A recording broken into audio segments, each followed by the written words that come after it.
Committee on Public Education will come to order. The clerk will call the roll. Chair Buckley, Here. Vice Chair Allen, Allison, Here. Cunningham, Here. Dutton, Here. Harris, Here. Harrison, Hefner, Hinojosa, Here. Kane, Here. Longoria, Schaefer, Talrico, Okay. All right. Quorum is present. Members will pick up where we left off with testimony on House Bill 1507. Yeah, we Okay. left it pending. Yeah, and the chair lays out as pending business House Bill 1507. And we will call. We're calling Ricardo Martinez. Okay. Let me get.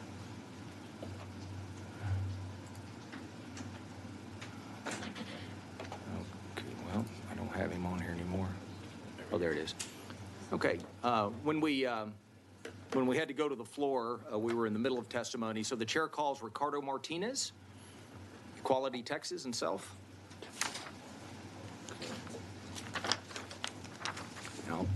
I'll go and restate. Yeah, Okay, I'm going to go on and restate the protocol here, and then we'll let you finish up. Okay, we show you registered as Ricardo Martinez on behalf of Equality Texas and yourself, and you'll be continue testifying against the bill. Thank you. I appreciate you giving me the opportunity to finish. Really, truly. My name is Ricardo Martinez. I'm the CEO of Equality Texas. I'm here testifying on behalf of Equality Texas and myself in opposition to HB 1507. As we know, it is important that we create school environments where all kids can succeed, and success is often linked to a child's sense of school belonging. When kids belong, academic performance, attendance, and self-esteem improve, and kids flourish. For students to succeed, students should feel safe in school. HB 1507 does the exact opposite of this. It threatens LGBTQ students' ability to show up, learn, and graduate like all other students. According to a 2023 survey on national school climate by GLSEN, the vast majority of LGBTQ students feel unsafe in Texas schools because of who they are. But it's more than just a feeling, as 97% of LGBTQ students have heard homophobic remarks and 83.4% have heard transphobic remarks in school. These remarks are not only from students. 58% of students report hearing homophobic remarks, and 72% report hearing transphobic remarks from teachers and other staff. Imagine being a student in the environment where we currently live in their schools, and then having a lawmaker propose a broad bill that would potentially eliminate safe spaces and limit how supportive teachers could be. Filing bills like this are not harmless actions. This legislation stigmatizes LGBTQ people, it isolates LGBTQ kids, and makes teachers fearful of providing a safe, inclusive classroom. This hostile environment disrupts the learning process for LGBTQ students. LGBTQ students are 3 times more likely to miss school, 2 times as likely to not pursue a post-secondary degree, and perform poor academically in comparison to their peers who do not face anti-LGBTQ discrimination and feel safe in schools. When students are not in a hostile, targeted environment, they perform at the same level as their peers and even have a chance to thrive. HB 1507 aids in creating a hostile environment for LGBTQ students. It makes their identity a taboo by prohibiting any celebration or even special instruction. Organizations like Gay Straight Alliances and having supportive teachers increases the likelihood that LGBTQ students feel safe and supported in school. I think we can all agree that we want to see kids spend more time in school and learning and preparing to be successful adults that will stimulate our workforce economy. If you can't make sure that all students feel safe in school so that they can show up, learn, and graduate, please oppose HB 1507. Thank you. Members, any questions for this witness? All right, thank you for being here, and thanks for your patience. Thank you. Great. Okay. Chair calls Sarah Fields, Texas Freedom Coalition, and herself.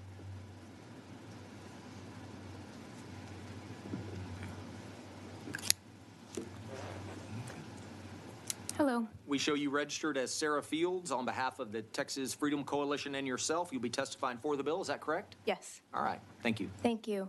To some, the pride flag means the right of a biological male student to use women's restrooms and participate in women's sports, thereby nullifying the Title IX of federal civil rights law. To others, it means the right of school systems to treat the gender dysphoria of students and even facilitate their gender transition without the knowledge of their parents. The flag is used in various controversial contexts, therefore there can be no official interpretation of it. The state school system, established to provide a safe learning climate for all students regardless of their ethnicity, race, language, or religious affiliation, is now a social laboratory where students and families from devout faiths feel ostracized and isolated. In 2021, I sent an open records request to Austin ISD, requesting all curriculum and activities that would be used for their Pride Week, Sexual Orientation Week. And what I received was extremely concerning, and I'm happy to email you the results if you would like to see. They sent me a very large file. They spent a lot of time on it. There was an affirmation station, and we know what that means. We need to appropriately treat children in this country and in the state of Texas. We do not treat the mental illness of anorexia or bulimia by telling a person that they should stop eating. And with those have disconnections to their body parts, which is called body integrity dysphoria, we do not cut off their body parts. We do not affirm mental health issues. We target the root of the problem, and it should be the same with gender dysphoria. The schools are not therapists. They are not licensed counselors. They should not be affirming anything regarding identity that could very well be caused by a mental health problem or trauma a child could have. This boils down to social experimentation on our children. The open record response, which was extensive and too much to share, also included something called a TikTok station, where a child could set up a TikTok or take a selfie. This is dangerous activity. My TikTok account of almost 291,000 followers was taken down a few weeks ago because I spoke out against a cross-dressing man named Jeffrey Marsh who targets children with his TikTok videos, instructing children to message him privately on his Patreon and how to hide it from their parents.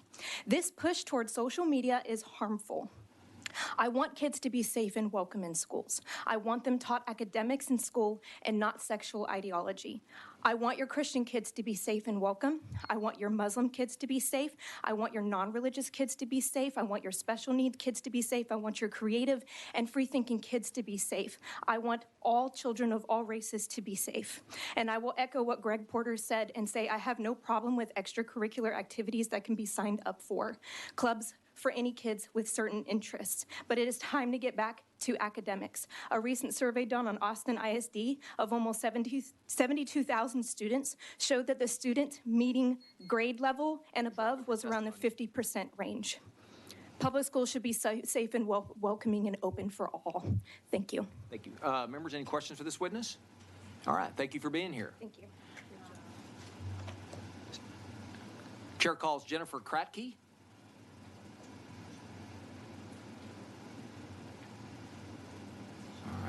Jennifer Kratke.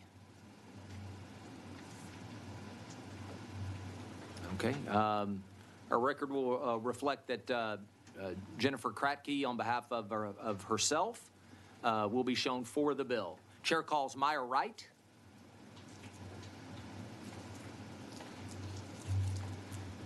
We show you registered as Maya Wright on behalf of yourself, and you'll be testifying against the bill. Is that correct? That is correct. All right, thank you. As an educator who has been teaching in public schools for almost 20 years, I'm here to testify to the dangerous implications of this proposed legislation. I am a proud product of my hometown's public schools, and I am now a proud out teacher. Pride Week does not make children gay. Long before Stonewall and Pride celebrations, there were gay people, lesbians, and trans people. We have always been here, and we will always be here.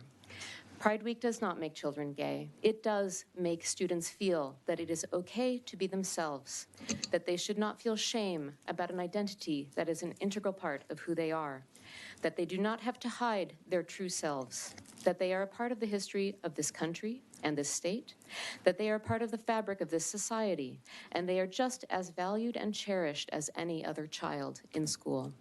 They do not need to feel isolated, fearful, or suicidal.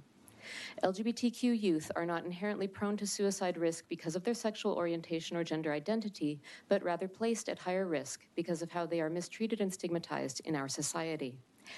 Many LGBTQ youth lack access to affirming spaces, with only 55% of them reporting that their school is LGBTQ affirming, and only 37% saying that their home is LGBTQ affirming. Research by the Trevor Project consistently finds that LGBTQ young people report lower rates of attempting suicide when they have access to LGBTQ affirming spaces. This bill is a breach of good faith with your own community members and fellow Texans who are lesbian, bi, gay, trans, and queer. These are your children's friends, your children's teachers, school staff, and administrators. I plead with you, do not score political points at the expense of the lives of our LGBTQ children. These children are all of our children. They deserve to receive a public education that treats them with dignity and makes them feel safe in their classrooms like any other child. This bill will not stop anyone from being gay, but it will have a real impact on the mental health and physical welfare of LGBTQ children. It says to those of us in the LGBTQ community that we are lesser than, that we do not deserve to be ourselves at school, that we must hide who we are in order to be safe. I urge all of you to take a principled stand to reject this discriminatory bill and instead to treat all of our children with dignity and care. Please vote no on HB 1507. Thank you. Well, thank you. Any questions of this witness, members? Not hearing any. Thank you. Chair calls Mary Lowe. Mary Lowe going once, going twice. Mary Lowe will be shown as being for House Bill 1807, but not testifying. Chair calls Kristen Bentley.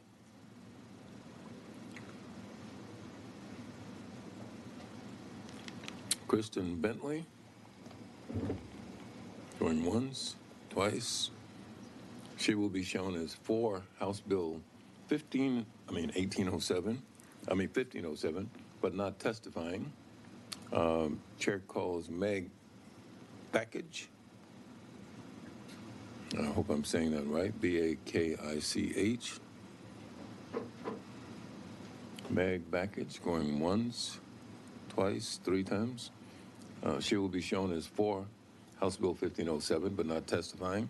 Chair calls Alice Linehan.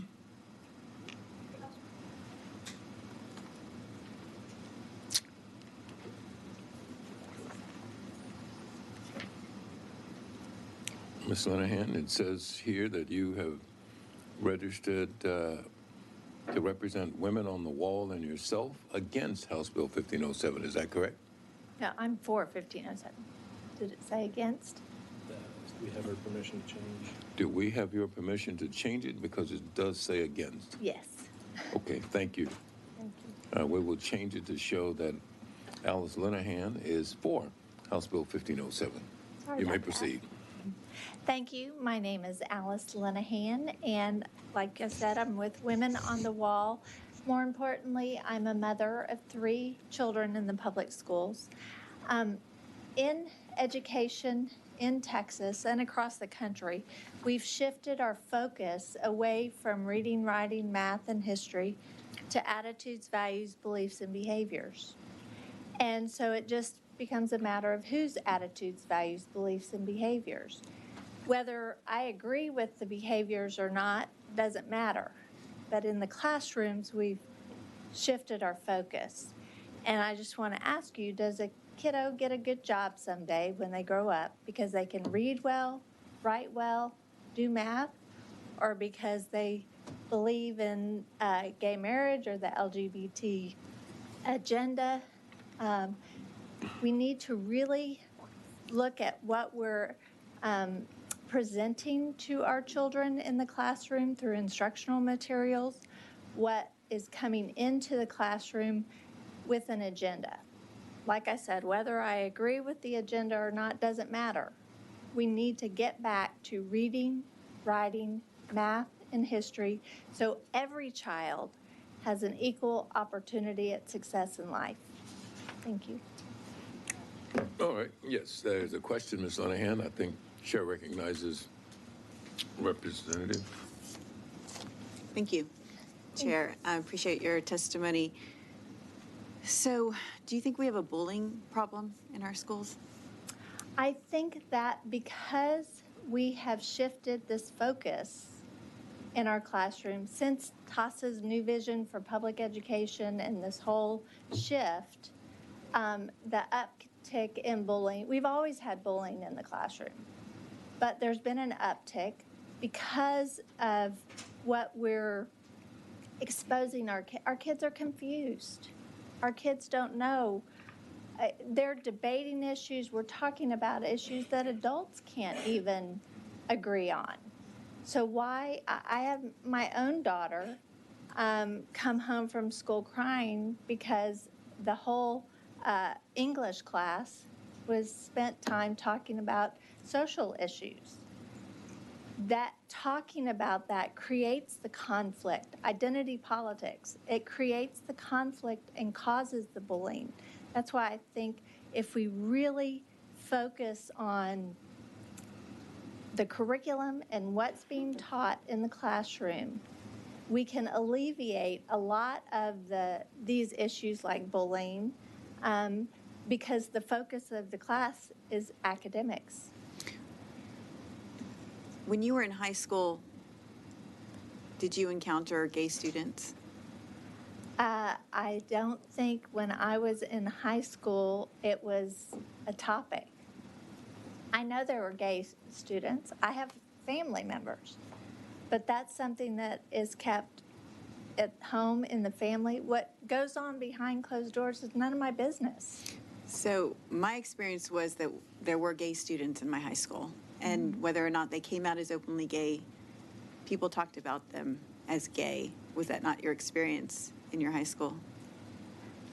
No, I mean, when you are at school and the teachers focus on academics, behaviors, whether we had,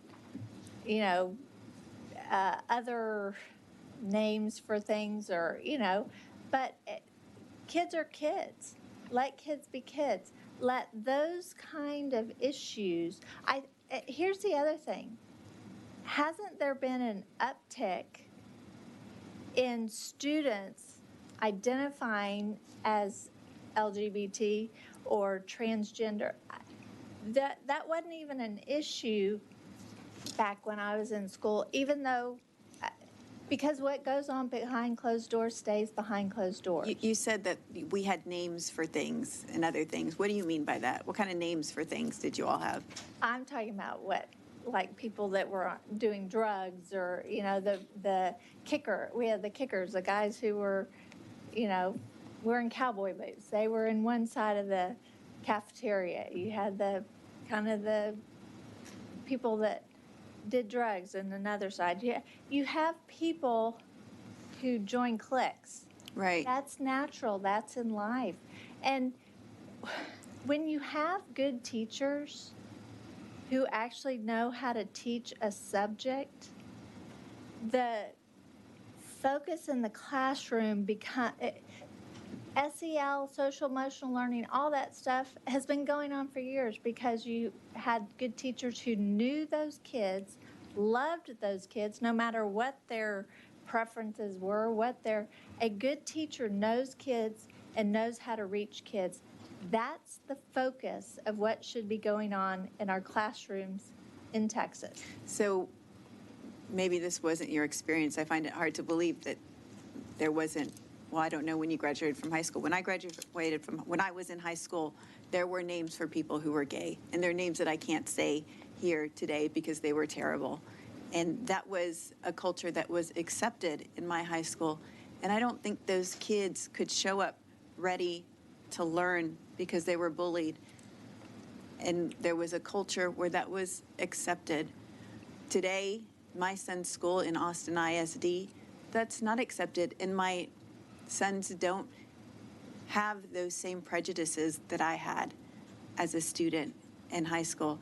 And I gotta believe that for that category of children, for LGBTQ children who no longer have to be subjected to that kind of discrimination and hostility, experience an educational environment where they can show up ready to learn. I just don't think that the focus, why are we even having a bill? This bill, Yeah. I have the same question, actually. You and I agree on that. I mean, I'm for it because it is so prevalent, and I think our kids are confused. I knew kids in my children's school, not my grade, or when I was in school, because we just didn't talk about it, who came out because that was the cool thing to do. And then they go to college or they find a spouse or someone and they think, oh my gosh, what was I thinking? I was just going through puberty and all these, this culture was coming in. And so people change, people grow up. Teenagers are going through puberty.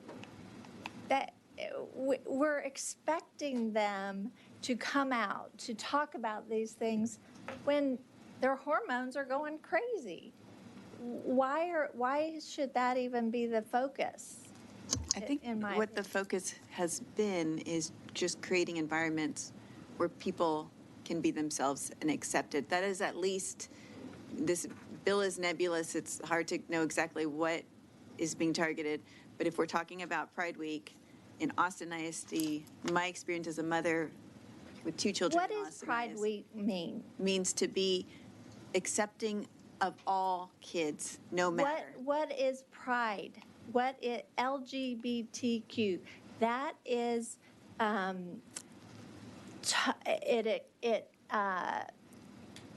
it has sexual innuendo because we're talking about what people do behind closed doors.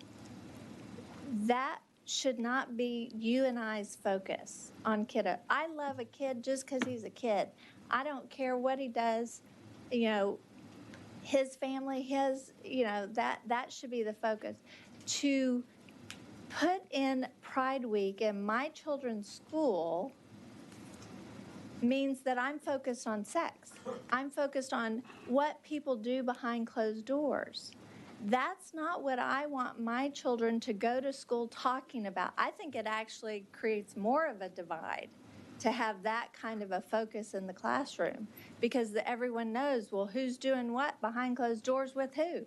Well, can we have homosexual or heterosexual week? I think every week is heterosexual week, frankly. I think the point of this is to say, doesn't matter if you're heterosexual, whatever you are. In my son's school, they wear a red shirt, depending on their grade. By wearing pride colors, you're saying I'm gay or I support gay. I don't think so. Or that lifestyle. That's a lifestyle. That's not academic. Why should that lifestyle be highlighted in our schools and shift the focus of what goes on that day or that week to that lifestyle? Shouldn't the focus be, can Johnny and Jane, who I don't care what they are, can they read well? Well, what Can about, they write there was well? an example of Valentine's Day. Can we still celebrate Valentine's Day and also do reading and math on that day? I don't remember having a big Valentine's Day. Why do we even have to? Valentine's Day is, a national thing. I don't celebrate Valentine's Day, but between my husband and I don't think there should be a big Valentine's Day at school. Mr. Tallarico, I think, has a. Thank you, Mr. Chairman. I regret bringing up Valentine's Day because I now think we're banning Valentine's Day in schools. So I apologize to the school children of Texas. No more cards. Because this is the part I struggle with is, any mention of gay kids or gay people is suddenly about sex. But any mention of straight kids or straight relationships, we talked earlier, you're okay with like a homecoming king, a homecoming queen, prom king, prom queen. Are you okay with that? Yes, because. Right, but and I am too, you know. I wasn't homecoming king. I was on the court, but didn't get to king. But still a little bitter about that. But I think we should have a homecoming king, homecoming queen. I don't think that's about sex, do you? When you are talking about the LGBTQ. So it's just gay kids is when it's about sex, is that right? No, I'm talking about even king and queen, male and female. That is, in my opinion, God's plan. I Okay. do believe that. So it's a problem, so you have a particular problem with gay kids? That's male and female. That's Right. not about sex. The king and queen don't go home and have sex. No, it's helpful to, The male and the female don't necessarily go home and have sex. but so it's helpful to hear from you so that we should treat these two groups differently. No, that's not what I'm saying. Okay. You're playing identity politics. Well, it's You're- not my bill. you're- I'm asking you're- questions about this that's bill. That's what you're doing. You're doing identity politics. Okay. When kids are in our community Mm-hmm. and they are going to school, we have males and we have females. I do believe that. I don't believe you can have, I don't believe in the transgender whole thing. So I think what we've done is we've taken we're using the gay community as a pawn in a much bigger plan, if you will. And so the fact that we didn't talk about this back when you and I were in high school, we didn't have a bill like this back when you and I were in high school, that means there's a shift there. And so Yes. there's a much bigger agenda here at play, and it's to shift the focus away from reading, writing, math, and history to values, beliefs, and behaviors. And just So like I said earlier, I don't care if I believe in the values that you believe in. Right. That's not what I want the schools So to be there's about. always, I do believe there is a shift. We're always hopefully shifting toward a more inclusive society. Because I think you and I both No, agree. there's a shift. Well, I just I'm want to, not hold on, talking I about want to ask you a equal question. And that's, Equity, I'm talking about equal opportunity. well, You're so, talking about equity. well, I just want, I I'm want talking to, about equal opportunity. so I want to Different. ask, because at one time in Texas, an interracial couple was unacceptable. Is that correct? You should know that. That's common knowledge, right? You're gonna. I'm asking you a so question, you're ma'am. If you going could just, to you could just equate answer my question, the just so we can have a conversation. Okay, Rather than filibustering. let's stop for a minute. Let's stop for a minute. Yeah, I don't think we. I can think, equate that. hold ma'am. Let's be cordial and respectful of both the witness and the representative, okay? All right, so. So I'll repeat one my person question asks just a so I can question and the other get an person answer. answers, okay? Thank you, Mr. All right. Chairman. So at one point in Texas, an interracial couple was not accepted. My answer to you is you're using race to compare race to the LGBT, to acceptance and equity. That's completely different. That's where I'm talking about. You're using identity politics and race to prove a point where my point is the focus in education in our public school system should be about teaching all children, I don't care if you're black, white, gay, straight, whatever, to read well, write well, and do math well so that every child in that classroom has an equal opportunity at success in life. Right. When you shift the focus to equity and equal outcomes, you've shifted the focus. That's how you shift away from academic So in order to, behavior. and you know, I care the most about reading, writing, and arithmetic. And that's why I'm on this committee. It's why I was a teacher, why I ran for office. So yes, but what I know is that for students to be able to learn, they've got to feel safe and accepted first. And my point to you, looking back into our history about groups of students and groups of people that have been discriminated against, is that we're constantly evolving to include more people, to include different types of people. And that's why we have Black History Month. And I had students when I was a teacher who said, well, where is White History Month, right? So I had the same reaction you had to Pride. with students complaining about Black history. And I had to explain to them that this was an effort to try to undo some past discrimination against certain types of students. And I think that's the goal of Pride in whatever form it may take, or inclusion in any form it might take. I think my concern, though, is that it seems like you have a different standard when it's a heterosexual student versus a homosexual student. I do not. Okay, that's good. And my point is, whether you're Black or white, that never changes. God's given you that. The color of your skin, your background, your heritage, whatever. When you start talking about LGBT, comprehensive sex ed, the shift in focus, you have a child that is confused. And you can be born, I don't know, I'm not going to get into Do you believe that all gay people are confused? Let me Okay. finish. I'm not one to judge. I'm not one to say people are born gay, not born gay. What I do know is there are a lot of kids today who are confused, who maybe come out gay, come out not gay. You can change that opinion of yourself, that lifestyle of yourself. I'm not one to judge. So when you're confusing kids about these issues, you don't have a safe environment. By focusing on Pride Week, LGBT, you're creating a non-safe environment. You're creating an environment of divide. Okay. Why do we need to divide? Let's just all come to school, read, write. Let's not talk about Pride Week. Let's not talk about But we all these. just went over examples where we talk about heterosexuality all the time in schools, right? So my point is, heterosexuality is what other country or when in our history have we ever changed the focus away from a male and a female? Yes. What happened? Well, I know the history of where this whole agenda is coming from.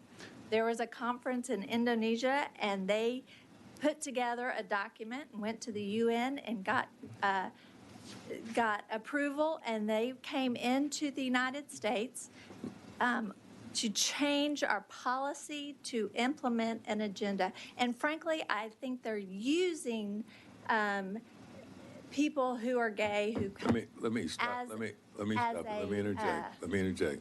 pawn. One of the things we're going to do is try to stay focused on this bill, House Bill 1507, Yes, sir. and what it does and what it doesn't do. We're not going to go down the rabbit trail of figuring out all of the world's problems in this bill. Right. But we're going to stay on this bill, and that's Yes, both sir. in terms of the witness and for our representatives. So, okay, Yes. having said that, your time is up, Yes, sir. okay? So, Okay. thank you. Thank you for your much. testimony, all right? Okay. Chair calls Gordy Carmona.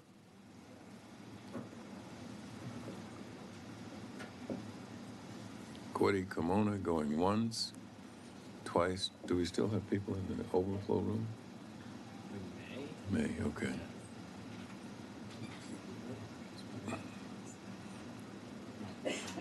Gordy Carmona going once, twice. Oh, is this Gordy?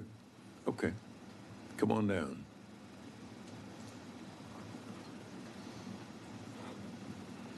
Gordy, you're shown as representing yourself and that you are against House Bill 1507. Yes, sir. Please proceed. Thank you very much for having us here today. I'm here against the bill. I'm representing myself. There's a lot of stuff being said that's not true. LGBT people do not choose to be LGBT. We just are. This bill, I'm very concerned about it because it could potentially prevent GSAs from happening, which is protected under the Equal Access Act. And I've seen a lot of kids that have not had the opportunity from benefiting from GSA. I was thankful to be a part of an organization that provided that resource outside of schools, and a lot of them were teens that had suicide ideology, and there are studies that show that GSAs don't just help LGBT kids; they also help their cis peers. Sorry, I'm kind of emotional, but there are studies that show that when GSAs are in schools, they also help. Let me ask you, what is GSAs? What is this? Gay straight alliances. Oh, okay. So basically, they also help their cis peers and reducing the suicide ideally rate in that peer group as well. So these groups help everybody, not just a small select people, and you're going to eliminate that possibility with this bill. So I please urge you not to vote on this bill. Okay. All right. Thank you for your testimony. Are there any questions, members? Not hearing any. Thank you again. Chair calls Callie Butcher. Callie Butcher? She's coming? Okay.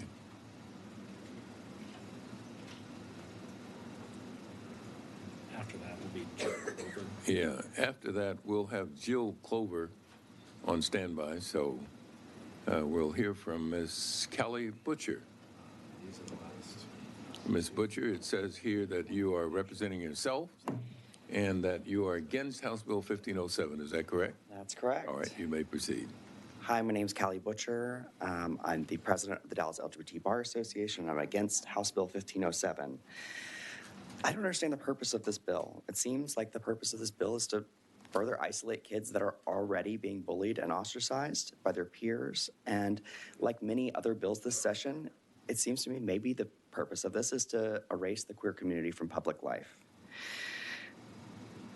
I want to make clear to this committee and to queer adolescents across the state that no matter what happens with bills like these, know that you're loved, and that polling repeatedly demonstrates that a majority of Texans and a majority of Americans support your right to live your life free from this sort of discrimination.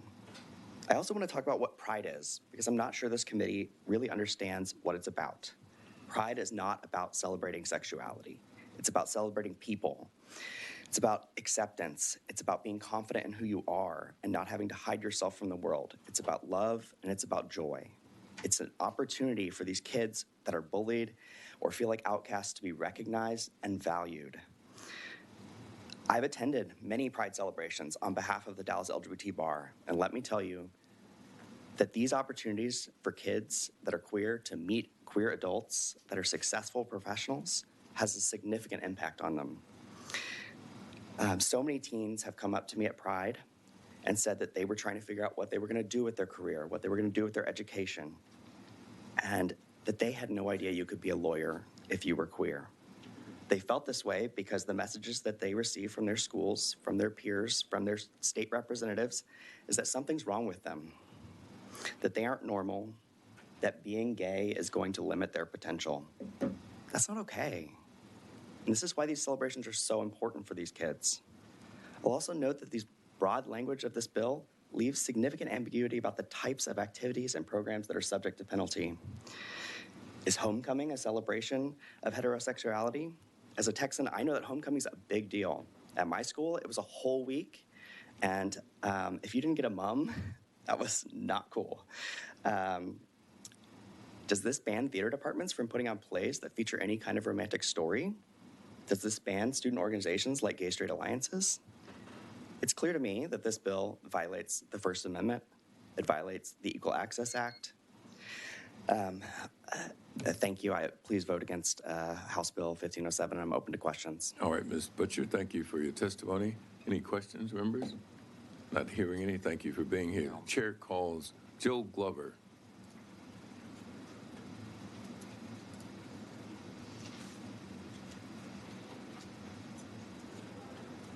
Ms. Glover, it says here that you are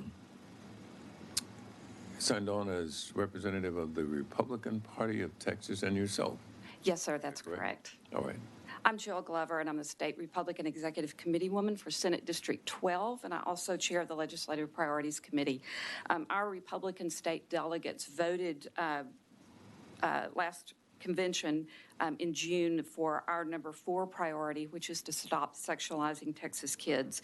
And that priority reads to repeal the Texas Penal Code obscenity exemption, which allows children access to harmful, explicit, or pornographic materials, which allows sexual performance by a child. In addition, prohibit teaching, exposure, and/or discussion of sexual matters, mechanics, feelings, orientation, or gender identity issues, and prohibit use or provision of related books and other materials using criminal, civil, or other enforcement measures. And you are for this bill, right? Yes, sir. Okay. We are for this bill, and I want to thank Representative King very much for this bill.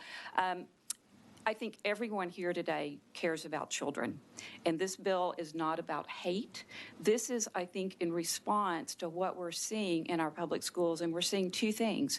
We're seeing kids' academic scores and performance decline drastically, and we're seeing mental health issues rise exponentially. Since 2007, when kids have had more access to online information, they have been targeted. They've been targeted by some very bad actors who wish to deconstruct their minds and their thinking. And I think our concern is that we want to return good critical thinking to our public schools. So this bill would do that. It would address this. All these other kinds of issues can be handled in the home by parents or in extracurricular activities outside of the academic school day. But the Republican Party of Texas cares about children, and we want to protect children, and we are very much for this bill. And I want to thank you, sir, for this bill. All right, thank you, Ms. Glover. Thank you for your testimony. If there are any questions, let me see. Apparently there are not. So thank you sir. very much. You bet.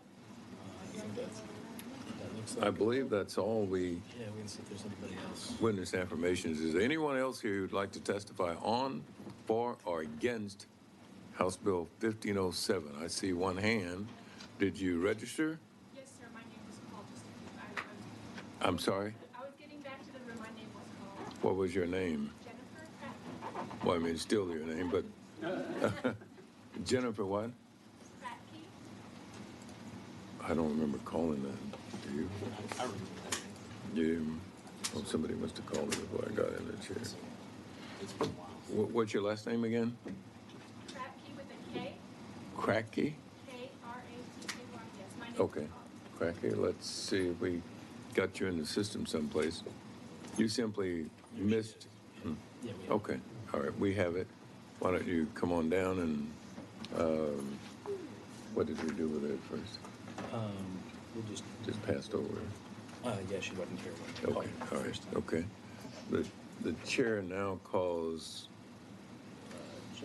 Jennifer Kratky. Representative. It says you're representing yourself and that you're for House Yes, Bill sir. 1507, is that correct? Yes, sir. All right, thank you. You may proceed. Thank you. I apologize. I missed my name being heard. This is my first time to ever come testify on anything. I'm a mom of 2 school-aged children in Texas public schools. My kids are enrolled, have been enrolled in Texas public schools for 9 years.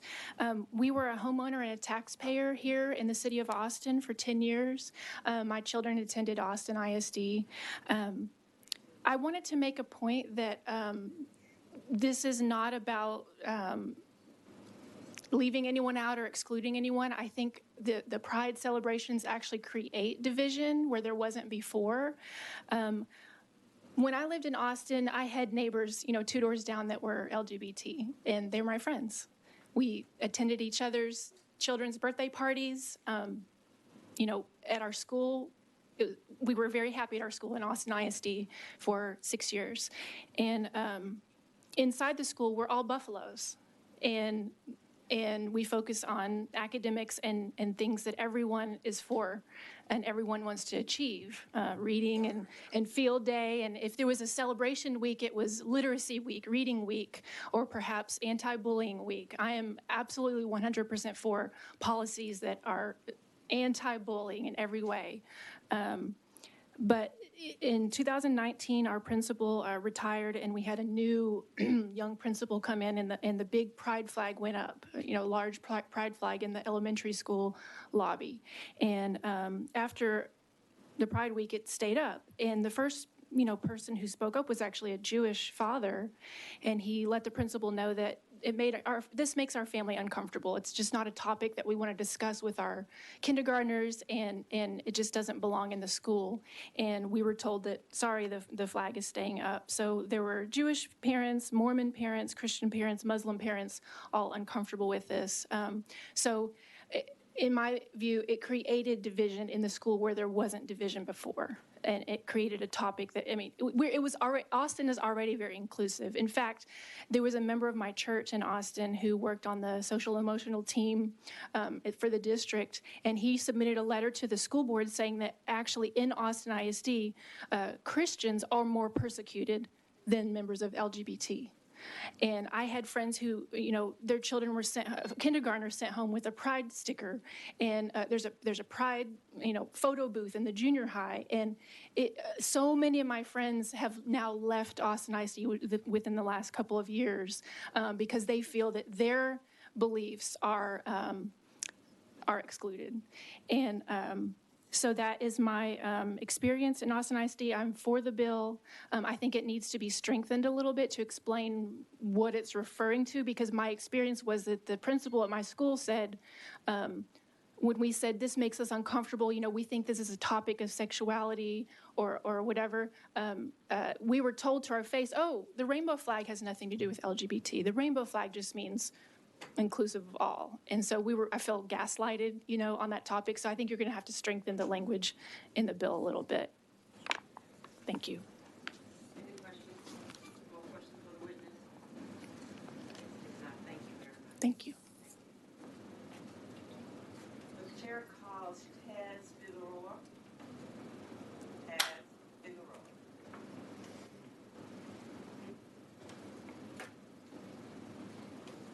Oh, okay. Taz Figueroa. I show Taz Figueroa representing himself. And against the bill? And he is against the bill. Thank you. I believe that concludes public testimony. And that concludes public testimony on House Bill 1507. Is there anyone else who wish to testify on, for, or against? Signed up? I have not signed up for this bill, but I would like to comment on, if y'all would so graciously. You'll have to sign up. I am registered for 2012. Nope, don't You'll talk have to- about it. Wait, you'll have to sign up. Can you go sign up? Yeah, go sign up.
Chair calls Perla Munoz Hopkins. Thank you. Ms. Hopkins, I show you representing yourself. That is correct. Thank you, Public And you're, Education. I'm sorry, and you are neutral on the bill. Yes, I have not been able to review this bill. There's so many having to do with what's dear and true to my heart and involves my children. I'm Perla Munoz Hopkins, and I'd just like to comment on 1507, if that is okay with y'all. Thank you. Based on some of the witnessing and the questioning. My name is Perla. I am a mother of 3 kids, all put through public education. I still have one in high school in Leander ISD. I am a certified teacher. I had to quit teaching in 2019 when I could no longer continue being part of a system that's heavily damaging our children and much less robbing them of a quality education. I've had kids that came to Texas, to Leander ISD with a world-class education under their belt, and now they've regressed. They're not, their SAT scores are declining. They can't pass their civics or English AP exams. It's a travesty. And so what I'd like for y'all to consider is that as you're listening to folks come and testify, are you truly listening to the parents, to the ones who have children currently undergoing the regression, currently sitting in classes where teachers are just going on and on and on about they themselves being a cis white male, the fact that they can talk to our children and ask English classes, advanced English classes, how would a girl have to stand over a science lab table to be able to see under her shirt? We have middle school English teachers giving little kids assignments to go and create social media accounts. And in the assignment, the teacher writes the word Tinder, which is an app, and then he writes the word duh next to it. Why are certain educators, a very small minority, keep in mind that I am a teacher myself, that is my career, and so there's lots of good ones out there. The majority of us are well-intended and want to teach our subjects. We want to make sure that we honor why students go to any classroom, whether it's private or public, but I am a product of public education. I had equal opportunity. I was made to feel that I could be anything and do anything because every child is worthy of the American dream. And Representative Tallarico, I hope you have a lot of questions for me because before you moved out of Leander ISD to run for state rep in a different district, I gave you lots and lots of information that indeed indicates the sexualization of children and what's happening. I myself at a school board meeting was handed a pride flag at the meeting, and I didn't know that it was from a teacher. I didn't know that it was from an employee of Leander ISD. At first, I didn't take the flag because it was one of my first times testifying to a public school board or a school board, and then I sat next to her and I said, oh, okay, I'll go ahead and take your flag. And I put it on my poster, which was actually a poster that had the email address to the TEA to file complaints. I did not know at the time what was going to happen. So this is identity politics. Our children have become political pawns, and we are wronging them. Yes, thank you so much, ma'am. We appreciate you, Ms. Vice Chair. Thank you. Members, are there any questions? Thank you very much. You're very welcome. And in your packets, the last page talks a little bit more about what the testifiers indicate. Is there anyone else who wants to testify, who wishes to testify? Oh, have you signed up? I have now. Tess Figueroa. Sorry, it was probably something off the card. Where is she? T-E-Z or T-A-Z. Figueroa. Figueroa. Okay. Yeah, we can have. What's her name? Tess. Okay, I called your name up. Welcome. Let me do this completed, please.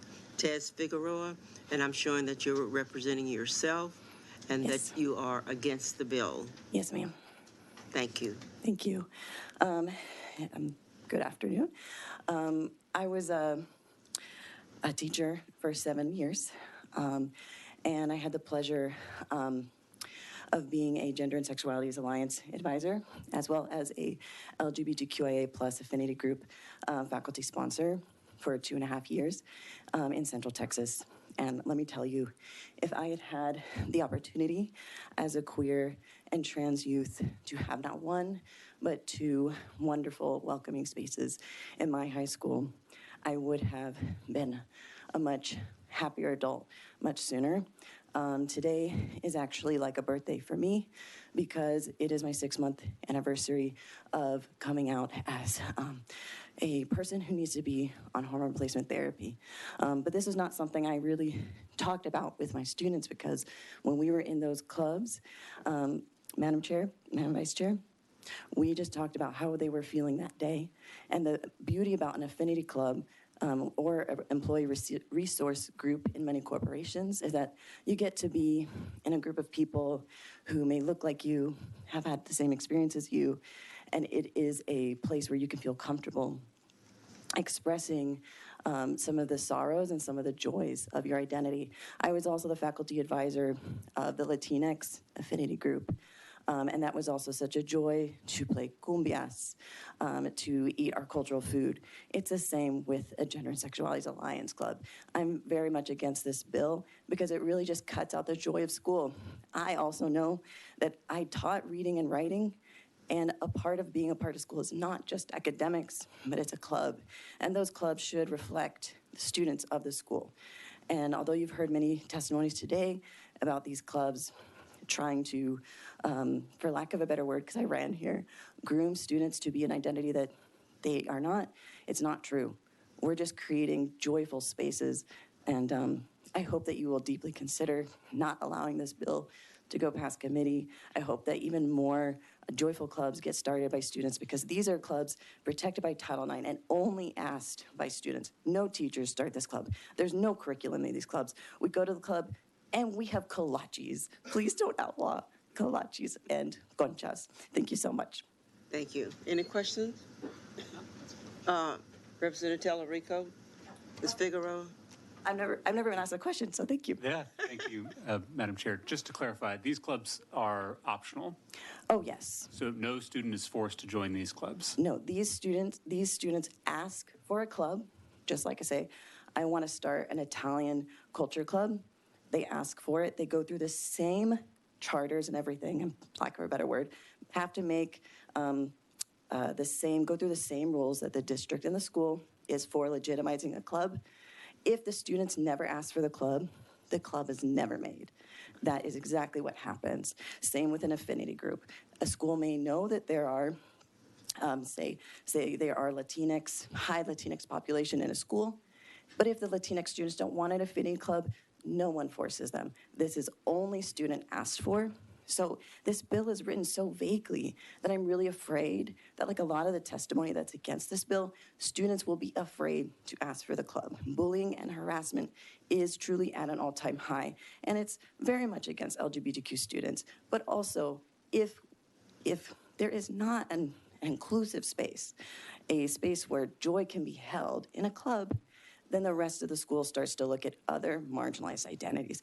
I know myself, I was bullied and harassed at each academic institution that I was ever at, and what helped that harassment go down were clubs that were for joy.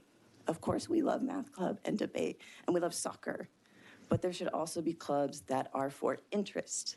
Well, when I was in high school, we had a Christian prayer club, which was optional, and those students were forced to participate in it. But the same protections for a Christian prayer club would apply to clubs that you were the faculty sponsor for. Is that? Oh, yes, and I'm sorry I didn't say this, but for context, I worked at a religious school, and this was a place in which they believed that all clubs should be equal, and that religious school is also falling under, like, federal laws. Yeah, and the only thing, and I've thought about this as we were talking, Sure. is there are instances in schools, at least where I taught or attended, where there are student clubs or activities that we do require the whole school to support. So, for instance, a pep rally.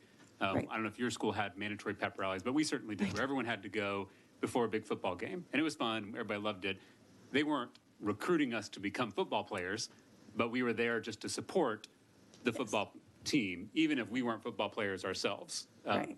Seems like this is maybe the same concept. We all come together to support each other, even if we're not part of that group. Yeah. And even if we're not being asked to be part of that group, we're there to cheer each other on. I mean, as a teacher, I was also asked to support my other colleagues, right? And so I would also, without a doubt, support any of my students' extracurricular interests because I want them to feel like we are a whole school community. And it really breaks my heart that probably not enough teachers could get off time today to just talk about the brilliance of their students in these clubs that are either allies of LGBTQ plus other students, or they just have, they just believe in, like what was said before, that pride means respect for all. And going to a mandatory pep rally doesn't make you a football player. Going to a mandatory choir concert doesn't make you a singer. Exactly. You're supporting your classmates, which we've done from the beginning of time. Right, and I love the idea of just going out to support my classmates. I mean, I was never an athletic person, but I understood that at my school, we were the Tulsa Memorial Chargers, and so I understood that my friends would want me to be there, and so I did it because it's my whole school community getting together, and that was the point. Go Chargers. Thank you so much. Thank you. Thank you, Madam Chair. Have a good day. Thank you. Anyone else have a question? Okay, thank you. Is there anyone else who wishes to testify on, for, or against House Bill 1507? If not, the chair recognizes Representative King to close on the bill. Thank you, Madam Chair. Committee, we've heard a tremendous amount of testimony, and as I said earlier, Ms. Talrico, the bill was written broadly for this testimony. I mean, there's no point in making it completely narrow before we have the testimony. I am committed to making the bill a better bill. I'm committed, and I'm not committed to making everybody happy with it, but I am committed to limiting it to district-sanctioned activities without precluding teachers and some of the things you were worried about, Madam Chair. We are already working on a sub. The committee will have an opportunity to view this sub before I ask for your vote or your consideration, and with that, I close. Thank you, Representative King. If there's no objection, the bill will be left pending. There is no objection. Hearing none, the chair hears none, and the bill will be left pending. Thank you. Chair lays out House Bill 681 and recognizes Representative Bell to explain the bill. Thank you, Madam Chairwoman and members. Today I'll be laying out House Bill 681. As we discussed last session during the pandemic, backside of that, our public schools transitioned their entire instructional program for our children to virtual learning. And with little to no best practice guidance for that curriculum, for its instructors, or processes, while we invested over $1 billion in devices, connectivity, and platforms for varied results. The work of Senate Bill 15 during the 87th session brought together numerous stakeholders who collaborated to create the best virtual education framework for students and districts while providing accountability, local board control, guardrails, and an opportunity for public education to be truly transformational. The successes over the past couple of years have demonstrated the critical need for access to virtual learning. While we understand that virtual learning is not for every child, many have thrived. Parents, school leaders, and others have determined that virtual and hybrid learning is a viable option due to the successes some students are experiencing and the flexibility that Texas families now have. House Bill 681 is here before you to serve as the safety net for Senate Bill 15. The bill ensures that the school districts that operate a virtual hybrid learning program are able to continue to do so, and HB 61 removes the sunset date on Senate Bill 15 in 2021, making the provisions that allow districts and charters to have the ability to establish and or continue virtual education programs. House Bill 681 prevents districts and charters to continue creating virtual education opportunities within the already established guardrails of Senate Bill 15 and does not affect the current statewide virtual full-time programs offered through the TEA Virtual School Network. Members, I submit to you that virtual education is here to stay. This autonomy and teaching methodology for all our Texas school districts and charters opens up pathways for further learning innovation, fostering higher student engagement and success over time for many students. Telehealth cemented itself during this time as a permanent fixture in our society, and we'll never return to only seeing a doctor in their office. And likewise, virtual learning, which has been used in higher education for years, I'm a product of that, will continue to be part of a 21st century education. While it's certainly not for every student, this option is one we know district students and parents want in appropriate instances. We're making tremendous strides forward regarding the best practices of virtual learning, and I appreciate the work of the Virtual Education Commission and the bills filed by other members. However, we must not lose the opportunity to continue refining this process by empowering our parents, our districts, and those involved in the process to be innovative and flexible to meet the needs of our students. House Bill 681 is about kids. Thank you, Madam Chairman, and members for your consideration. I'll be glad to answer any questions.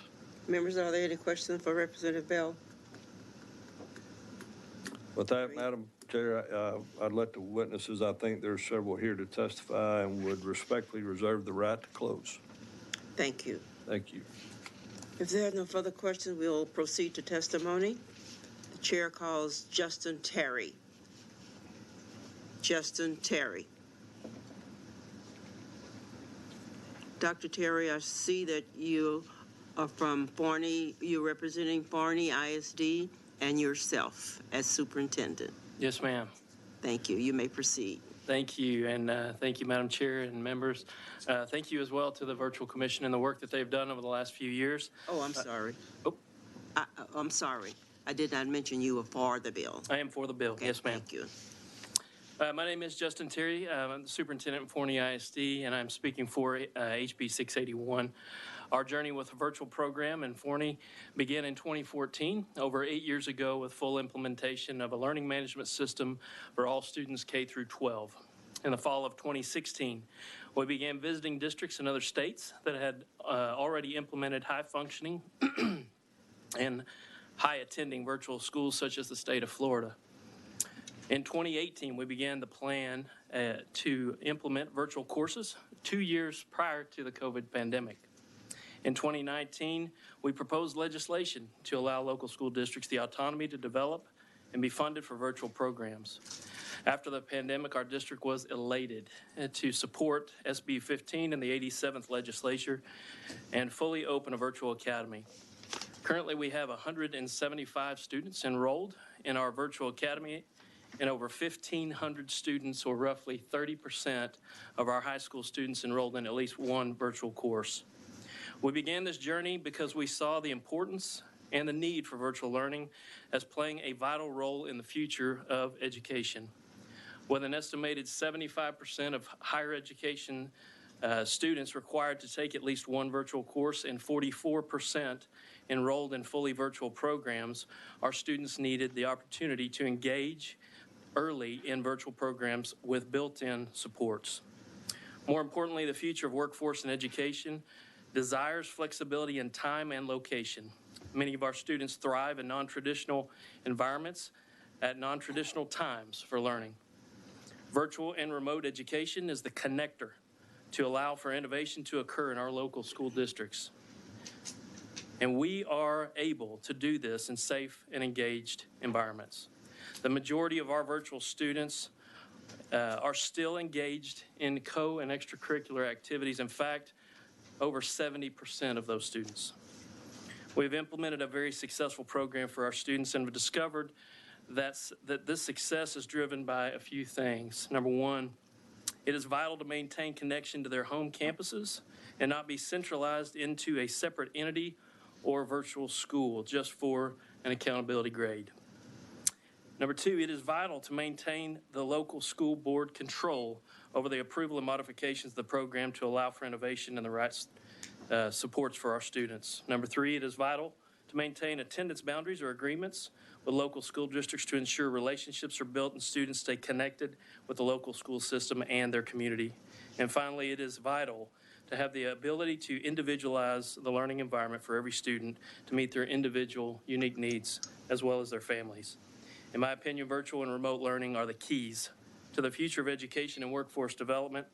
It creates an opportunity for choice in location, time, and the ability for schools to innovate to meet the future needs of our community, society, and our workforce. I'll be happy to answer any questions. Members, are there any questions for Dr. Terry? No problem. Dr. King? Mr. Terry, Dr. Terry, good to see you again. You as well, sir. Appreciate you followed along. You've helped with this virtual stuff, and we've had a lot of conversations about it. And, you know, I just spent a year on the Virtual Ed Commission, as you well know, and been working on this issue. I've been working on this issue since 2013. So my question starts back then, you know, from 13, when Texas first embarked on this in a meaningful way, very few schools participated till the pandemic. And then, not your school, but many schools had horrible results. Yes, sir. Because, and for a lot of reasons, you know, largely we were asking teachers to teach both ways. We were woefully unprepared. We used the Texas Virtual School Network as statute for the virtual waiver. All the things that could go wrong went wrong. And while I'm still a fan of virtual, I worry about the kids that don't thrive in that virtual setting. You know, when the pandemic happened, I had one in high school, one in college. They both did fine when they went on virtual. A lot of my friends who had kids who didn't. So while I continue to push virtual, and I certainly know we're going to expand virtual this session and high quality, what does it look like in the future? What do you think we're changing here with this bill that stops just more pandemic-type results with virtual education? Yes, sir. That's a big question. It is. And if you're okay, I'll give a big answer. I want to hear it. First and foremost, I think I mentioned this. We really believe the key to virtual education or any education and learning environment is the relationship and the engagement that remains in the school setting in our communities. I think the future of public education in our local school districts are really twofold for the long term. I think number one thing that the local school district does better than anybody else, we are community creators. There's nothing that competes with a Friday night football game. There's nothing that competes with a band concert. There's nothing that competes when we are allowed to bring community and kids into a location and build rapport and grow community. And I say that because I think it's a very important aspect of really what we can do with virtual education if we'll keep that in mind. The second thing, I think long-term with our local school districts, I believe that long-term we've got the ability to be an educational service provider for all. You know, I can tell story after story, and I'll be happy to do that with you today about the types of kids and families that we impact. But I think virtual education has the ability to be a connector like we've never seen before to allow, and I'm going to say this, school choice to be seen throughout our community like we've never seen it before. Not just with the kids that are enrolled in a full virtual program or in a hybrid program, but I've had the opportunity to meet with homeschool focus groups and listen to what it is that they desire from the public education system, but also that they desire, with their flexibility and their time and their learning for their families. They want some of these community creators that we offer and we are so good at. Virtual could be a connector for that.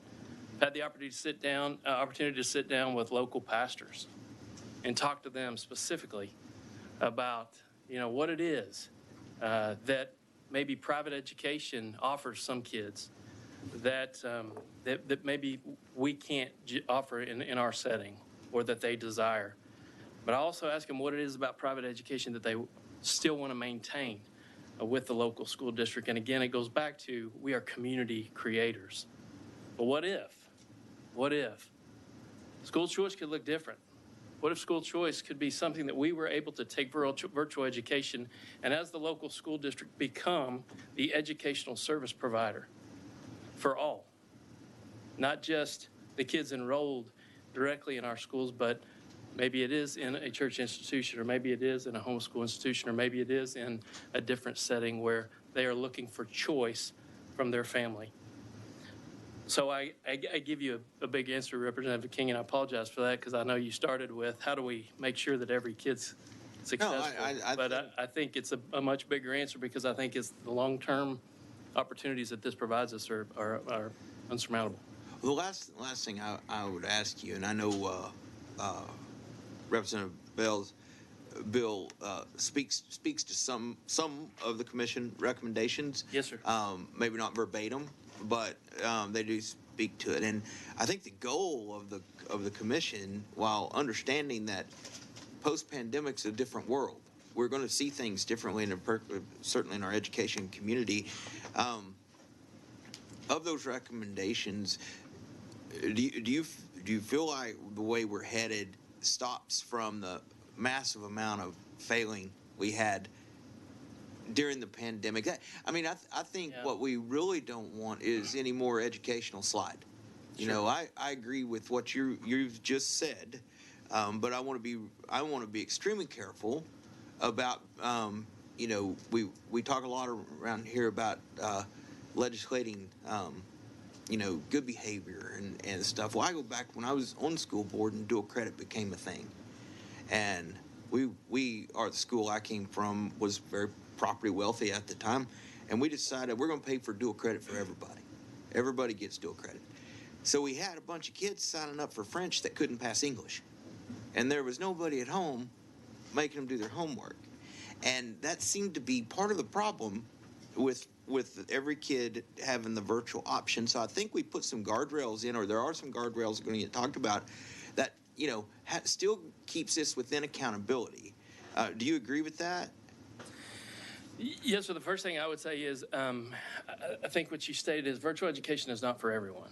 And I think we all understand that. But the students that are engaging in our virtual programs, what we're seeing is that the teachers are able to individualize for those kids. If they are struggling, we have an expectation that students come in for face-to-face assessments. We also have an expectation. We offer daily face-to-face tutorials, after-school tutorials with those teachers, so they have that opportunity when they're beginning to slip that we can engage immediately. The guardrails that were put in place, many of them would be the same ones that we put in place as a school district for success. Our recommendation would be, because we do believe there are exceptions to the rule, that when it comes to the guardrails, that at a minimum, we have some local authority over, maybe through a committee setting, a success team setting, with their local campus administrator as well as the virtual campus administrator, that we're able to make some decisions to allow students in that maybe haven't met every guardrail because of their life situation in certain areas. And I'll be happy to share specifics about students too. No. Well, I appreciate your testimony. I will move on. Yes, sir. Thank you. Steve, hold on here. What? I want to recognize Representative Talarico first. He grabbed me first, and then we'll come back to Representative Hinojosa. Representative Talarico. Thank you, Mr. Chairman. Thank you for being here.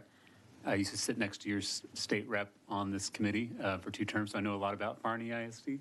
Yes. A lot of good things. And I completely agree with what Chairman King said. I'm open to virtual, and I think we need to explore how this can help some kids, but I share concerns about, especially for our youngest kids. And the data that I've seen shows that virtual is not best for our elementary school students or younger. Can you tell me about your experience with that?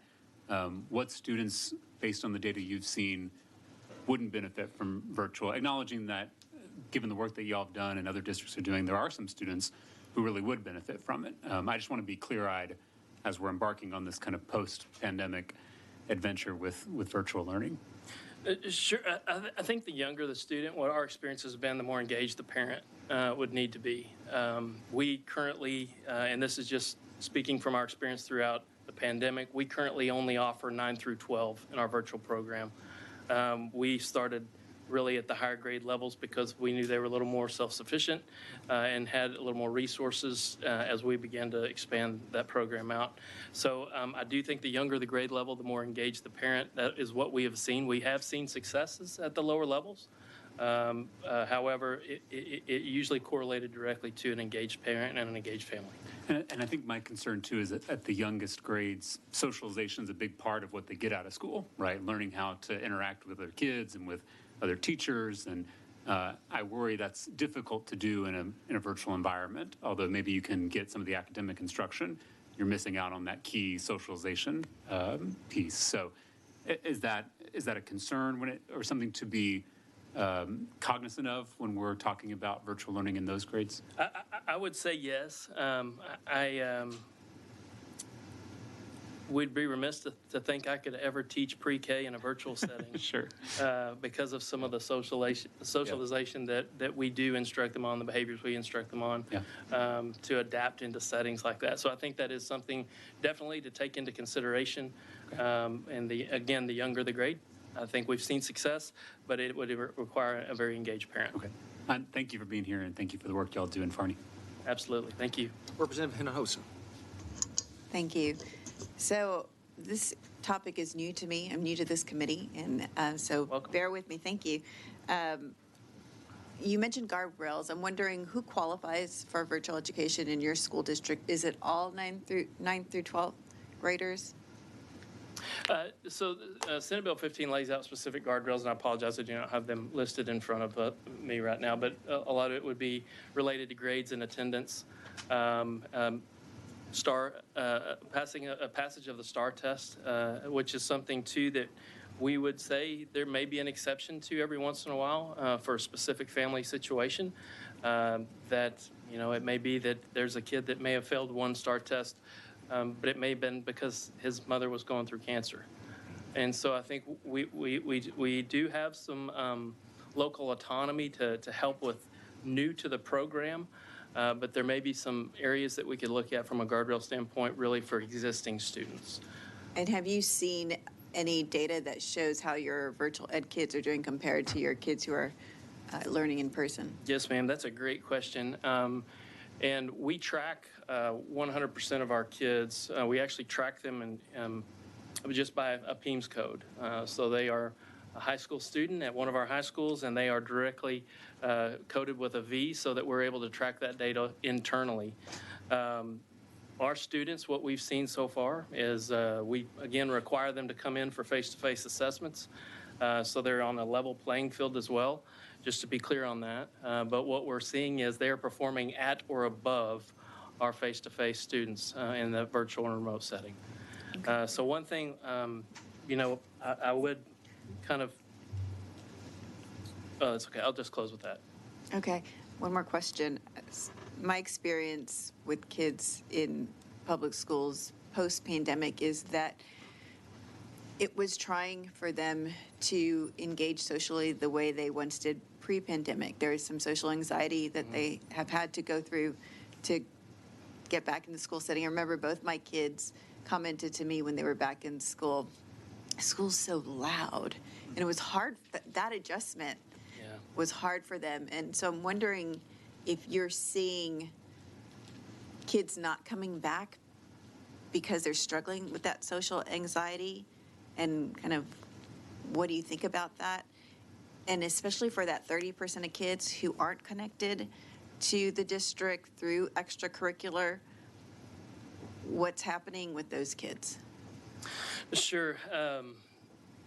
So we have seen a really positive return from the pandemic, I will say that. And so I will tell you that I do believe there's a place for, you know, we have many success stories right now in our virtual program for students with high anxiety, behavior, autism, those types of learning challenges. And they're being, when they weren't as successful in a non-traditional environment, they're being extremely successful. Even in a blended approach to maybe 2 days on campus or 2 days in a virtual setting, to the point where some of those behavioral challenges that we've had in the past with some of those students, they don't have any referrals anymore. And I think it's being able to tailor and meet the needs of each individual student that we have. And because of the flexibility that we've got through the virtual program, we're able to do that. And it's very unique. So we are seeing a good return back, but we're also finding in the return some of those kids that maybe that environment was a better environment for them and their families. So I apologize. Do you mind repeating the second The question? 30% of kids who aren't connected to an extracurricular activity at school, how do we engage those kids so that they're getting the socialization that's so important for young people at this age? That's a great question. We have made intentional effort. In fact, when we started this discussion really pre-pandemic, our school board made it very clear. Love the idea of virtual. It is the future. It is where we need to head. However, we want to maintain the relational focus we have with kids. And so because of that, we've designed our program specifically around, and I hate to say this, but it's probably true, we actually probably make more phone contacts with our teachers to those students than we do in our face-to-face classrooms. They have that ability and that time to reach out, and so they're able to do some things to really connect with that kid from a teacher-student perspective. One of the things as we expand we're looking to do, we're actually going to create a location next year that is a virtual hub. And so we're very similar to a homeschool cohort. We're going to create cohorts in a library setting to where these kids can come and meet and learn together if that's how they choose to try and build some of those components. We have taken the perspective that we are really encouraging co and extracurricular engagement. And so that we want these kids connected, so we're continuing to connect them to clubs and organizations. And one thing I would point out, love, the work of the virtual commission, but one of the recommendations that is in that commission, that came out of the commission, is the idea of centralizing these kids into a specific campus and to have an accountability grade separate. What we're really concerned about with that is what could occur with UIL and how does that work with kids and going back into campuses. So we would encourage, an examination of that recommendation, because I'm not sure putting them together is going to continue to allow that connection back to the campus that we currently have. Yes, ma'am.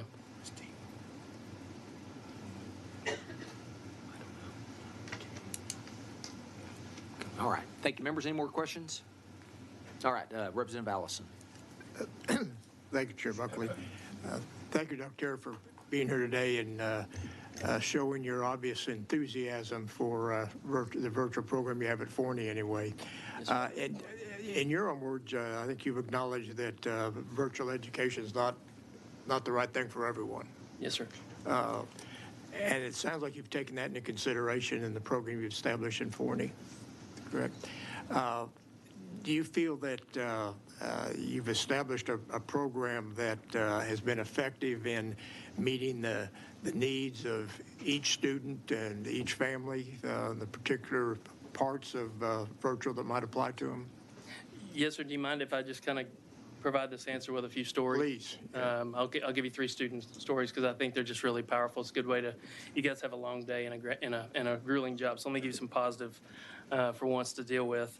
We have a student that was diagnosed with leukemia this year. For the past 2 years, he has to go to treatment 2 days a week. And we were able to, with our virtual program, take that student and really keep them connected in ROTC while still providing virtual education. It's such a diverse and different group of kids that we're meeting the needs of. The second one does not have a special need of their own, but their mother was diagnosed this year with stage 4 cancer, and she literally has a year to live. And the student came to us and asked us, is there any way I can be a part of this virtual program? Because I just want to spend that time with my mom for her last year. We're able to provide that, and she is extremely successful in this environment. And then finally, and I said workforce because I really believe this has a connection to workforce. We had a student that has come to us and said that he is really working. His father owns a trade, and he wants to learn that trade and take over the family business. The challenge is that trade and that vocational learning happens during the school day. And so this student's engaged with us, and he's learning his father's business. And as soon as he graduates high school, he'll inherit that business. But he does his schoolwork on the nights and the weekends. So lots of different diverse opportunities to offer for kids and meet a lot of different unique family and individual needs. Great. Thank you very much. Yes, sir. Thank you. Thank you, members. Any more questions for this witness? All right, we appreciate you being here. Thank you, Chairman. Oh, okay. Chair calls Andrew Benscotter, Trinity Charter and Upbringing.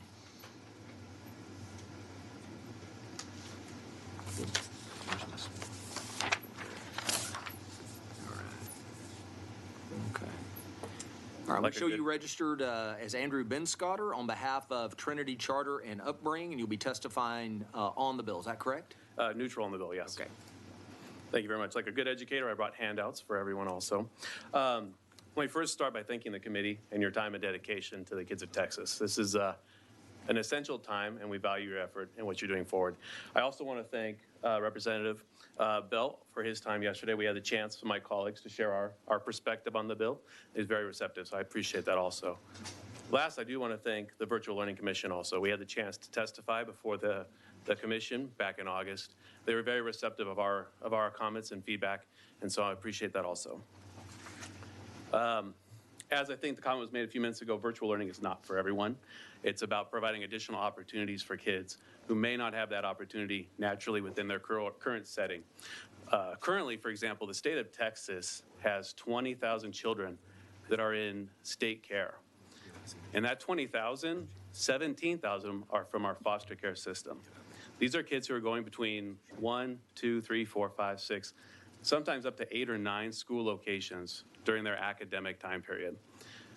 And as you can imagine, most of these kids tend to fall through the system, through the cracks, because they struggle building the relationships that they may need to help encourage them forward in their education. A 2022 TEA report noted children in state care, specifically foster care, only 62% were earning a high school diploma. That same report noted 80% of homeless children in Texas are earning their high school diploma. This bill is very important for that key reason, trying to open up another opportunity to capture these students to earn degrees and become part of our communities. In Texas, our foster care population, 1 in 4 will be homeless by the age of 22. And if you think about that, by hitting that age of 22, the ability of that individual to reverse that trend is so difficult. Trinity Charter School is a charter school, open community charter, that is currently completely in residential facilities in the state of Texas. We service 30% of children in state residential facilities. Our students on average are 2 to 3 grade levels behind. Our student population is usually there 6 months, but it's not uncommon to go into a facility and interact with a student who's been there over 2 years. Virtual learning is a really key piece for us because our students, when they hit 18 right now, they're aging out of the system and they're leaving before they have a chance to earn a high school diploma. We're asking that this committee removes one of the key pieces of SB 15 that hindered our ability to serve these students as they transition out, which centers on the 10% cap for student enrollment. Trinity's enrollment on a daily census is around 350 kids, but over the course of the year, we'll sit around 1,500 that we'll serve in Texas. But that 10% cap caps us to 35 seats virtually for the entire year. And if a student uses that seat, the seat is gone. All right. Is that, all right, thank you. Members, any questions for this witness? All right, thank you very much for being here. Thank you very much, appreciate it. All right, chair calls Jacob Butler. All right. All right, we show you registered as Jacob Butler on behalf of yourself, and you'll be testifying for the bill. Is that correct? Neutral. Oh, all right. Hold on. Okay. We have his permission to change. We have your permission to change your registration to neutral on the bill? Yes. Okay. Thank you. All right. You may begin. I'm a 6th grader at the Texas Virtual Academy at Hallsville. Thank you for the opportunity to talk to you today. I first chose virtual school because of the pandemic's effects on brick and mortar schooling. I've decided to stay because the benefits it's had on my educational progress. I'm a dyslexic student. Frisco ISD was not meeting the educational standards I needed for learning things in my English class. In order to attend my dyslexia classes, I was pulled out of English and was not given the opportunity to reach my potential in reading and writing skills. TIVA scheduled separate times for both English and dyslexia classes. I don't know if there's anyone else out there like me, but I cannot stand waking up early in the mornings and then trying to be productive. TIVA offers a program called Flex. Flex allows me to create my own schedule on a day-to-day basis. This allows me to spend as much time as I need with each subject. For instance, I don't need a lot of time to keep my 100 in science, but I do need more time to keep my B in English. I didn't realize at the time how much I was affected negatively by the distractions and interruptions that were caused by other students. Whether it was a student fidgeting with a pencil or someone in the hallway, I lost my train of thought. I couldn't stand being punished as a class when I was a good student. Now when I make a foolish mistake, I get punished on my own actions and choices. This allows me to really focus on improvement and self-discipline. I wanted to testify today so you can see how important virtual schooling is for students like me. Being able to learn at my own pace and work closely with virtual teachers has helped me grow my love for learning. Virtual schooling even gives me the flexibility to do awesome things like testify in front of the Committee of Texas State Representative. Thank you so much for your time today. All right. Thank you, Jacob. Members, any questions? I think Chairman Harris has a question for you. Jacob, not really a question. I just wanted to commend you for being here and having the guts to come before this committee and speak, regardless of which way you are on the bill. It takes a lot of guts to do that, so good job. You did a great job. Thank you.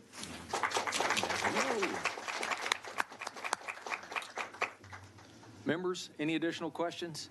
Jacob, I'll echo that. That was best testimony we've heard all day. You're welcome to testify on every bill if you like. I know you've been here a long time. Thanks for sticking it out with us. I'm proud of what you're doing. I'm proud of your family for picking the best option for you. And just go out and be great. Thanks for being here. All right, chair calls Tricia Cave, Association of Texas Professional Educators.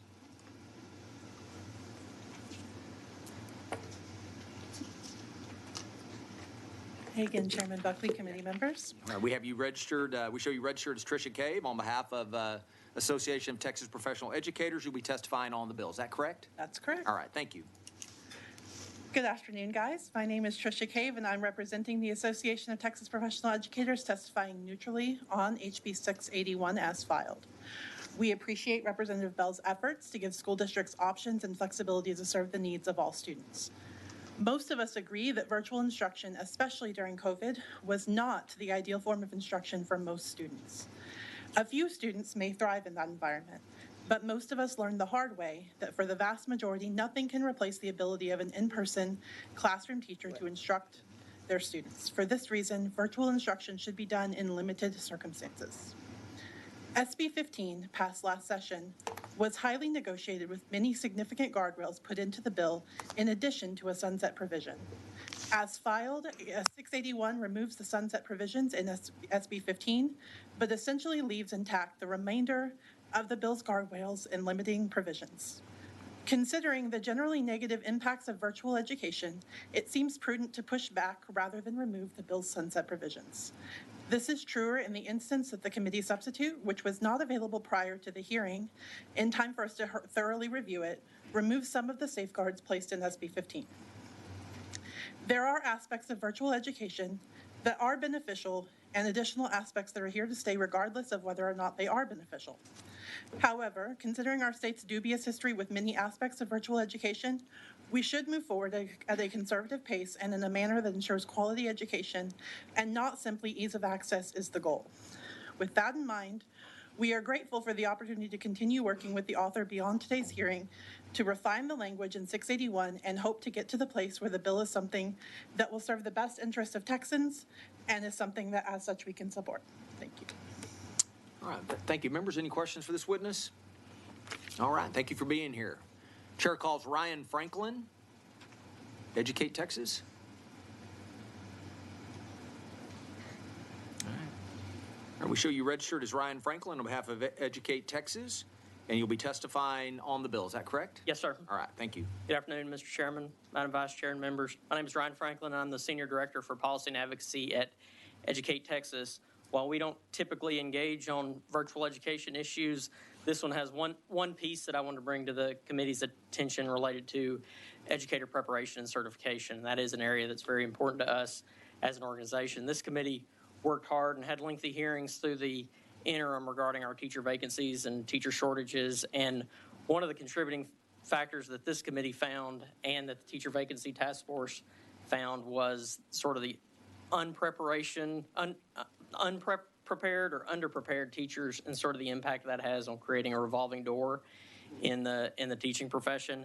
Section 1 of this bill would maintain a provision that passed in Senate Bill 15 in the second called session that allows someone to become a fully certified teacher without ever being in the room with a student. It allows them to complete their observation work, their clinical teaching, or their internship completely virtually in a virtual setting. And we're concerned that's not setting up the teachers or the students that they're teaching up for success. I can tell you as a former middle and high school teacher, and more importantly, as a parent of a elementary and middle school kid, there's no mute button in the real world classroom or in the truck when we're driving somewhere. So those classroom management skills really need to be learned in person. And I believe that allowing this portion of the bill to expire or repealing it as is done in some of the other virtual legislation would not have any impact on the operation or the continuation of virtual schools in the state, but would help close that loophole and strengthen our educator preparation. So appreciate y'all's consideration of that, and I appreciate Representative Bell's office and our continuing conversations there. You bet. Members, any questions for this witness? All right, thank you for being here. Chair calls Amy Pasirb. I probably botched that. How do you pronounce that? It's Amy Passerb. Okay. We show you registered as Amy Passerb on behalf of yourself, and you'll be testifying on the bill. Is that correct? I'm actually neutral. Yes, neutral on the bill. Okay. Okay. Thank you. So good afternoon. My name is Amy Passerb, and I'm the mother of 3 students who have attended virtual school. I'm testifying on behalf of myself and for the Coalition for Public School Options Texas chapter, and I am on the bill, like I just said. Thank you for this opportunity to come and testify before you today. As a parent, I didn't feel like my children's needs were being met at their local brick and mortar schools. Further, in light of recent events, I began to worry more and more about their safety. To that end, I started looking into other schooling options for them.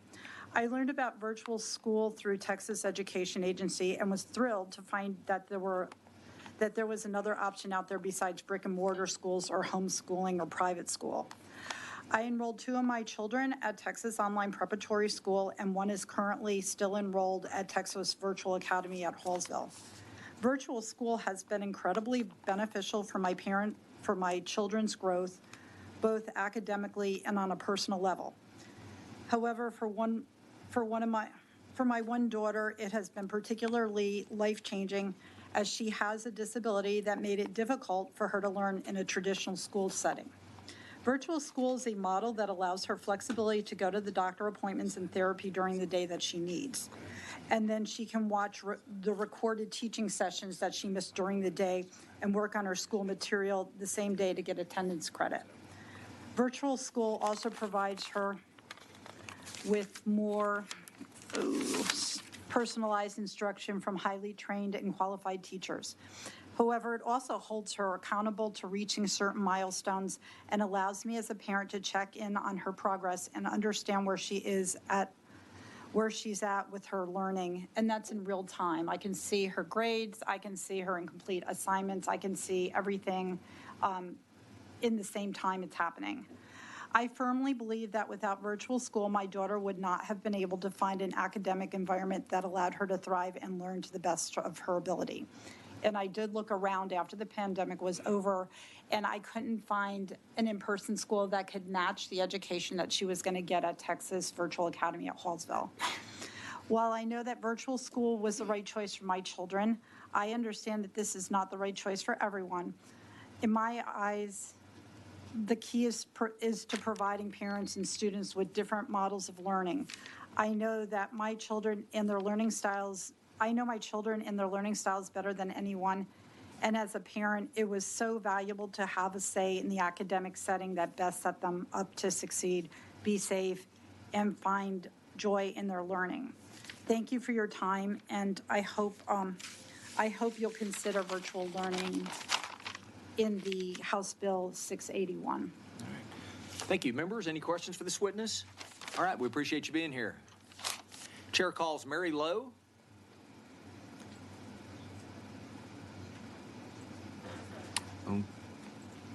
Okay. Mary Lowe. All right, we will show Mary Lowe, who's on behalf of herself registered against the bill. Chair calls Meg Bakich.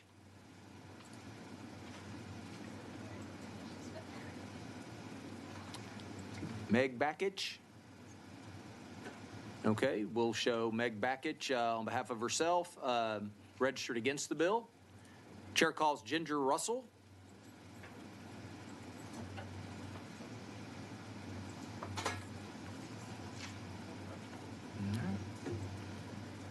Okay, we show I you. just happened to walk up on this. Anyway, my name's Ginger. Hold up just one second. Oh, We I'm show you so registered. sorry. Let me go through this. We show you registered as Ginger Russell, testifying on behalf of yourself, and you're testifying against the bill. Is that Yes, correct? sir, I am. Yes, sir. All right. Hi, I'm Ginger Russell. In 2013, I blew the whistle on probably one of the first online virtual learnings with C-Scope in the state of Texas.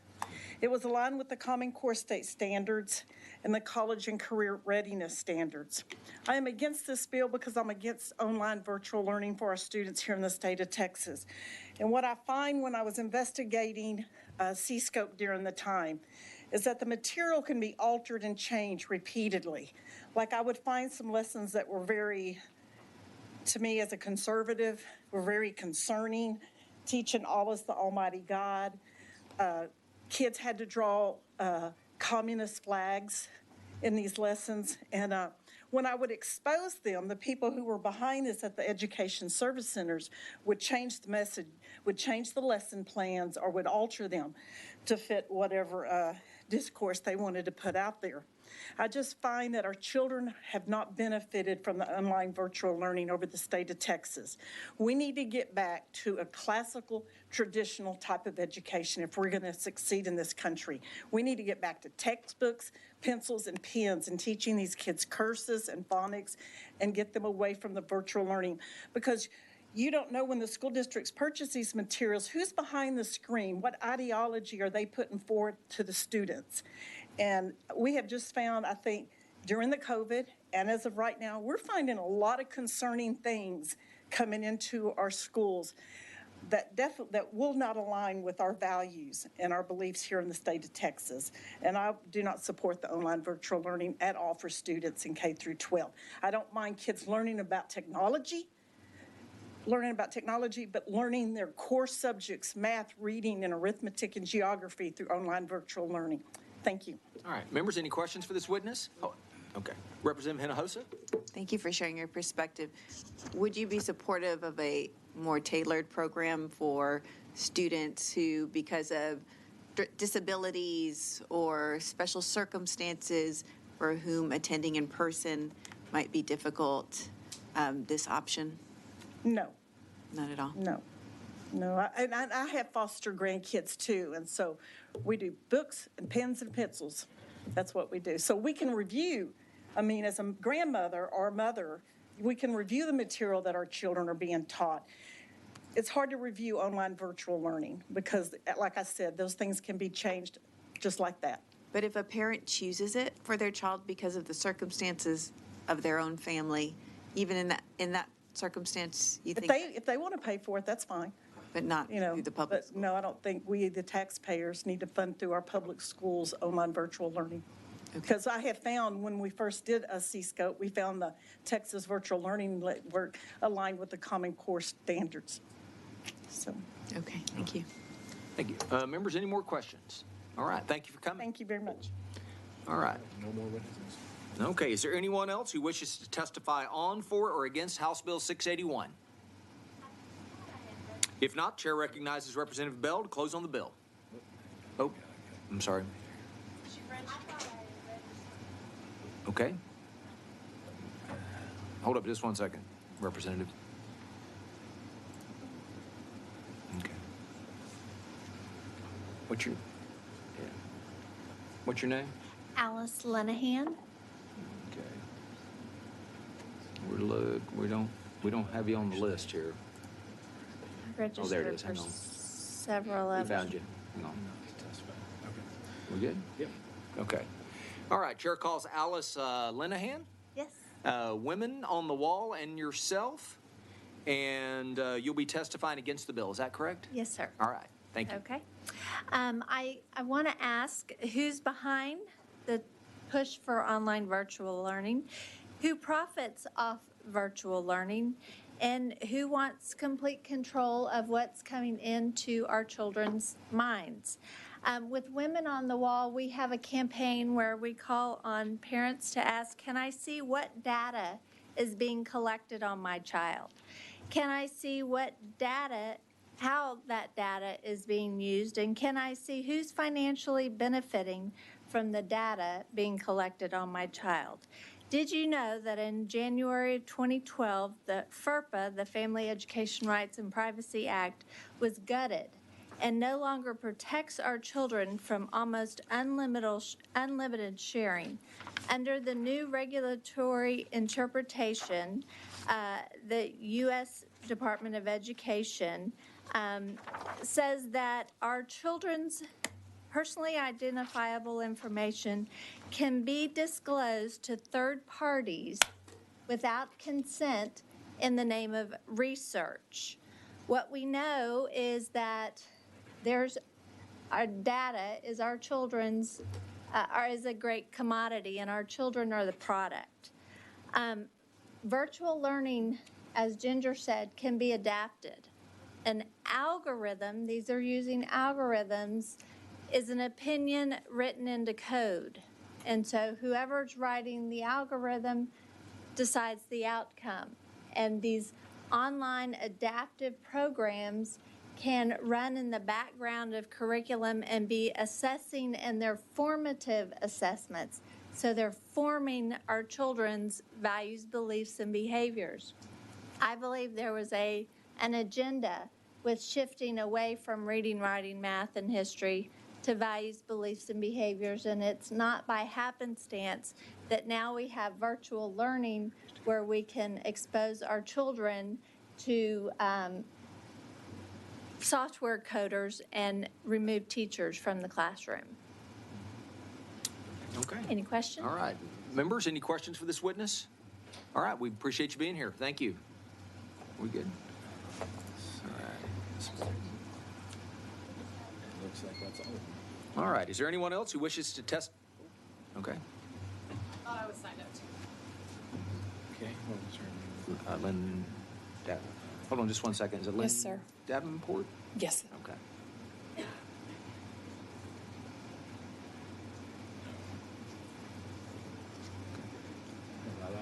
Lilac? Okay. Let's get you registered here. Thank you.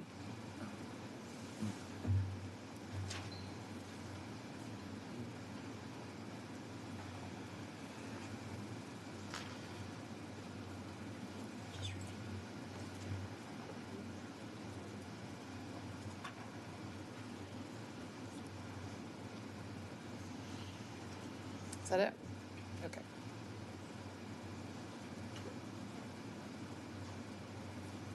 Okay. It should have multiple, so if you want me to do the. See, I have all this, I've already loaded all this. That's fine. I just hate to make y'all wait. Oh, sorry.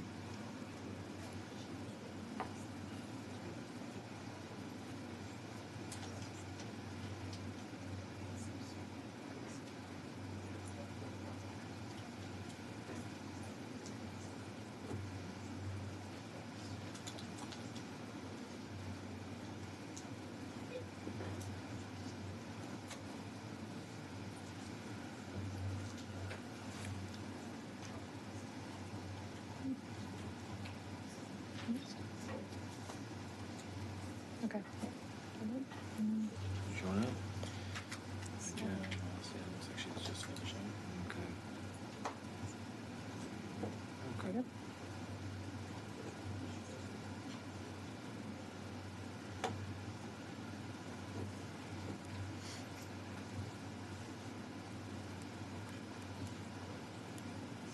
Okay, thank you. All right. Well, good afternoon. I Hold was on just here- one second. Yeah, Let me go through this and we get it all in the record. Sure. Okay, Chair calls Lynn Davenport. We show you registered as Lynn Davenport on behalf of yourself, and you'll be testifying against the bill. Is that correct? That's correct. All right, thank you. Yes, so I was here last week testifying against House Bill 1605, and this is bit of deja vu because I'll be saying some of the same things. Because what's behind this bill, I think we need to pan out and look at who is in the room, who's testifying on behalf and for the bill.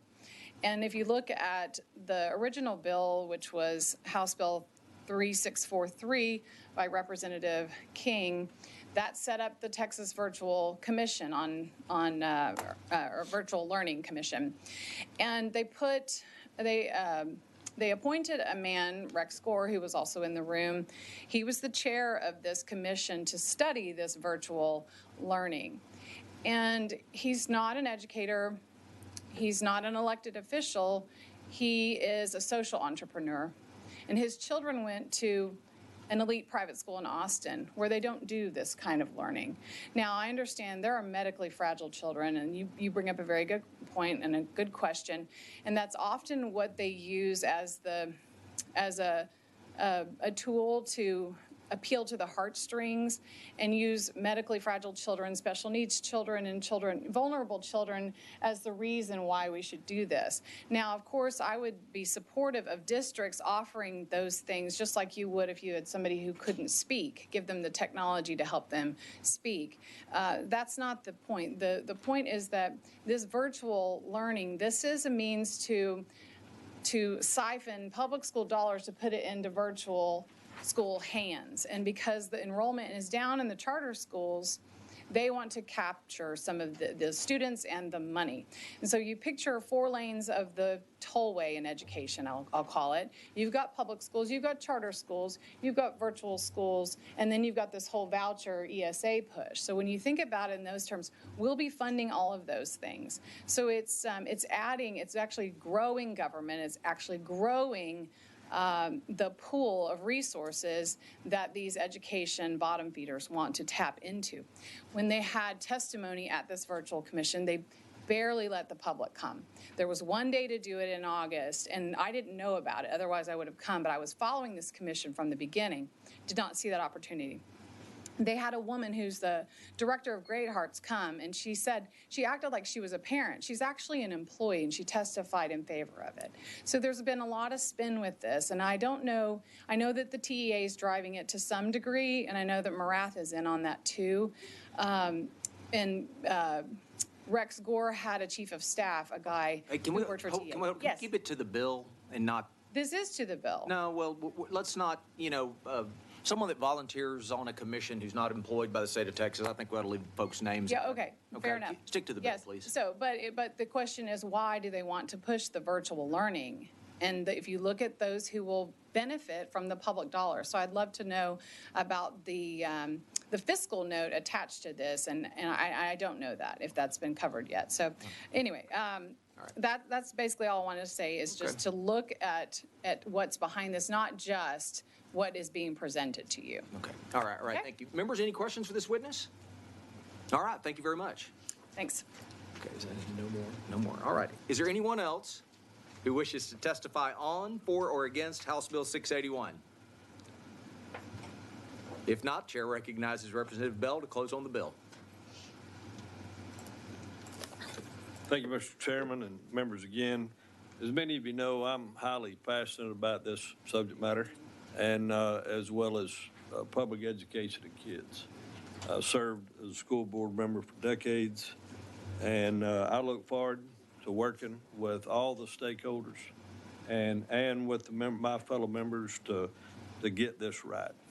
As I said before, this is about kids, and I would thank you again for your time. Appreciate your favorable consideration, and with that, I close. All right. Thank you, Representative Bell. Members, if there's no objection, the bill will be left pending. Is there objection? Chair hears none. The bill is left pending. Let's go to 1263. Chair lays out House Bill 1263 and recognizes Chairwoman Thompson to explain the bill.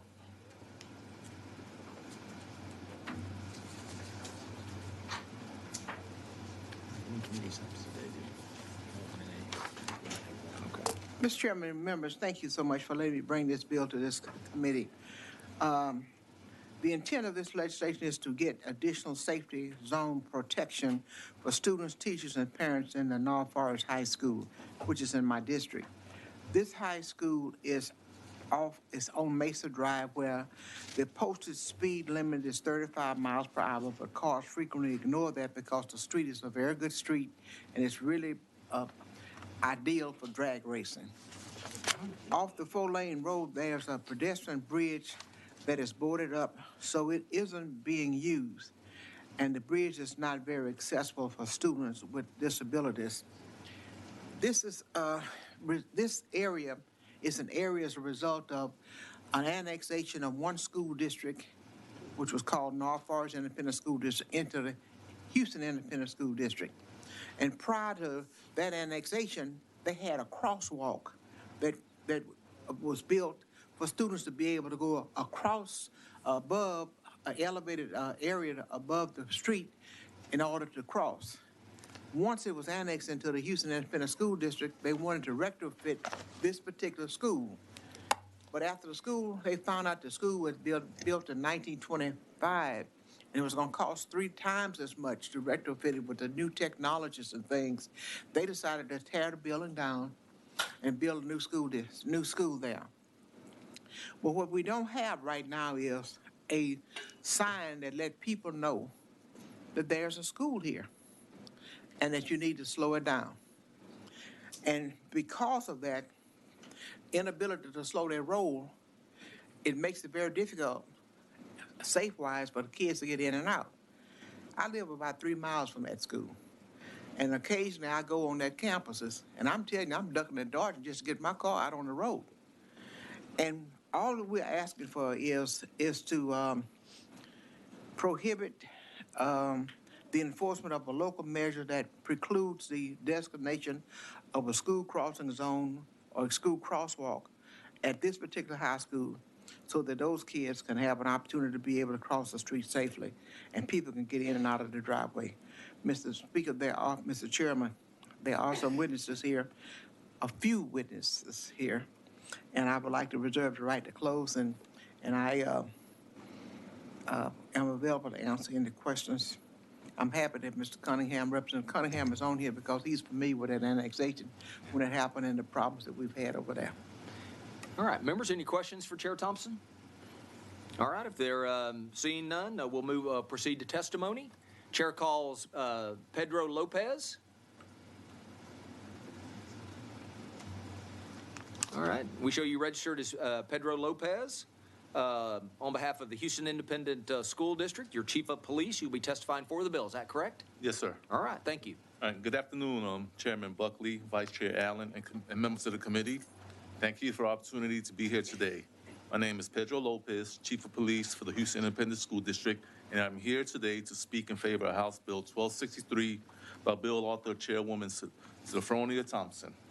I would like to thank Chairwoman Thompson for filing House Bill 1263 and for her steadfast dedication to the safety of the students of HISD. I would also like to thank Vice Chair Alma Allen for becoming a joint author on the bill. The HISD Police Department works to ensure students and staff are safe. The HISD Police Department responds to more than 63,000 calls per year, and we cover more than 300 square miles in the Houston-Harris County area. This is why HISD supports the school zone safety bill to ensure our high school kids are safe by preventing the city of Houston from excluding high schools from its school zone criteria. The HISD Police Department, in collaboration with campus principals, surveyed the district's high schools, and almost all of the high school campuses do not have school zone safety features such as flashing lights, speed limit markers, or yellow school zone signs, which are vital to alerting drivers. Currently, the city's Public Works Department excludes high schools from being considered to be school zones. On the handout, you will see the Public Works Department's document, which states that a school must be in an elementary school, middle, or junior high school to be considered for the designation of a school zone. However, when it comes to school zones, elected officials have consistently upheld safety, including for high school students. State laws on reduced speed school crossing zones and school crosswalks clearly include secondary schools such as high schools. These statutes do not limit or give authority to a city to exclude a high school. Safety zones are vital to protecting high school students. Reduced speeds give drivers more reaction time, which reduce the likelihood of a collision and the impact that the collision may cause on students or the likelihood of a student being struck by a vehicle. Prior to becoming the HISD Chief of Police, I spent 29 of my 36 years in law enforcement with the Houston Police Department, moving up the ranks from patrol officer to Assistant Chief of Patrol Region 1. I'm confident that the city public work departments are good people who want to keep our kids safe too. This bill will ensure we are doing what we can to protect our communities and our kids. Thank you for your time, and I welcome any questions committees may have. All right, members, any questions for Chief Lopez? May I? Yeah, May I? Dr. Allen. Chief Lopez, how many high school campuses in HISD are not in a school safety zone? Nearly 70% of Wow. the high school Wow. campuses are not in a school safety zone. Okay. Members, any additional questions? All right. Thank you, Chief. Thank you. Appreciate you being here. All right. Chair calls Ian Lavacek. God. You nailed it, sir. Did I really? Congratulations. Wow. I'm on a roll today. All right. We show you registered as Ian Lavacek on behalf of the City of Houston and Houston Public Works, and you'll be testifying on the bill. Is that correct? That is correct, sir. All right. Thank you. Thank you, Chairperson, Chairwoman, and all the members of the committee. I really appreciate the opportunity to speak here. My name is Ian Lavacek. I am a managing engineer with Houston Public Works, and I first want to say that Houston Public Works in the city agrees with the premise of everything we've heard from the chief and from the chairwoman. Safety on our roads in Houston and all throughout the state is our priority. So we do applaud that and support that entirely. But we do have some thoughts about this particular bill that we want to be considered to make it as good as it can be. We do see potential benefits to the revised bill. As currently written, the bill may require the city of Houston to implement roadway features without any engineering assessment in ways that do not follow engineering best practice for improving safety. That's our main concern, that we want to make sure that we're doing this in a way that follows all necessary federal, state, and local standards. So we ask for consideration that a requirement be added for a traffic engineering study for the types of traffic control features specified in this bill, namely school crossing zones and crosswalks around high schools. That's actually what our policy currently requires for all other schools as well. So basically what we were saying is that we want to treat high schools, if we do this and use school speed zones around high schools, we want to treat them the same way as other schools. And we are also open to revising our policy. And that policy that applies to school safety zones just for middle, elementary, and junior high schools has been long-standing. It's been there for a long time. And the city is looking through everything that we do on our roadways to make them safer and to understand that what we've done in the past has not always led to the best safety outcomes. So, and we have a whole Vision Zero program, which I believe City of Austin does too, where we are trying to encapsulate a lot of those thoughts and a lot of those principles. That said, we do currently have a lot of different programs and policies that do impact safety around schools. Just to show how much we appreciate and prioritize this, we do have a whole school group dedicated to traffic safety analyses around schools. They do our speed zones around elementary, middle school, and junior high schools, but they also do a lot of safety investigations for high schools where we can do everything up to that school crossing zone. They can do signage, pavement markings, crosswalks, a lot of other things at those high schools. And we also have a dedicated pedestrian safety program where we look at potential roadways where people ask for help getting across the road. And that could be schools as well. We'll look at the whole street and we'll determine what, based on the traffic volumes and speeds and where people are crossing, basically those traffic engineering principles, we take a look at what makes the right sense for a particular roadway. And we apply that also to schools. And so I wanted to touch a little bit on, we have been looking at Mesa Drive and North Forest High School in the context of these programs already. And we have identified some needs for that school on Mesa Drive, identifying that there is a lot of pedestrian activity at those schools. They have activities on both sides of the street. We have submitted an application for federal highway safety improvement money to the federal government and with TxDOT. That has been approved, and we'll be giving a lot of attention in 2025 when that money comes available. So I want to say we are here to work hand in hand with all of our partners who want to improve safety, and I hope that we are showing we are working in good faith to make that happen. So thank you. Are members any questions for this witness? Okay, Representative Cunningham. Thank you, Mr. How you call it, Havlicek? That's pretty dang good. Thank you. It's close with it, okay. Yeah. You kind of touched on it, so I think I might know the answer, but you mentioned this traffic study feasibility. Yeah. Who's going to have to pay for that? Is that the city going to take that on, or are you going to ask the district to do that? It depends. Can you specify which traffic safety study? There's a couple we could look at. We have I'll go through a couple of the options. We have the one that we have our ongoing program where we have dedicated staff to take a look at those issues. And we will do that all in-house. And if there's any recommendations that come out of that, that could include the signage and the markings, crosswalks, we will do that with our city money to do that. The other program, what I mentioned, which is the highway safety federal funding, that's where that'll be a much bigger project. It'll have a lot more money involved. We'll be able to look at certain features and work with the school to be able to figure out what exactly works for those students. We won't be looking for any money coming in. That'll all be federal funding. The city will pay for the design on that work. Okay, so I guess where I'm going is because you said you made a recommendation maybe to include the feasibility traffic study. So would that be the in-house study, or we're going to wait for 2025 with TxDOT money? We have, the study has already happened. So I would say that study is complete. We've identified the needs for certain improvements. We have submitted that to TxDOT for their review. They've approved it. So we've identified, generally speaking, what we need to do there. We still have some ability to work with the schools and the school district for what that needs to be. We will do all of that on the city dime within our design budgets, yeah. And how many schools are you looking at? I just heard from Chief Lopez, at least 70% of the schools. Is that all the schools? Well, this particular safety money is just dedicated for Mesa Drive in that northeast part of town. I think it's a good question, because another part of this bill that we just want to highlight is that it is general to Houston, and it will not just impact this one high school. It would basically, we want to investigate what the impacts would be on all the high schools, because the chief is absolutely right. Our policy is that we don't install dedicated speed zones, school crossing zones for high schools. Sometimes there is a little overlap for those high schools with other schools, middle schools, junior highs around them, so they'll have some of that overlap.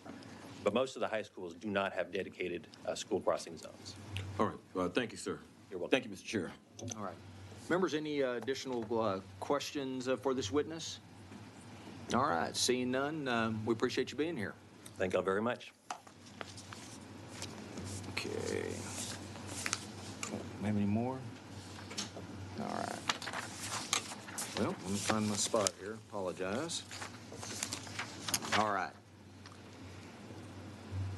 Okay. Is there anyone else who wishes to testify on, for, or against House Bill 1263?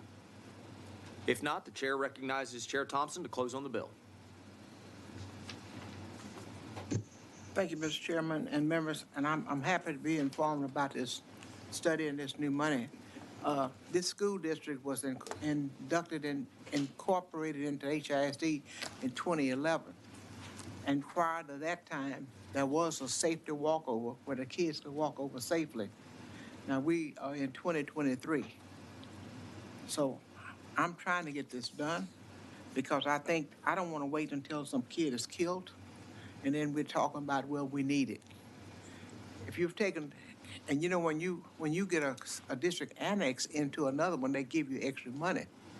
You're just not taking them in, for free. And they have had this has been in HISD for a long time. And the city has been there, Houston has been there for centuries. So I would appreciate the favorable consideration of this bill, because I'm looking at the safety of the kids. And if they have already done this research and they already know what's being done, what's holding it up? Yes, ma'am. Hold up, Chair Thompson. Yes, sir. So from what I understand, the study's been done. There are other high schools in Houston that do not have proper speed control and different devices and traffic control. Is that correct? From the testimony I just heard, that was correct. Okay. But when this school was annexed in HISD, it had a crosswalk that safely walked the kids across. That has been boarded up because they tore the old school down. And we have not been able to get anything there to let people know that here's a school, slow your roll. 2, 3, 4, 5, 6. Would you be opposed to going and voting the bill out? You would not be opposed? Okay. All right. Give me just 1 second. I don't want to mess something up. I'll tell you what, I don't need you to, I'll tell you what, is that everything? Any more questions for Chair Thompson?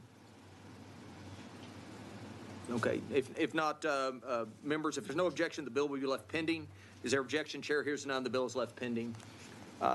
It's Chair's intention to take this up as pending business. I don't know if anybody's in the back to go on and have a vote on this bill. Are you ready? Okay.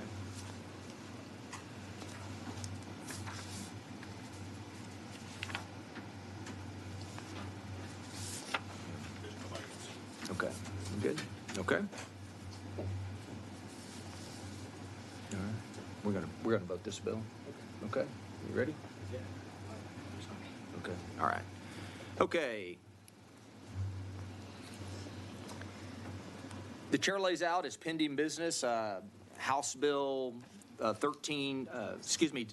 Bill 1263 by Thompson. The members, this is the bill we just heard that relates to school safety and traffic safety and municipalities or groups prohibiting the installation of such safety features in front of our schools.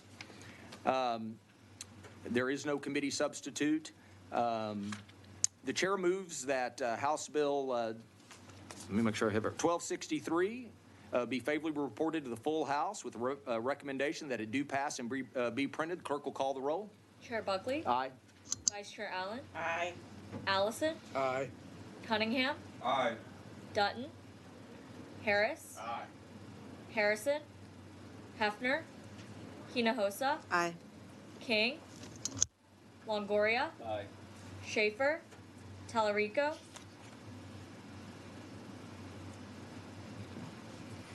Okay, there being 7 ayes, 0 nays, the motion prevails. All right, let's go to 2234. Chair Thompson, would you like to go on and do the next bill? Okay.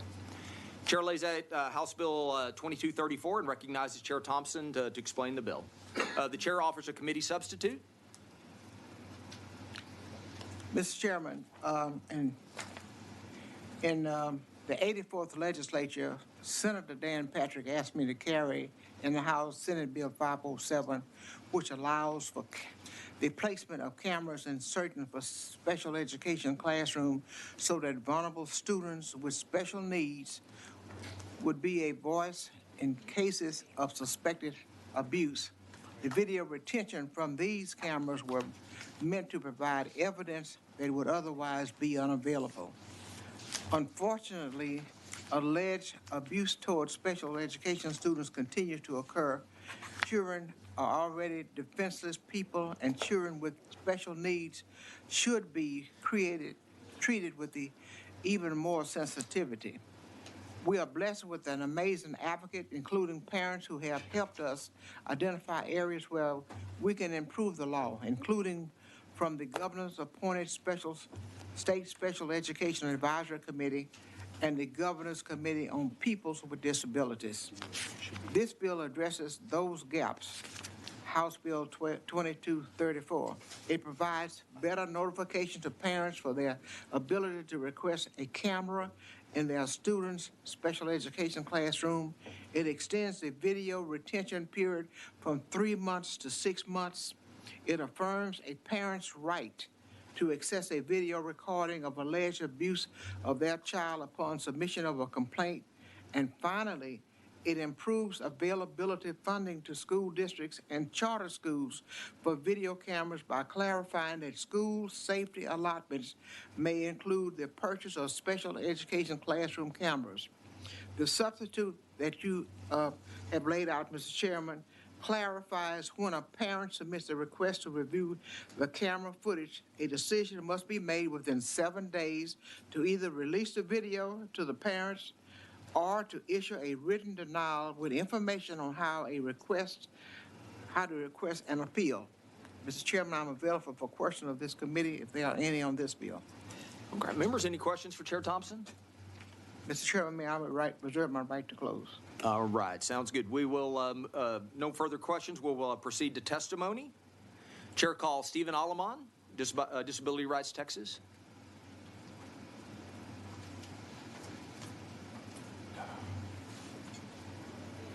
We show you registered as Stephen Aleman on behalf of Disability Rights Texas and be testifying for the bill. Is that correct? Yes, Chairman. All right, thank you. Thank you. Good afternoon. I'm Steve Aleman with Disability Rights Texas, here in favor of the legislation and in support of the committee substitute as well. As the chair outlined, we have had this law in place for several years. It has been a success for many families with students with disabilities, and it's been a success for educators as well, because it provides a true, undisputable record about what has and has not happened in certain special education classrooms.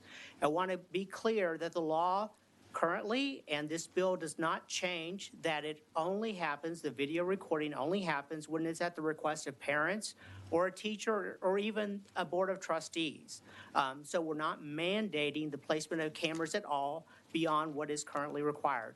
This bill instead only sort of cleans up the process a bit based upon our experiences over the last several years, such as was outlined, making sure families know and have information about what their legal rights are with regard to cameras, making sure that current state funding is more accessible to school districts and clarifies that it can be used in the name of school safety and security to monitor these special education classrooms, and make sure that those recordings are saved for an appropriate amount of time, so that there is a clear record about what and did and did not happen in these certain special ed spaces.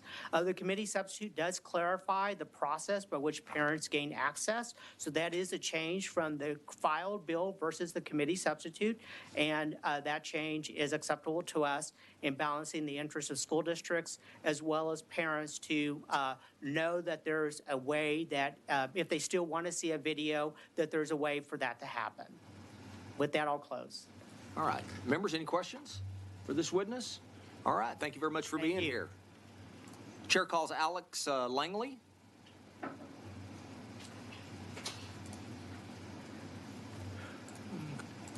All right. Good afternoon. All right. We show you registered as Alex Langley on behalf of yourself, and you'll be testifying on the bill. Is that correct? Yes. All right. Thank you.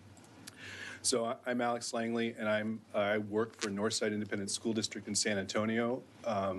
We have 100,000 students and 15,000 students with disabilities. One of my job responsibilities is to I oversee the camera program there. I send notifications out to families. I start the installation process, and I also review video with administrators and families.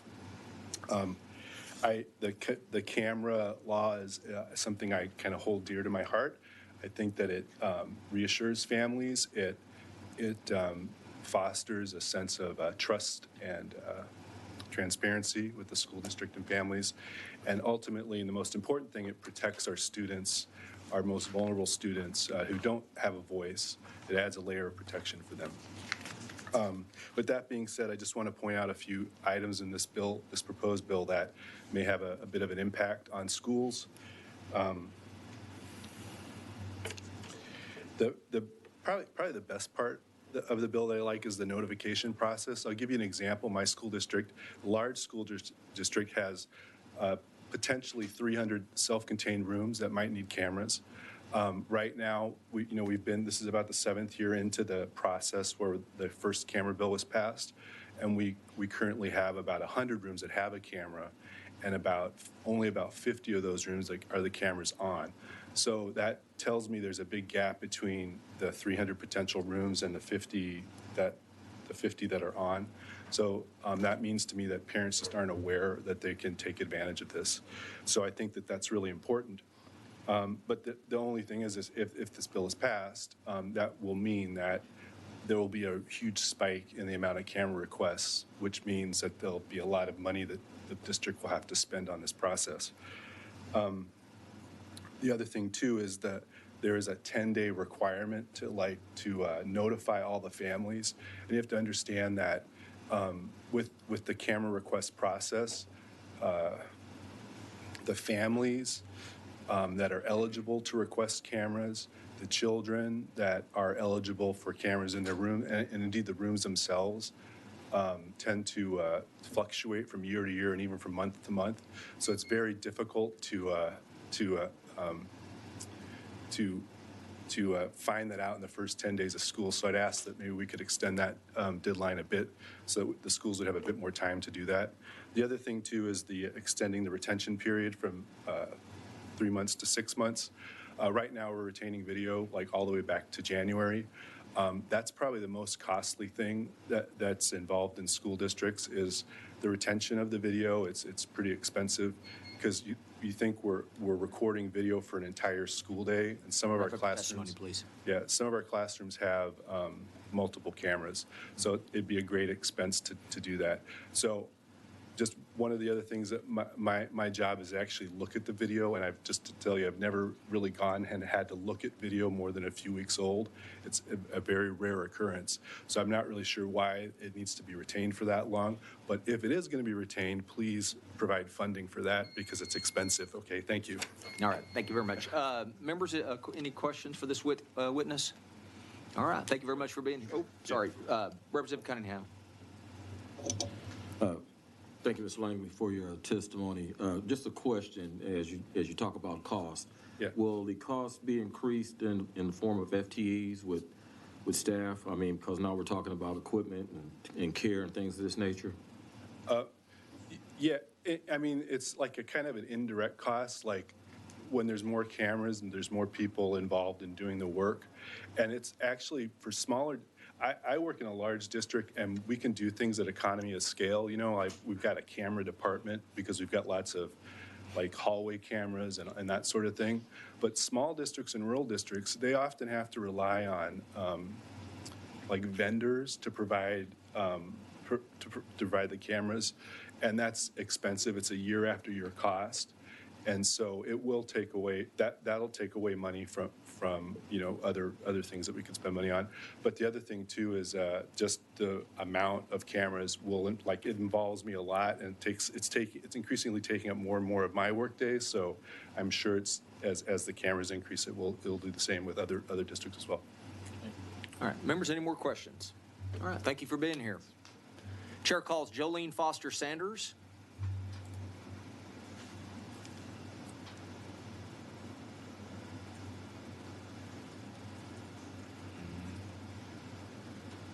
Okay. We'll show Jolene Foster Sanders on behalf of the Coalition of Texans with Disabilities to be registered for the bill. Chair calls Sabrina Gonzalez.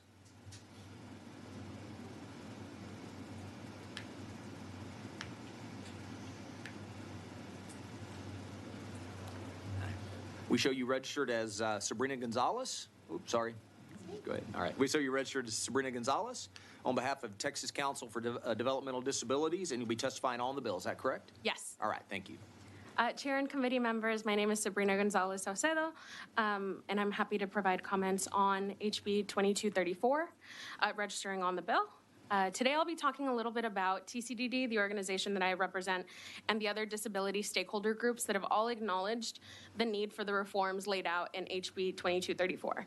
I invite each of the committee members to learn more about our organizations and create partnerships to learn more about policy issues that impact disabled Texans.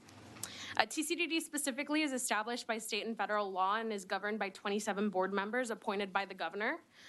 The council's purpose in law is to encourage policy change so that people with disabilities have opportunities to be included in their communities and exercise control over their own lives.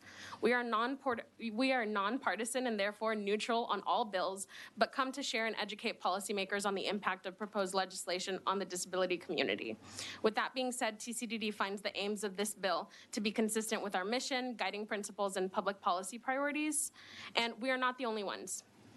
A broad coalition of disability stakeholders have voiced a need for the provisions laid out in HB 2234, including the Texas Governor's Committee on People with Disabilities, also known as the GCPD, which is the report that you guys have in front of you. GCPD makes recommendations to the governor and the legislature on disability issues and is dedicated to furthering opportunities for persons with disabilities to enjoy full and equal access to lives of independence, productivity, and self-determination. Recommendation 3.12 specifically in the report laid out in front of you specifically recommends to reform and expand the use of cameras in classrooms to further empower parents and protect students with disabilities. In addition to the GCPD, the Continuing Advisory Committee for Special Education, also known as the CAC, the state advisory panel required by the Individuals with Disabilities Education Act, IDEA, also acknowledges the need to reform and expand the cameras in classroom law.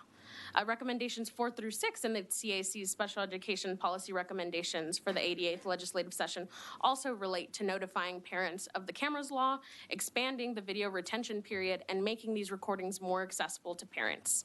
Again, HB 2234 would improve upon the original cameras in classrooms law and improve safety outcomes for students with disabilities. I'd be happy to answer any additional questions. All right, members, any questions for this witness?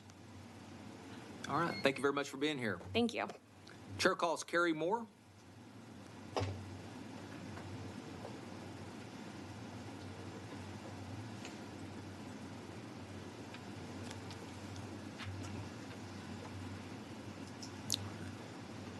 We show you registered as Carrie Moore on behalf of Texas Education 911 and County Citizens Defending Freedom and yourself. You'll be testifying for the bill, is that correct? Yes, sir. All right, thank you. Bill 2234, we are voting for this bill. The transparency regarding whatever is happening in our classrooms is always a good thing. Thank you for adding a time frame in which the district must comply. Parents always appreciate that. We need to protect our special education students and teachers. We support the implementation of steps that would protect our children and teachers and assist them all to getting back to learning the basics of reading, writing, math, science, and history. All right. Members, any additional questions for this witness? All right, thank you very much. Thank you. Chair calls Lisa Flores.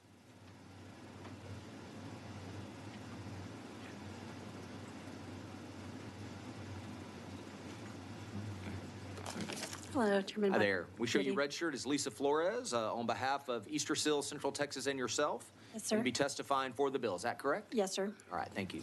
My name is Lisa Flores. I represent Easter Seals Central Texas. We are a 100-year-old nonprofit that serves people with disabilities and their families across Texas. I, with Easter Seals, made countless office visits to make sure this law passed over 2 sessions. I'm really well acquainted with the bill. The changes in this bill will really help for implementation in the real world, because what's on paper and how it's implemented are 2 vastly different things.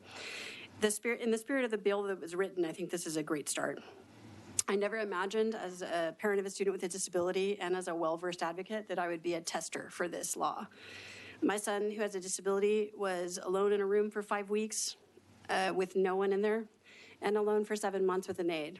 I asked for a camera because my suspicion was educational neglect, and I was denied that camera.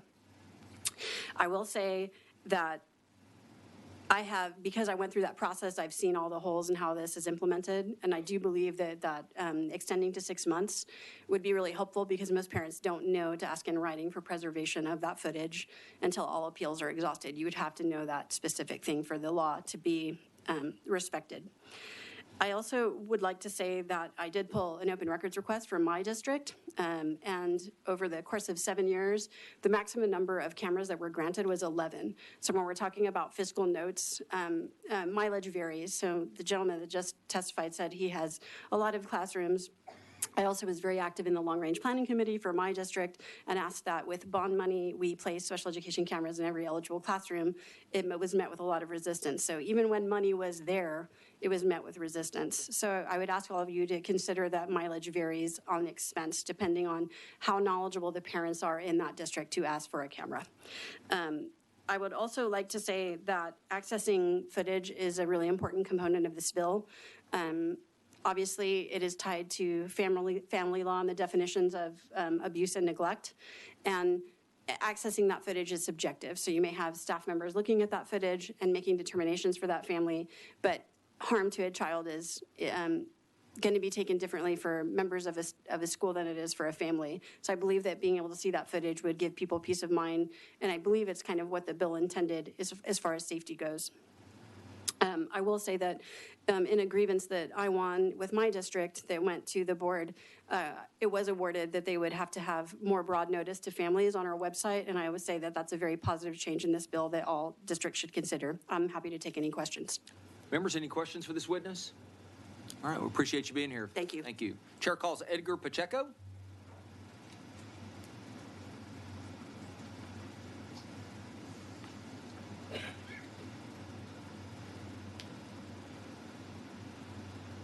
We need to get him a microphone.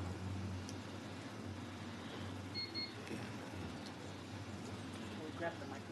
Yeah.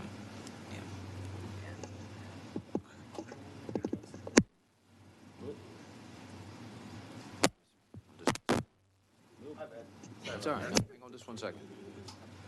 We'll get it. Hang on.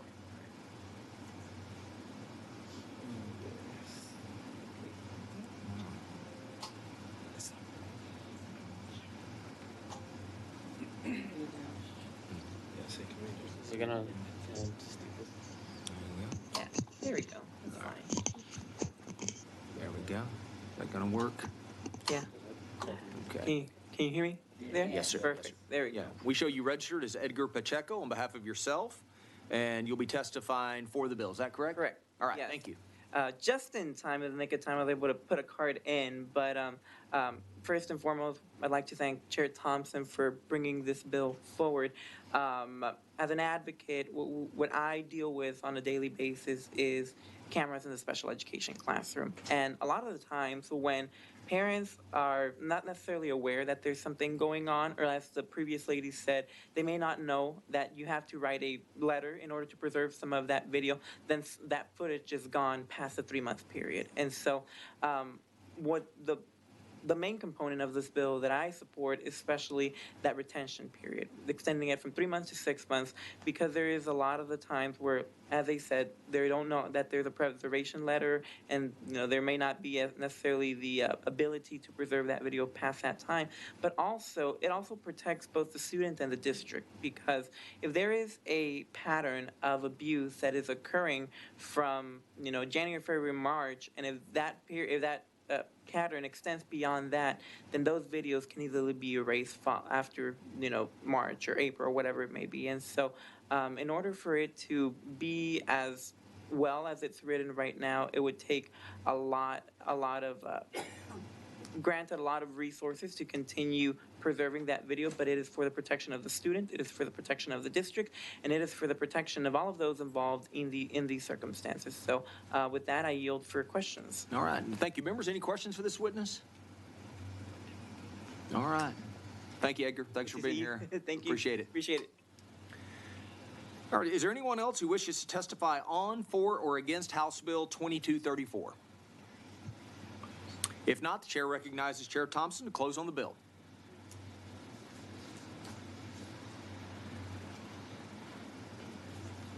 Mr. Chairman, members, if you're a parent and your kid gets hurt, you want to know right now what happened. We have grown so much in this country and in this state that we want to make sure that every child has an experience to go to public school if they can. And we have made provisions for special need children to do that. From time to time, there are injuries that happen to these children. Some of them can talk, many of them can't. And when Lieutenant Governor Dan Patrick passed Senate Bill 507 as Senator Dan Patrick and asked me to carry it in the House, we had in mind an opportunity to do two things. Number one, if the child got injured in the classroom, to see what happened, what caused the injury. And it was a protection for two persons. It protected the child, but it also protected the school district or the teacher. Because you didn't want to, parents might say, well, the teacher must have did this. The teacher must have hurt the child. So it was evidence there available. So all we want to do is give the parents an opportunity within 7 days to be able to ask for the release of the video or give them an opportunity to know what the appeal process to get the video and keep the video 3 extra months. We know it's gonna cost money, but aren't these children worth that?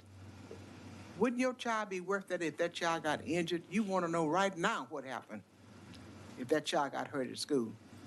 Should we give these parents the same opportunity? That's all this bill is doing. We're asking for the same opportunity for everybody, especially these children. Mrs. Chairman and members, I ask for your favorable consideration, and I am available for further questions if this wonderful committee have any. And don't be bashful if you want to vote this or not. Okay. Thank you, Mr. Chairman. All right. Thank you, Chair Thompson. The committee substitute is withdrawn. If there's no objection, the bill will be left pending. Was there objection? Chair hears none. The bill is left pending. Yeah. Chair lays out House Bill 2012 and recognizes Chairman Oliverson to explain the bill. All right, thank you, Mr. Chairman, and I'm honored to lay out House Bill 2012, which I think sounds like a movie. Very excited at some of these bill numbers. This is a good one. House Bill 2012 is a follow-up bill to Senate Bill 979, which became law last session. That law basically says that if an entity were to donate a framed copy of the national motto to a school, that the school would need to place that in a conspicuous location, and then that is the law. And after that bill went into effect, we had several situations where teachers in the classroom were reaching out to us saying that they had wanted to have a framed copy for their classroom, but were being prohibited from doing so. And so what this would do is it would simply allow for a teacher that received a donated copy of the national motto that chose that they wanted to put it in their classroom, that a school district couldn't have a policy prohibiting them from doing that, as it is our national motto. And that is essentially all it does, members, and I'm happy to take any questions on it. All right. Members, any questions for Chairman Oliverson? All right. Seeing none, we'll proceed to testimony. Chair calls Sean Hall Lacuna.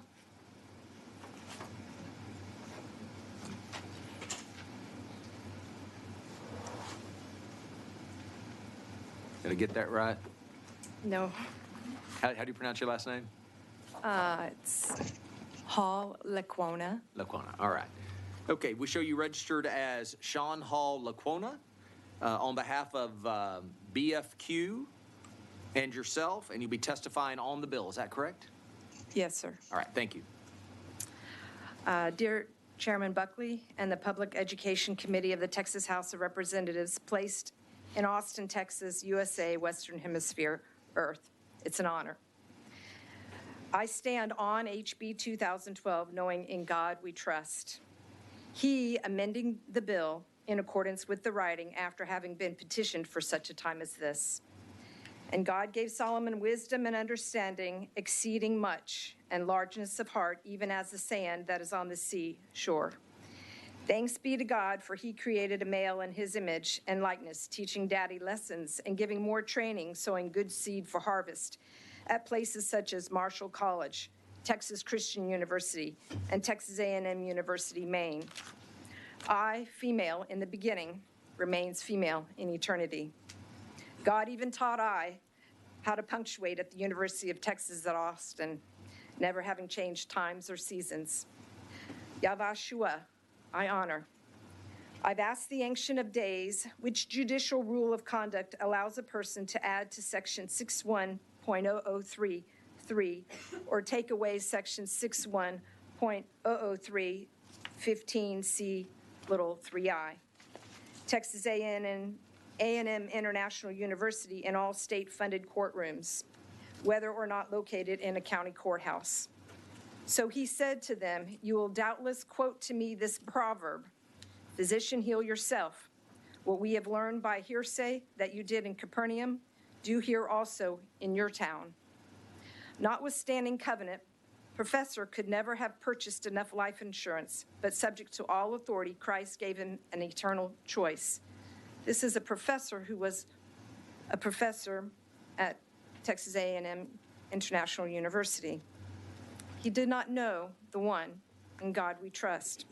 But his son at the scene reported the professor's cry, "Dios, Dios," from a San Antonio hospice room. In good faith, God spoke through his to save that soul. From the beginning, it was so. On this, the 28th day of March, 2023, the vision accomplished on July 27 at 2020 in the morning. The same revelation, the same vision came exactly as it did before. Be about Father's business. The condition precedent fulfilled all. Thank you kindly. I support you supporting In God We Trust, because God is trustworthy and God is faithful and he is legitimate, and he is time and time and time again and will again prove worthy of all love and adoration. Thank you for your time. Questions? Yes, your testimony indicates you're for the bill, but you're registered on the bill or neutral on the bill. Is that correct? I just want to make sure we're Would accurate. you ask me one question at a time, sir? Yes. Are you're testifying neutral on the bill or testifying for the bill? I'm testifying on the bill. Okay. I've asked the Ancient of Days a question to be answered regarding the specifics in the bill regarding those portions that I quoted. I'm trusting in him that he will give you light and the way and the truth to know how to amend the particulars of the wording so that it will stand strong and be clear and have a resolution for all that you are doing or trying to do or endeavoring to do in your heart. All right, thank you. Members, any questions for this witness? All right, we appreciate you being here. I have one question. May I ask you? Well, that's not normally we ask questions. All right, then I'll just go with it. Yeah, just form it in a statement for us, and then Okay. we'll conclude. I did not know expressly how many copies to give you in this committee because I had read something that was different, and I've testified before in the Senate. They needed 25. So I have one. That's fine. We can reproduce those and submit and distribute them to the committee. All right. Okay. All right. Thank you. Members, any questions? All right. Thank you very much for being here. Chair calls Judy DeHaan. We show you registered as Judy DeHaan on behalf of yourself and testifying for the bill. Is that correct? That is correct. All right. Thank you. Thank you, Chairman, for allowing me to address the committee in support of HB 2012. When I first learned about the National Motto Bill in Austin during the last legislative session, I knew immediately this was something I felt strongly about supporting. I spoke with my representative, Tom Oliverson, shortly thereafter about my excitement and thanked him for putting forth the original bill in support of SB 797. As a result of this bill, I was able to be a part of facilitating the direct placement of 121 24 by 30 frame posters in each school in the third largest school district in Texas and an adjoining district. To show you what the public support was like when they learned of the initiative, we were able to obtain private donations for all of the posters within 48 hours, and some had to be turned down. The individual donor names were placed on the reverse side of the poster with a short explanation of the bill. In addition, requests were for a brief history of the motto to include alongside the poster for students and parents. When visiting the schools, the reception by the principals and staff was very positive, and awareness of the initiative spread far and wide. People began calling and emailing, wanting to know how to get involved and do the same for their area. We were able to provide recommendations to over 15 other districts across the state of Texas, from Galveston to Panhandle to the Valley to the Hill Country to East Texas. Estimates were that an additional 200-plus schools were able to be provided with their own national motto poster, expressing their patriotism to our country. Through these efforts, some of these contacts, then including superintendents, we learned of the request to place them in each classroom. Therefore, we strongly support Representative Oliverson's bill, HB 2012, to now include the ability to place these in each classroom and in institutions of higher learning classrooms. My recommendations are, Number one, ensure there is a minimum size of an 11 by 17 at the main entrance in a prominent location. Preference by our contacts was that it be the 24 by 30 so that it has visibility. Number two, ensure the minimum size in the classrooms be at least 11 by 17 for visibility. Number three, based on some of the contacts, was add a brief history related to the motto to be posted alongside the poster. Passage of this bill will show the state's continued willingness to support citizens' desire to display their patriotism to our great country, provide a constant reminder and catalyst for discussion of our history daily for our students, and ensure teachers and professors are able to adhere to the bill free of repercussion. Thank you. All right. Members, any questions for this witness? All right, we appreciate you being here. Thank you. Chair calls Tom Nobis.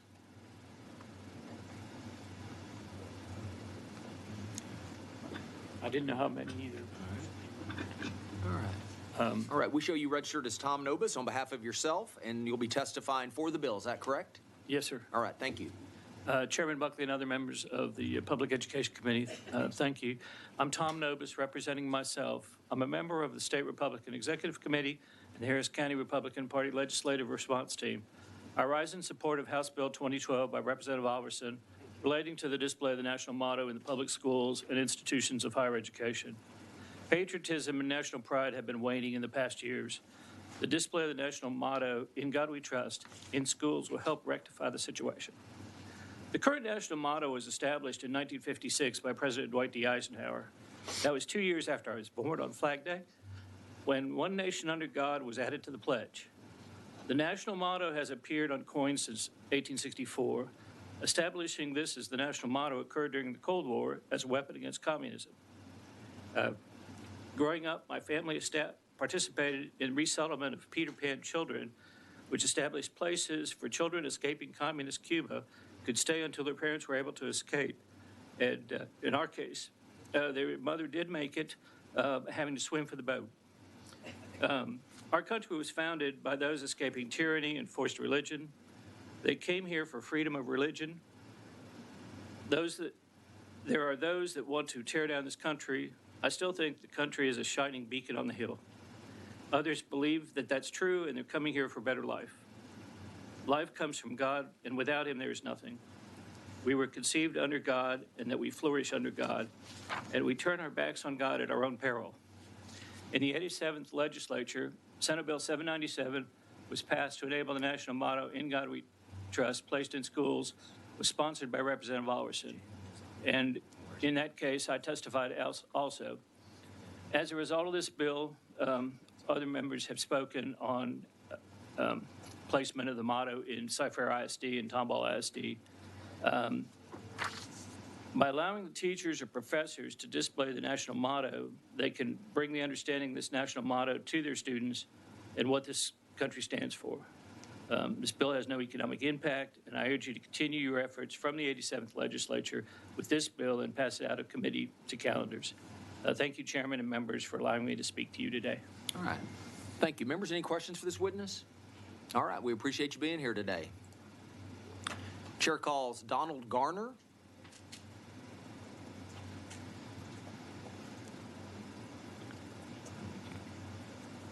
All right. We show you registered as Donald Garner on behalf of Texas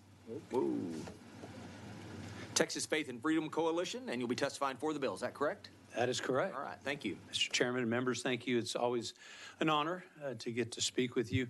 I'm Don Garner, the Executive Director for Texas Faith and Freedom Coalition, whose mission is to give people of faith a voice in government. And towards that end, it is my honor to speak in favor of bills like House Bill 2012.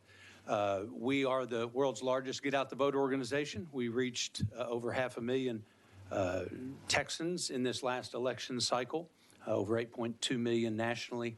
This is our second session advocating here in the Capitol. And last session, I have the distinct privilege of working with Dr. Alverson on his bill, the national motto bill, that I remember distinctly you printing for me one of the first, maybe the first day of session.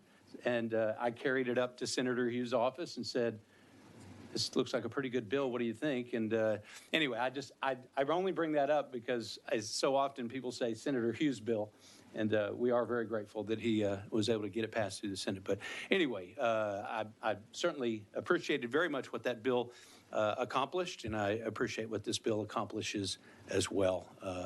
I don't really need to say a lot more about it than that. I certainly urge you to pass House Bill 2012. Thanks.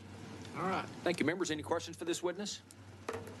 All right. Thank you very much for being here. Chair calls Linda Kellogg. Hi. Hi. We show you registered as Linda Kellogg on behalf of the National Motto Project and yourself, and you'll be testifying for the bill. Is that correct? Yes, sir. All right. Thank you. Well, I've sat here too long. My notes are all messed up. Keep adding things to it, taking stuff away. This bill doesn't cost Texas anything. It's all donations. It's a protection for teachers' rights to continue, some of them, to put this bill up in their classrooms. The original bill from 2003 was signed by Governor Perry, and it became an obscure law. It was at Texas Education Code 1.004, and it said that you could put the national motto "In God We Trust" in your classrooms. So when I found out about it many years later, that's what we started doing with the National Motto Project. We laminated posters that we got from someplace up in Washington, D.C., and began to distribute them to our public school teachers. When I contacted my superintendent of the district that I live in, which is Brazoria County,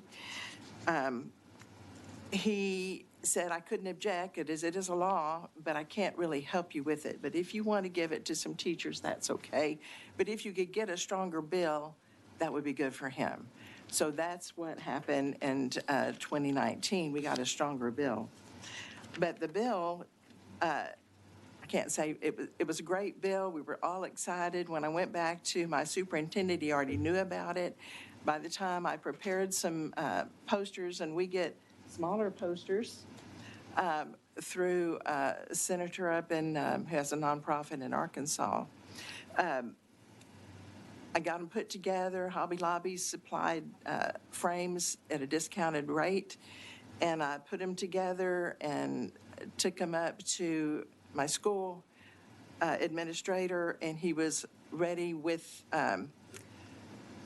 He was ready for me, and he took the frames, the framed prints, that we had prepared, and took them to each school in his district and got a picture taken with the principals and posted them on Facebook. So I don't know if Dr. Oliverson knows that, but my superintendent was very supportive of this. My daughter is an administrator with one of our intermediate schools, and we had given her a laminated copy, and then I framed a copy for her office and her classroom. And but she was a little apprehensive after she found out that the new bill kind of took it off of the classroom idea and made it the public buildings. So she still displayed it, but she was a little apprehensive. I have a friend who's an English teacher in another high school, and we had distributed 200 posters to that particular district through the superintendent, and he took 200, and one of my friends who's a teacher over there asked for... Please wrap up your testimony. Yes, she asked for more. This doesn't cost you anything. We just donate them. There's different sizes of the same poster, so I ask and fully support Dr. Oliverson's amendment to this bill. All right, thank you very much. Members, any questions for this witness? All right, we appreciate you being here. Thank you. Thank you. All right, chair calls Teresa Thomas. Okay. Hi there. We show you registered as Teresa Thomas on behalf of yourself, testifying for the bill. Is that correct? Absolutely, and I'm here to give a big shout out to my representative, first and foremost. But because of this bill, I just wanted to share with you what this has meant to our community and how it has brought us together. So first and foremost, I just want to thank the 87th legislature for the passage of the National Motto Bill that allowed In God We Trust to be displayed in public schools. With this law, our American history placed in the halls of learning will provide more opportunities for students to have conversations around the foundations of this country. This visual clue prompts the next generation to know its beginnings and its journey. When, as an Indigenous woman living in multicultural Harris County, heard Representative Alderson speak on the passage of this bill, I was excited to participate in bringing my community together to celebrate this country we call the home of the brave, regardless of race or ethnicity. However, volunteering in schools, I was concerned the size of the poster may not be visible to all students. So I wanted to see if large posters and wall hangings could be placed in the hallways. But the question was, would the community support and fund it? Because it costs 5 to 10 times more than the smaller. And the answer overwhelmingly was yes.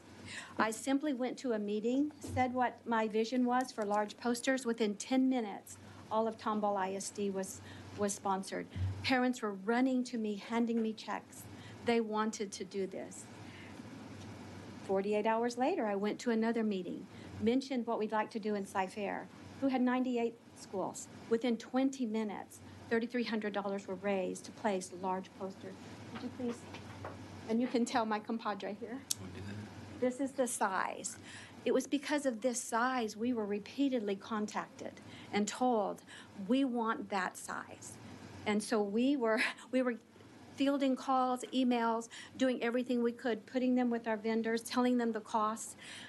No one had trouble raising the money to fund these. The excitement is there, sir. So basically, I just wanted to say,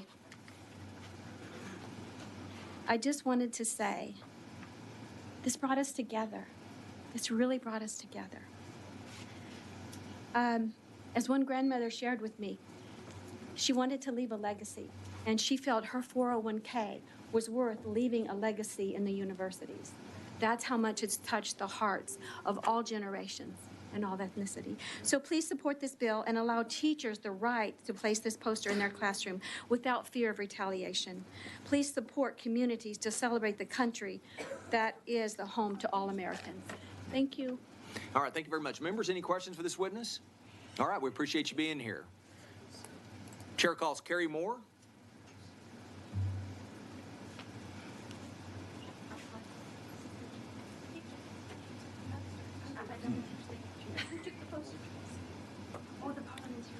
Okay. All right, we show you registered as Carrie Moore on behalf of Texas Education 911 and County Citizens Defending Freedom, and yourself testifying for the bill. Is that correct? Yes, sir. All right, thank you. I just want to say we've very much appreciated the opportunity to provide our schools throughout Texas with our national motto. Some schools have requested one, some want one for every building or every office.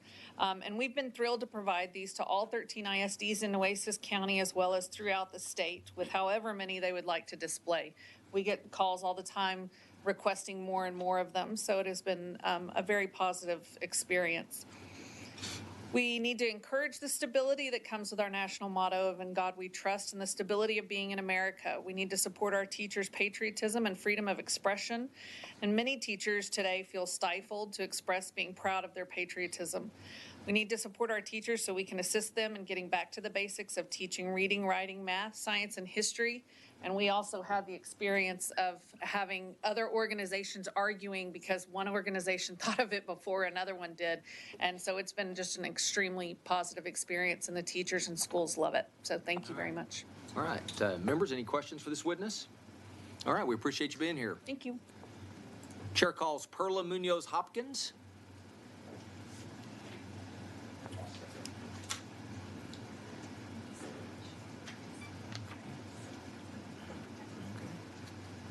All right, we show you registered as Perla Munoz Hopkins on behalf of the National Motto Project and yourself, and you'll be testifying for the bill. Is that correct? That is correct, All right. yes. My name is Perla Munoz Hopkins. I am the Texas Director for Moms for America, and I have been so blessed for being able to serve as an advisory council and accountability officer for the National Motto Project, along with the abuelitas that I have here on the first row with me, which we are from all parts of the state of Texas. And Ms. Linda Kellogg is the co-founder, president of National Motto Project. And as Ms. Moore was just saying, this is so unifying. Everybody wants to be a part of it. If any of you honorable committee members happen to be gifted one from some of your district communities, it is just feel so proud of that. America is the land of the free and home of the brave. It is nearly impossible that any of us are not descendants of immigrants. My parents are from Guatemala and Mexico, and I was born in California.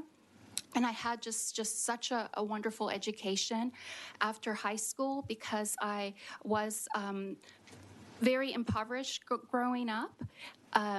I joined the military because I wanted to continue training and education and just wanted to, be successful in life. I met my husband who served for 22 years in the United States Air Force, and we have had 3 children, so we're a retired military family.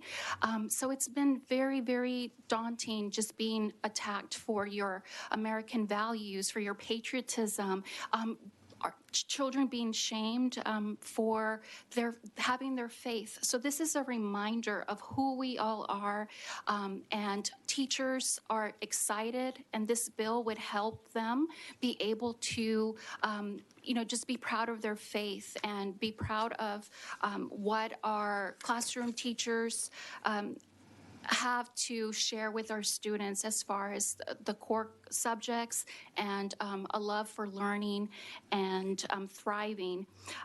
As you can see, I get pictures from teachers that are so happy, but we do get instances where we feel that we cannot be open with this spiritual and just identity politics that is unfortunately taking place in our classrooms. So thank you for your time, and Representative, I appreciate it. All right, thank you. Members, any questions for this witness? All right, we appreciate you being here. All right. Chair recognizes Catherine Kaiser.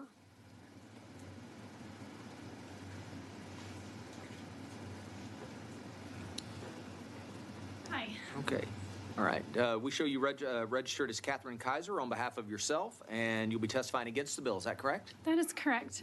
This was kind of a spontaneous move because one of my friends told me no one else had testified against. So I figured I'd go up here and share our story of what happened in our district.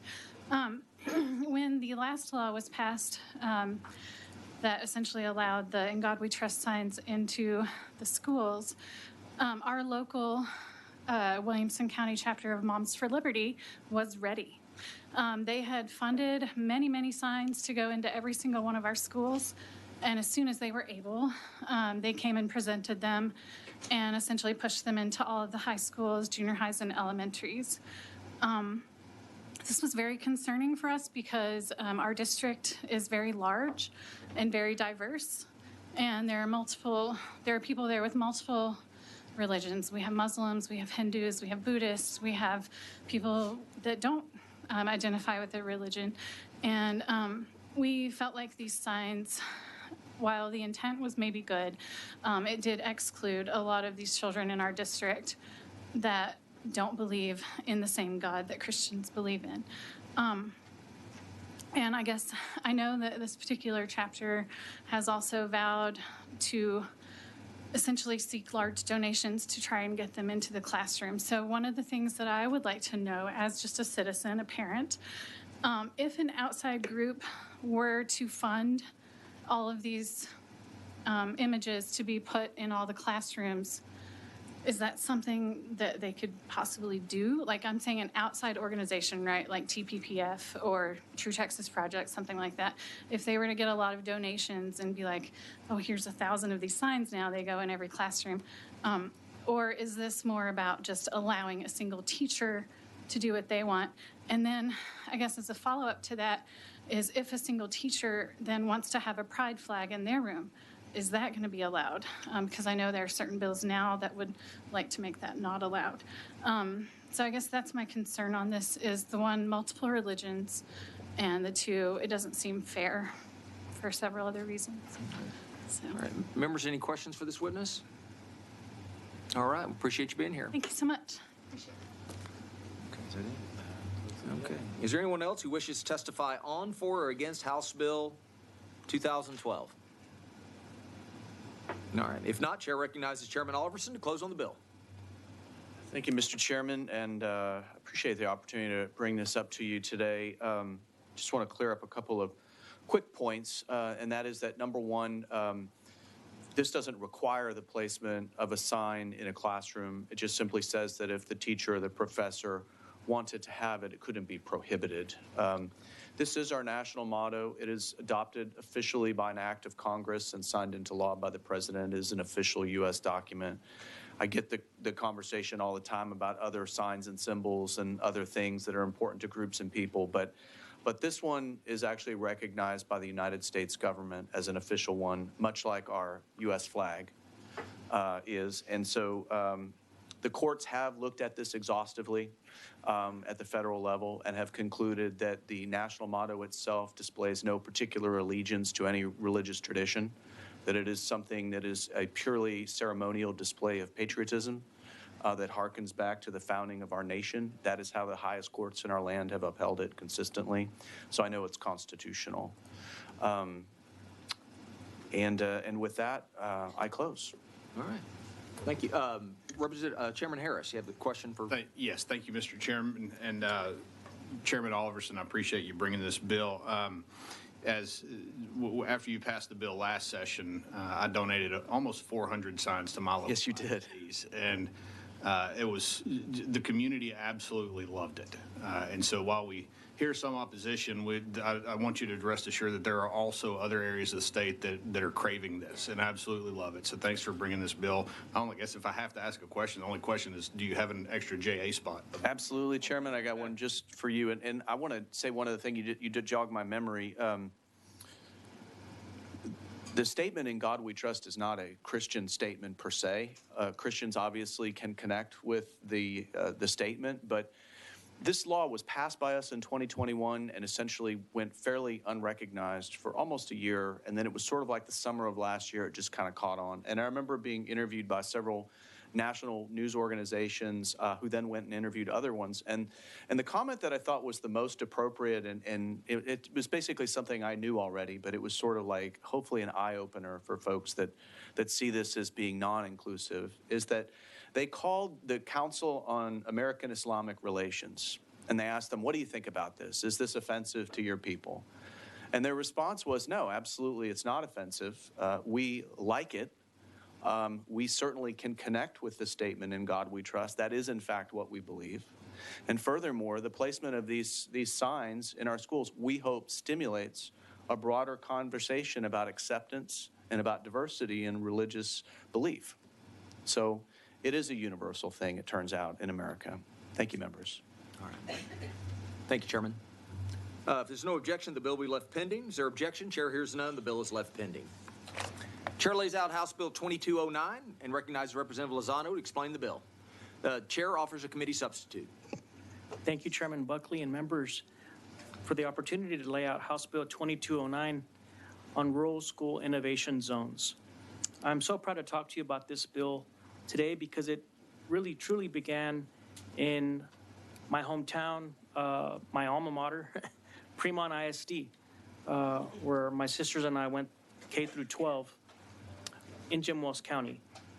Faced with the reality that smaller rural schools have a hard time providing a wide array of technical and career training classes, Fremont ISD formed a partnership with nearby rural districts, Freer ISD and Brooks County ISD, to allow students to travel between the districts and take CTE classes. Under the partnership, Brooks County's school, which is Falfurrias, offers a technical institute and JROTC. Freer offers a medical academy, and Fremont offers an educator academy and STEM. With these schools leading the way with phenomenal results, similar rural school innovation zones can be set up across the state. House Bill 2209 provides an incentive to help rural districts across the state form these collaborative agreements. The reason for this bill, members, is that urban and suburban school districts already receive a weight for this type of programming via Senate Bill 1882. However, that bill, I believe unintentionally, removed that for rural school districts. And so the programs like this are suffering as a result, and this bill would allow them once again to also receive the same weight as suburban and urban school districts. Early results from this partnership are encouraging. Among the districts, 63% of the students are now completing a dual credit course, up from 15%. Twice the number of students are now completing an industry-approved certificate, and those students have outperformed state and supporting regions in graduation rates, dual credit completion, and closing the gaps in almost all categories. We have many witnesses here today to share their experience on running a rural innovation zone. Members, and I'm also happy to answer any questions.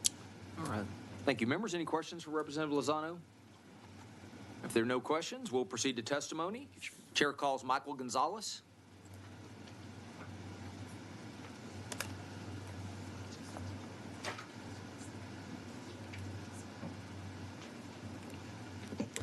Okay, we show you registered as Michael Gonzalez on behalf of the Rural Schools Innovation Zone, and you'll be testifying for the bill. Is that correct? That is correct, yes, sir. All right.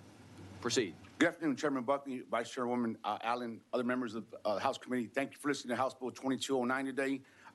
We feel humbled and blessed that we're here to present over House Bill 2209. My name is Michael Gonzalez. I'm the Rural School Innovation Zone Executive Director. The Rural School Innovation Zone, otherwise known as the RIZ, the zone, is a formal partnership between Fremont ISD, Brooks County ISD, and Fur ISD. Was formed in 2019. We came together because our districts could not on their own offer our students a strong selection of high-quality career pathways. By joining forces, our students now have the opportunity to attend our 5 specialized career academies over our 3 independent school districts by still remaining enrolled in their home districts, but more importantly, keeping their community identity. So we're taking advantage of opportunities all the way across our area. By joining forces,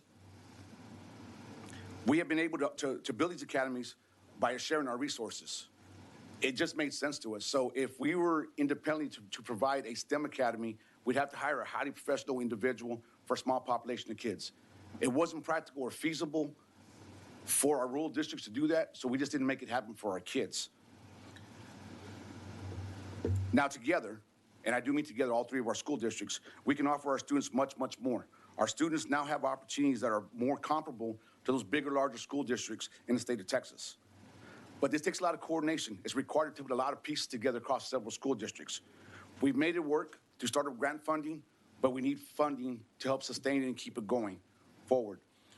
We approached Representative Lozano to help us file legislation that would allow us to keep this strong rural collaboration work going that we started 4 years ago. We feel that our approach, our model, the Rural School Innovation Zone works.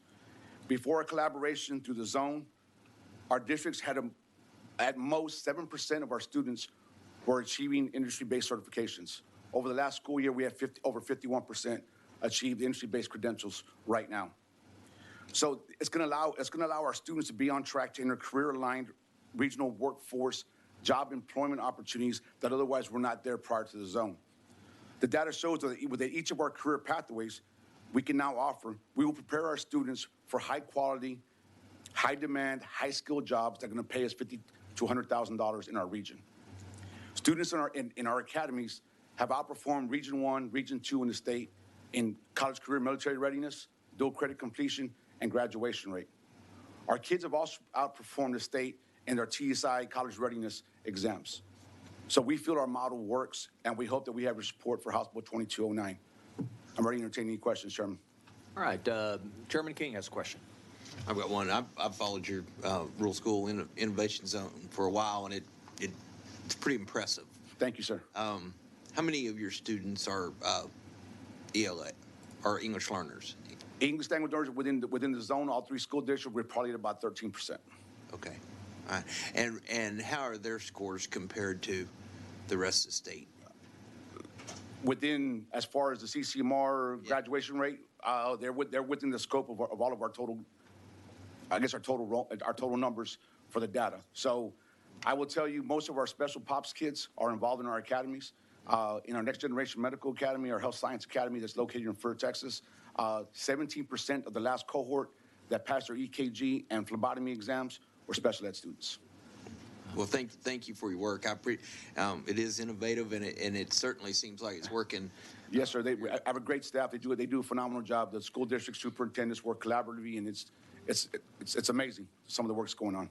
Thank you very much. Yes, sir. Chairman Dutton. Thank you, Mr. Chairman. Is this outcome-based funding? Yes, sir. There is some outcome-based funding involved within the bill. Okay. All right. Thank you. Yes, sir. Sir, could you go down briefly and you talked about your IBCs? Could you list for us, or just tell us what industry-based certifications most of your students are engaged in? Industry-based certifications in our Health Science Academy, we have EKG, phlebotomy, patient care tech, and certified medical assistant. Okay. In our Grow Your Own Educator Academy, we have our Educational 1 Levels 8 certification. We also have an early childhood certification that's pending right now, approval through Coastal Bend College. In our Welding Academy, we have an intermediate, and we have a level 1, level 2, and also it's a P-Tech Academy that Dr. Casas will allude to a little bit later. She's Brooks County IT Superintendent. So we also have an associate's degree track in welding. We also have an electrical 1, 2, and 3 certification, along with our National Core Safety certification in those areas, construction 1, 2, and 3 certification, heavy equipment operations safety certification in level 1, level 2. And then we also have our aviation that we're working on, unmanned aviation with our newly implemented drone program within STEM. All right. Thank you very much. Yes, sir. All right, members, any questions, additional questions for this witness? All right. We appreciate you being here. Thank you. Thank you. All right. Chair calls Mason Kyle.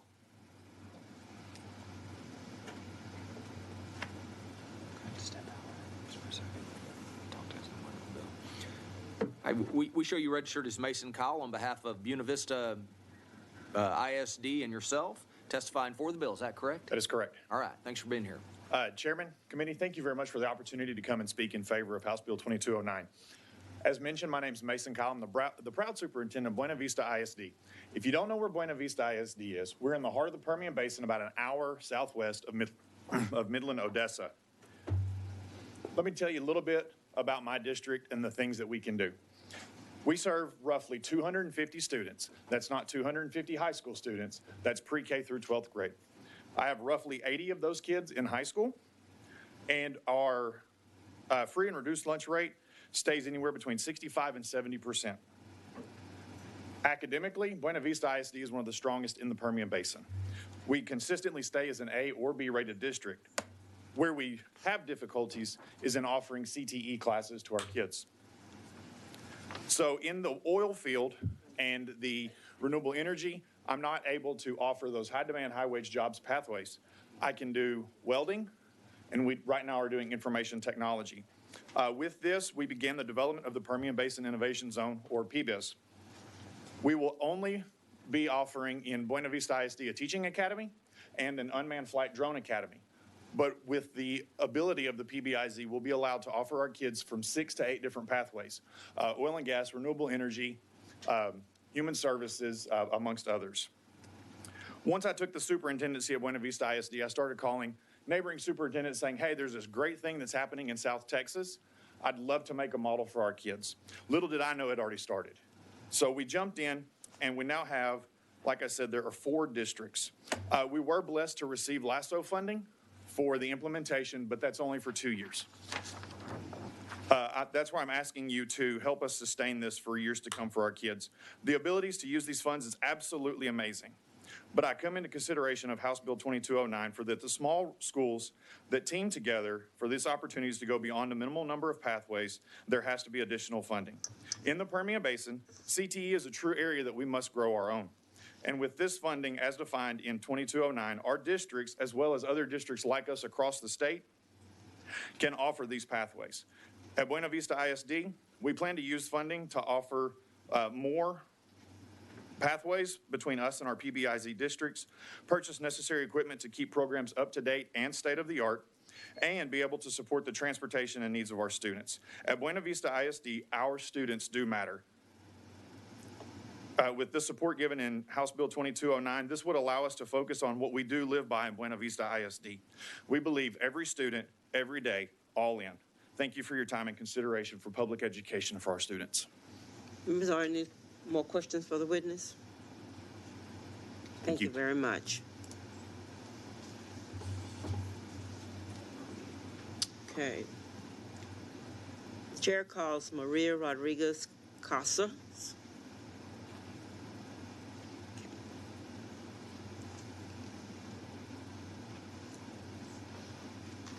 Ms. Maria Casas, I show you superintendent, you're representing as superintendent of Brooke County ISD. Yes, I'm the proud and very humble and honored to be the superintendent of Fort Falfurrias, Texas, And as you're well. testifying for the bill. Yes, I'm testifying for the bill. Thank you. And we are one of the founders, members of the Rural School Innovation Zone. I'm one of the biggest districts, and not big by a lot of number of students. I'm a 3A. And we were offering, when I got there in 2016, we're offering only welding as a certificate through Coastal Bend College. We were offering the CNA, and those were the only offering. We offer other classes, CTA, but no certifications. With the Rural School Innovation Zone, you saw all the amazing things that we were able to offer. Ignite Academy offers the construction, the electrical, and recently the air conditioning, the heavy equipment machinery. 90% of my students are taking dual credit courses, and we're doing the early college high school with no designation, and we went for the pathways. When you work in a county that is the third poorest county in the state of Texas, you need to be thinking not only about college, because some of those kids have to help work while in high school to support their families. Many of those families are being raised by grandparents or by a single parent. So those high school students have to work, just like I had to do as a migrant worker. I have seen the difference. Many of my top 10% students when I got there did not even go to college. And when they went to college, they will come back not being successful. Today, I'm proud to say that not only we have done the traditional college high school where not the top 10% of my students, but they were the 25, probably in the 40 percentile. 2 of them graduated already with a bachelor's 2 years after high school graduation. You ask about ELA students. I had an ELA student that graduated in the top 10%, and he intentionally took early college high school and welding. He is at TAMUK getting a certificate. With the certification of welding, in the summer, he goes to work as a welder. So during the school year, he doesn't have to work. And you might say, why do you have to work? You get free tuition, but you don't get free dormitories. You don't get clothing. So those students, that student and other ones, but he's the one that going to college for engineering, proudly works in the summer. So I can tell you stories. And what I'm telling you is the quality that we do for kids. It's not just the college. Thank you for your attention. Thank you. Members, any questions for the witness? Thank you. No. Thank you. Appreciate it. The chair calls Conrad Cantu. Mr. Cantu, you're superintendent of Freer ISD, and you're testifying for the bill. Is that correct? Yes, ma'am. Thank you, Vice. Oh, my computer turned off here. I'll just wing it, I guess. Thank you. Appreciate you having us here today. I'm here and speaking on behalf of House Bill 2209. I'm a superintendent for ISD, as you mentioned. Been an administrator for the past 13 years. My first stint in administration was at a very large high school It was over 4,000 kids, and I was able to, I guess, experience the type of quantity and quality that a large school district offers. And moving back to kind of home, I realized it was very difficult to replicate that in a small rural school. So we had this idea about partnering with other school districts to try to expand our offerings.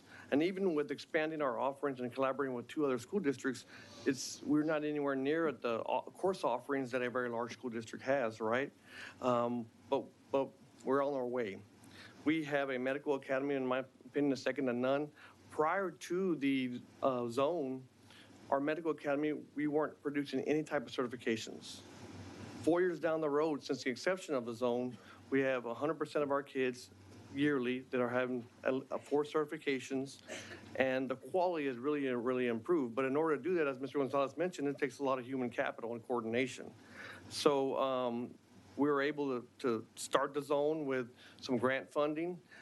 We are just got designated to be a PTAC campus and hoping to continue our medical academy into years 13 and 14 and create an LVN program as part of our PTAC academy. But we're here to ask for support for this particular bill, so that way not only we can continue our collaboration, but other school districts in the state of Texas could possibly be incentivized to enter partnerships like this, so that way they can expand their course offerings as well in the rural communities. Thank you. Members, any questions for Mr. Cantu? Thank you. The chair calls Brandon Hubbard. Brandon Hubbard. Not seeing Mr. Brandon Hubbard. I'd like to, he's registered supporting neutral on the bill. He's superintendent of Chinton ISD, and he's supporting, he's neutral on the bill. Chair calls Mike Barrera. Mr. Barrera, superintendent of Fremont ISD, and testifying for the bill. Am I right? Good afternoon. Yes, ma'am, I sure am. I sure am. You may proceed.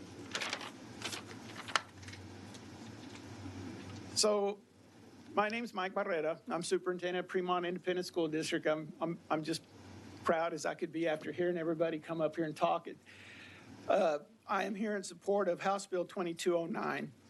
I'm a 30-year career educator serving as a teacher, administrator, and a superintendent.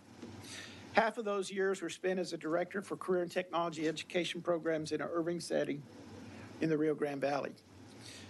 High wage, high demand programs and opportunities, partnerships like that were successful largely because students could easily see and experience career options close by. A solid work ethic along with the technical skill sets were quickly developed because students were well informed and motivated by what they experienced. 3 years ago, I returned to Fremont, my home and my alma mater in Jim Wells County, rural America. If you've ever been out our way, there's lots of countryside. Place where high wage, high demand career opportunities are far and few between, let alone the ability for our students to experience the work environments that inspire and motivate. Today, something different is brewing in Jim Wells County.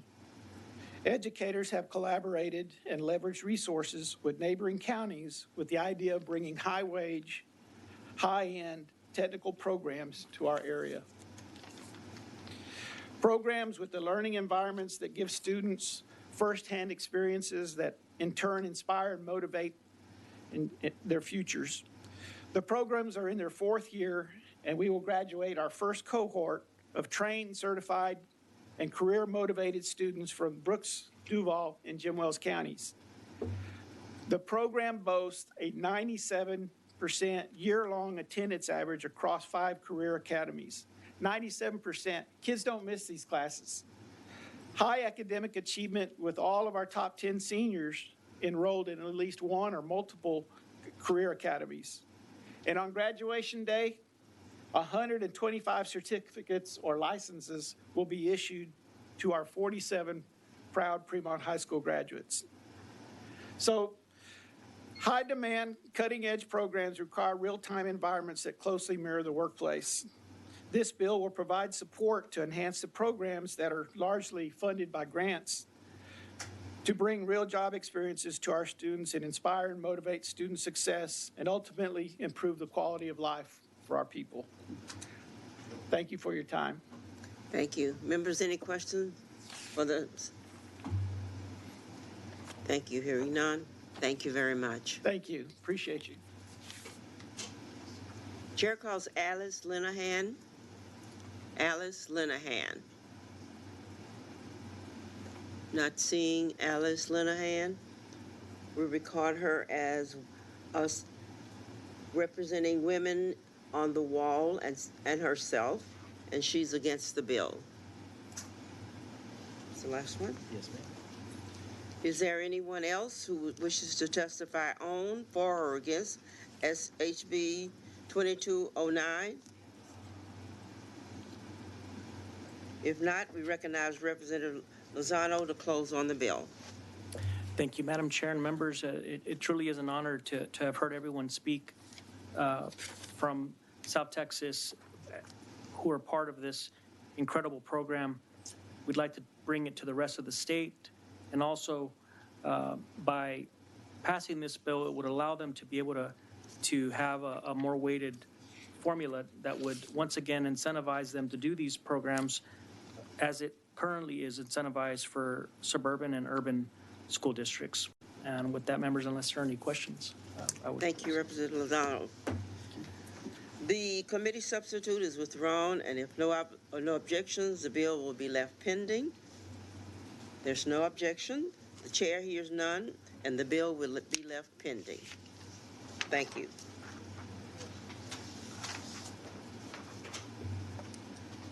The chair lays out House Bill 1959 and recognizes Representative Noble to explain the bill. Thank you, Madam Chairman and committee, for letting me lay out this bill today. I'm so honored. Peace officers put themselves in harm's way on a daily basis to keep us all safe. While we can never thank them enough for the work that they do in our communities, these officers should be assured that their child is in a safe environment while attending school. Unfortunately, our officers do work that can put a target on them and their families. House Bill 1959 allows peace officers who are parents of or a guardian to a student to transfer that student to another school district or campus of their choosing. My bill amends the election code to allow a parent or guardian to choose the environment that best suits their child, whether that be another campus in the school district the child is already attending or a different public school district. This bill is modeled after House Bill 3400 that Patty carried last session, and if you served on public education, you voted it out unanimously. In fact, the Texas House voted that bill out unanimously. So all of us that served last time already have voted for a version of this bill, and I'm honored to carry it today. Unfortunately, the Senate Education Committee did vote it out unanimously last time, and then the Senate dropped the ball and didn't get it done. So we're going to throw them under the bus for that. I'm happy to answer any questions you might have on this, and I reserve the right to close. All right. Thank you. Members, are there any questions for Representative Noble? All right. Hearing no questions, we'll proceed with testimony. Chair calls Tyler Owen.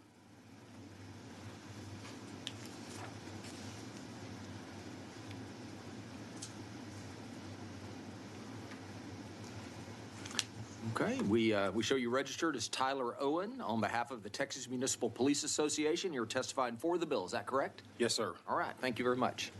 Chairman Buckley, committee members, thank you for allowing me to be here today. Before I really begin talking, I want to let you guys know that my right eye is not a science project. This is a result of a spring break with 2 kids on the San Marcos River.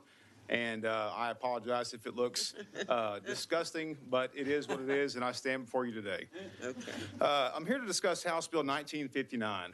I've got 20 years of law enforcement experience.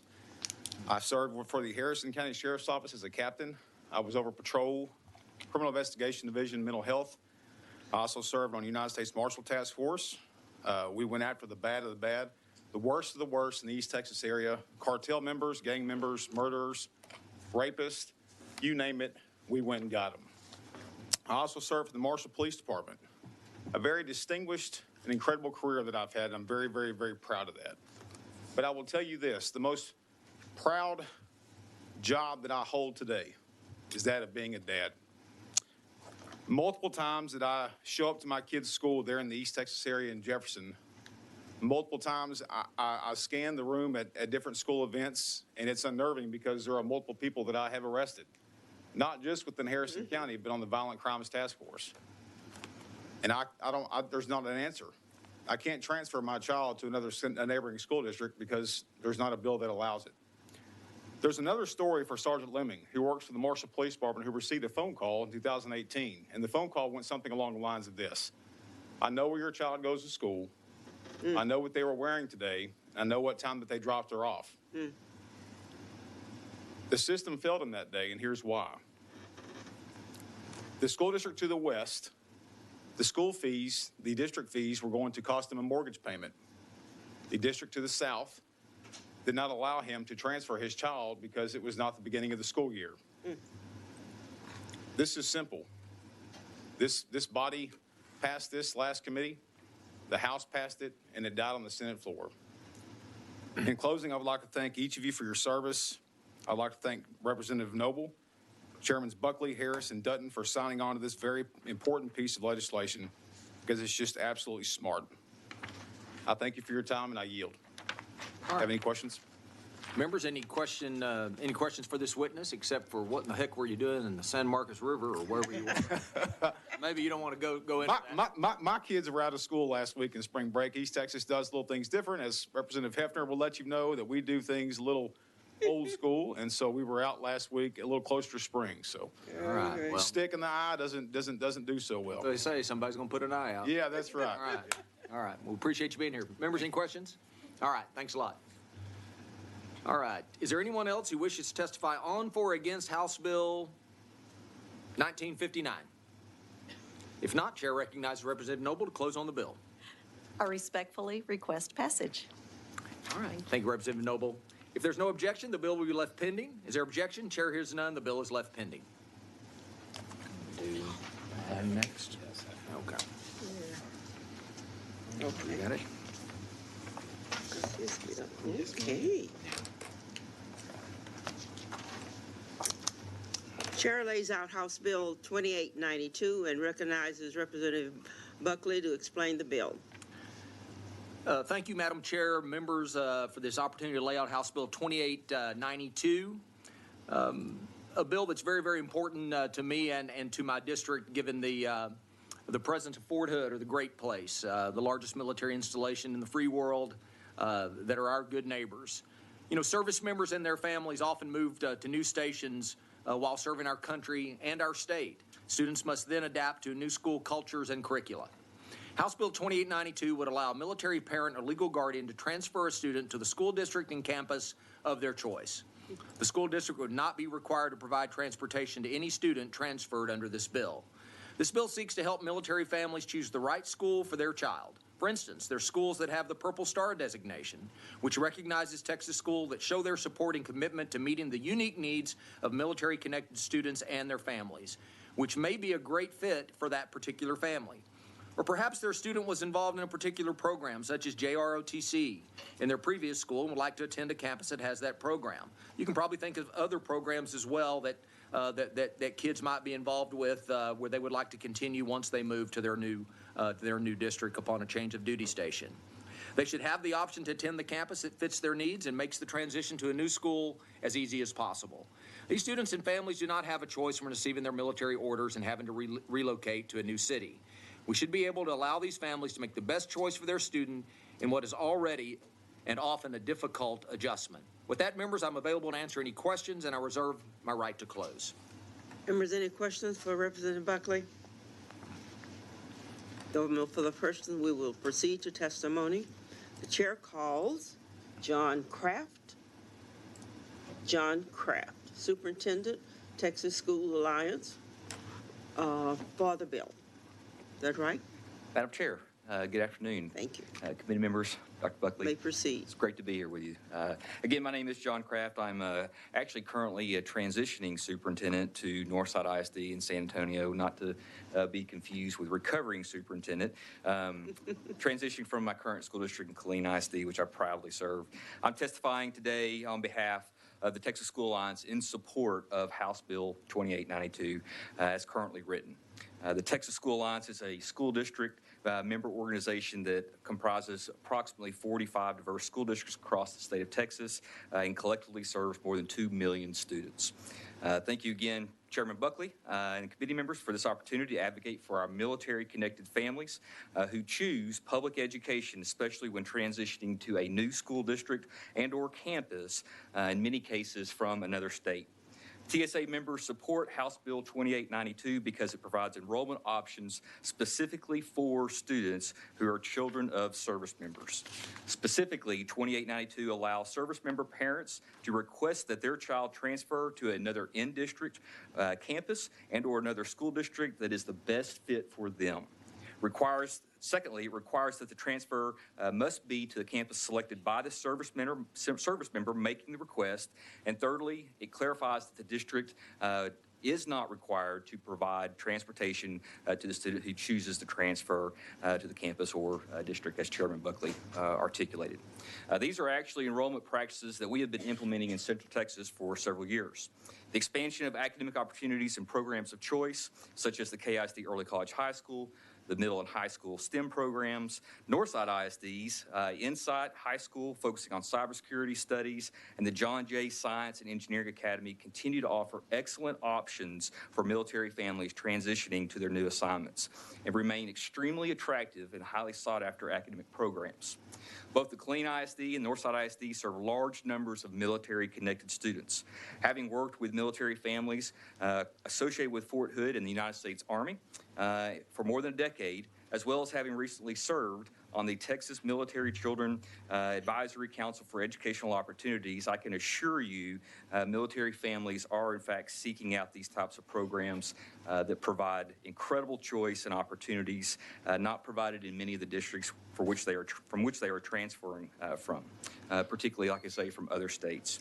In fact, coupled with the Military Interstate Compact, or MIC-3, which allows tremendous flexibility for receiving districts to accept out-of-state credits or equivalents, the flexibility provided by House Bill 2892 allows military-connected students even more flexibility and greater options.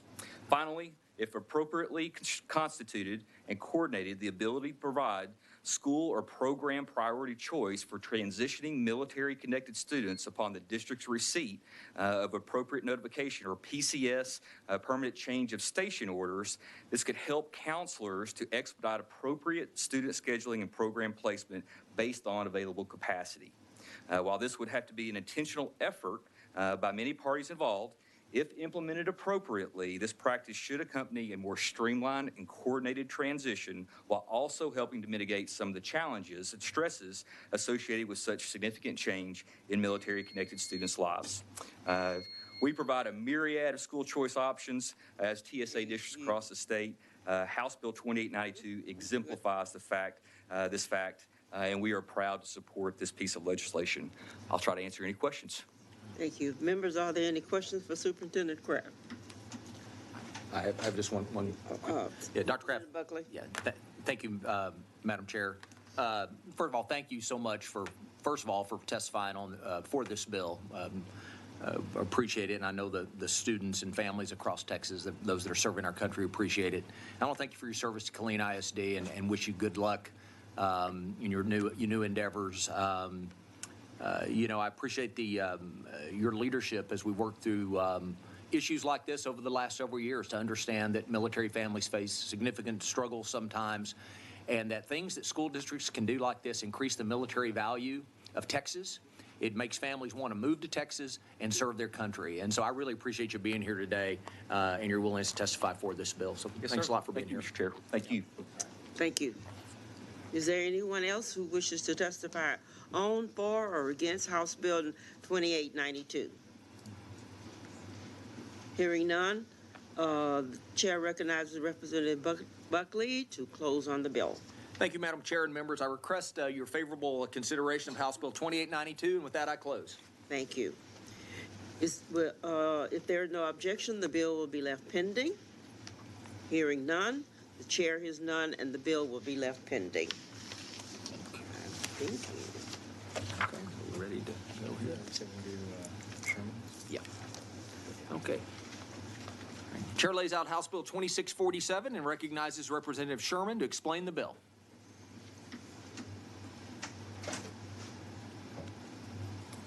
Chairman Buckley, members of this very distinguished committee, thank you so much for the opportunity to lay out this bill, HB 2467.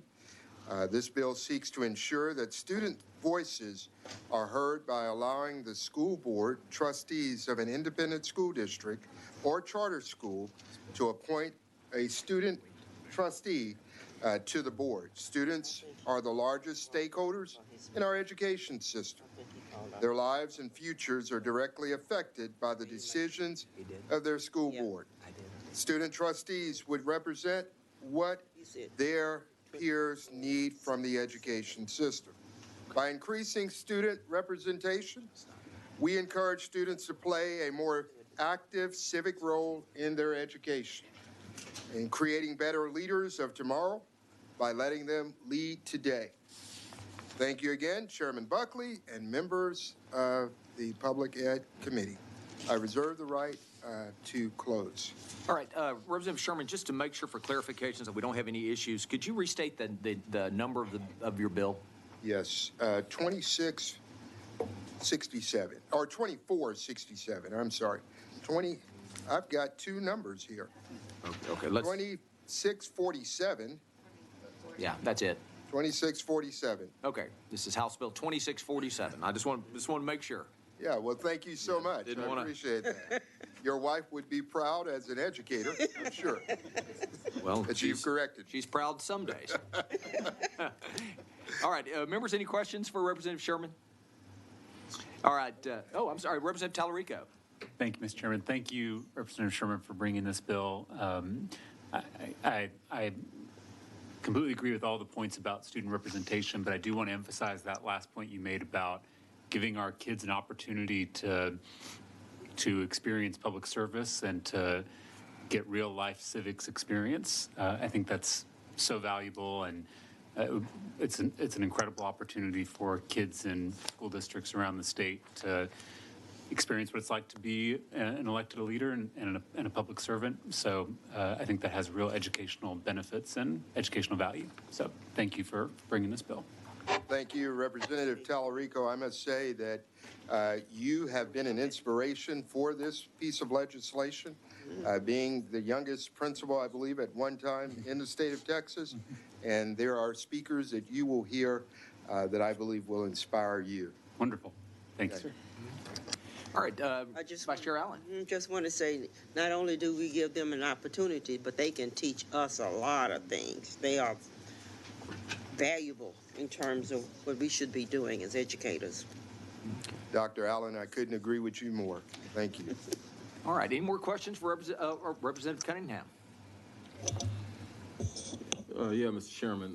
Now, your bill does something different, I believe, based on what's already in the statute. You believe, I think you said in Chapter 11, whereas they have students because the school is in whatever they call it, and forgive me, I forgot my notes, but the school is under some kind of supervision and stuff. So the original chapter says they can have a student trustee, correct? Non-voting. Non-voting, appointed by the sitting school board. Yeah, with a resolution or whatever. Correct. And so yours is to do schools that don't fit in that particular section, correct? Absolutely. And so what is the difference? I guess my question will be, what is the difference between schools that already have student advisories in school districts that have multiple schools? Right. I'm just trying to, make sure I'm clear on that. Because you can already have a student advisory to the board versus now this is going to be an unelected but just one student. Yes. One student. Yes. And as I understand you're a former school board member, I'm sure you could appreciate the depth of insight that you would receive from the 5 million plus students that are enrolled in Texas public schools.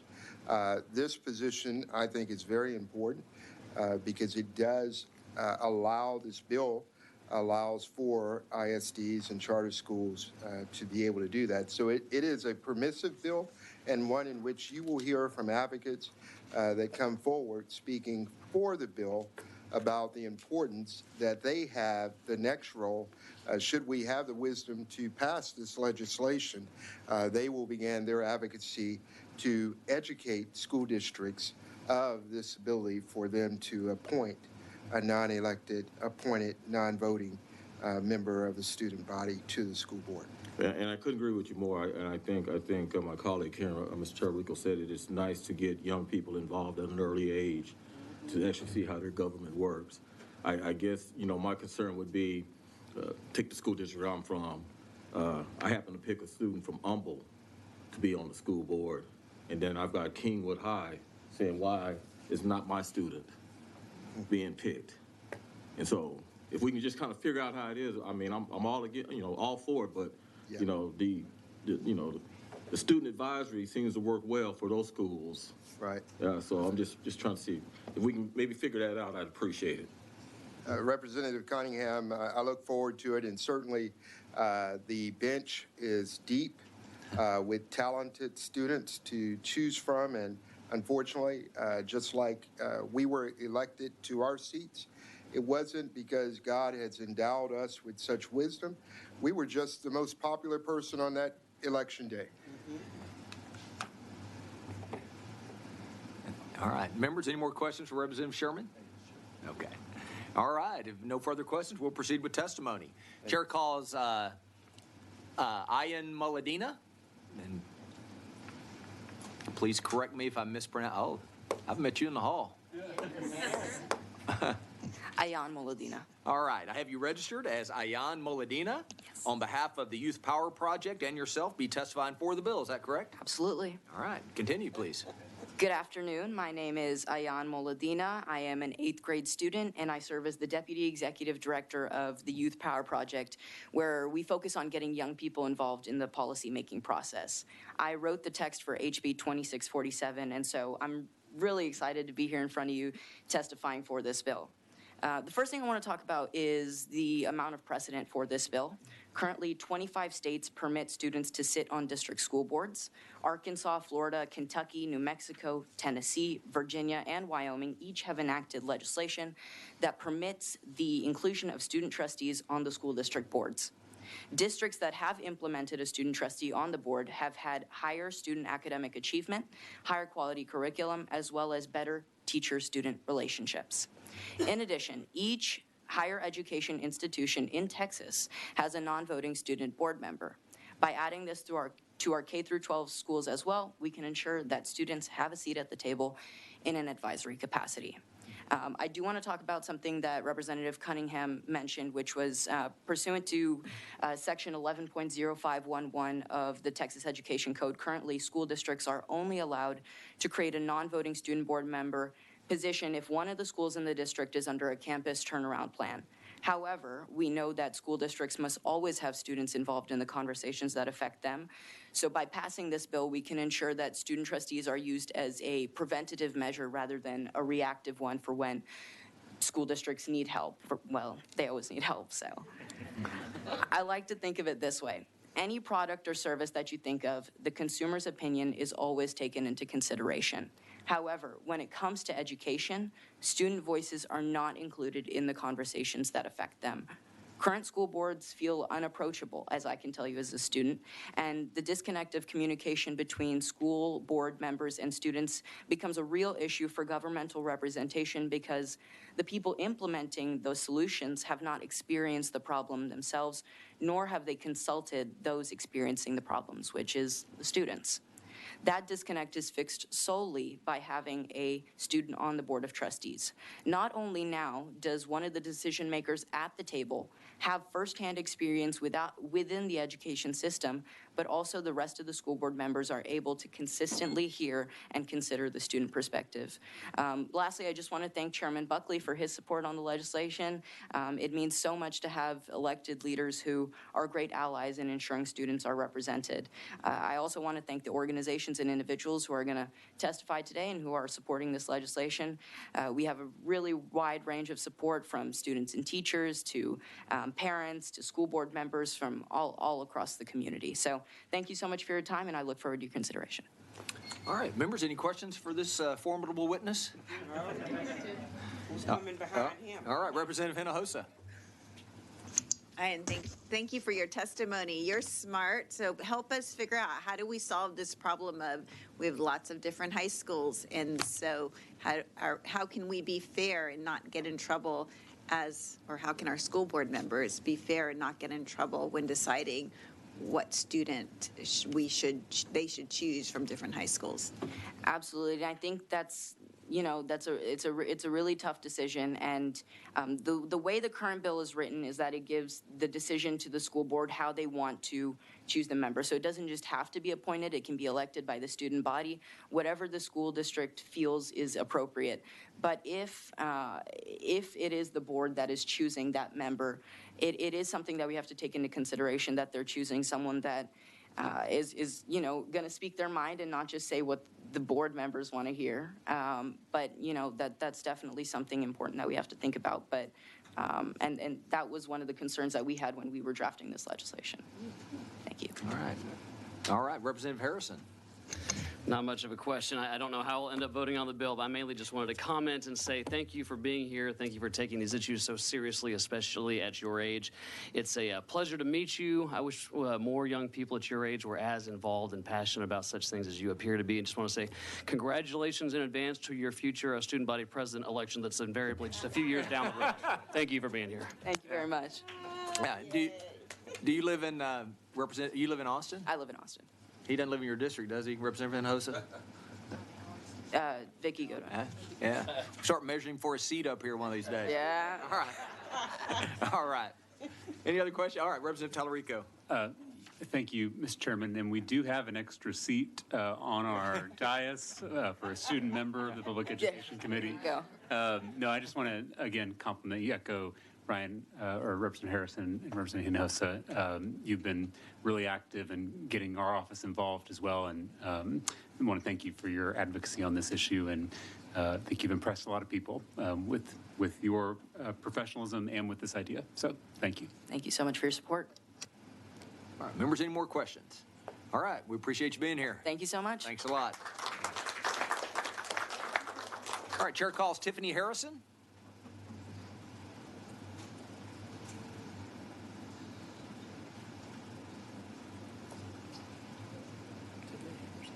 Tiffany Harrison.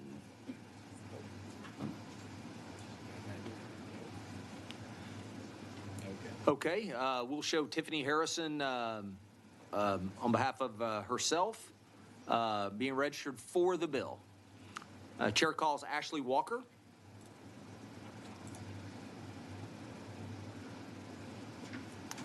Ashley Walker.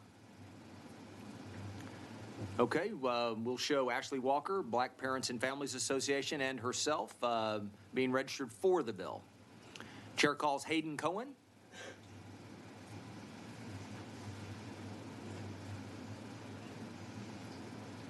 Good afternoon. All right. Nice to see you all again. All right. We show you registered as Hayden Cohen on behalf of yourself, and you'll be testifying for the bill. Is that correct? Correct. All right. Thank you. Hey, my name is Hayden Cohen, and just to reintroduce myself, I'm a native Houstonian and a recent graduate from HISD, one of the high schools. I just want to express my support for this bill. Being a student in a school district where every day we watch elected officials make decisions on our behalf, it becomes very difficult, especially since sometimes we'd prefer as students and our opinions and our thoughts fall through the cracks. Amongst the many conversations and items the school board reviews and passes, sometimes they get caught up with what parents want, possibly what their campaign donors want, or other external community members. A student on the board would have the ability to remind those other trustees who they're actually serving and what students would want from their district. I'll be the first to tell you that not all students are mature and responsible on the basis for such a duty, but that shouldn't be the basis for not passing this bill, given the countless students that are fully capable of filling this role. While the student wouldn't vote on board matters, they provide a crucial perspective of the students that the board is governing. Sometimes school board members are former educators or might be parents, but sometimes board members can be community members with little to no experience interacting with the youth that they serve. So it's crucial for those board members specifically that they hear from a student. I see no clear reason to oppose this bill, so I kindly ask that you support it. Thank you very much. All right, thank you for being here. Members, any questions for this witness? All right, thank you very much. Good to see you again. Chair calls Cameron Samuels. Hello again. We show you registered as Cameron Samuels on behalf of yourself, and you'll be testifying for the bill. Is that correct? That is correct. Okay, please continue. Well, so great to see you all again, and thank you so much, Chairman Buckley and Representative Tallarico and Representative Sherman for your co-authorship on this bill. It is so appreciated that you are supporting students in this. And while I am not as young as Ayan, I am still here as a 19-year-old student who graduated high school last year. And in my experience in school, I knew that having a voice at the table in decisions that directly affected me was so important and was conducive to my education. Having conversations with decision makers and being involved in policies in my district were what led to me being the person I am today. And students across Texas need a seat at the table in decisions that directly affect us.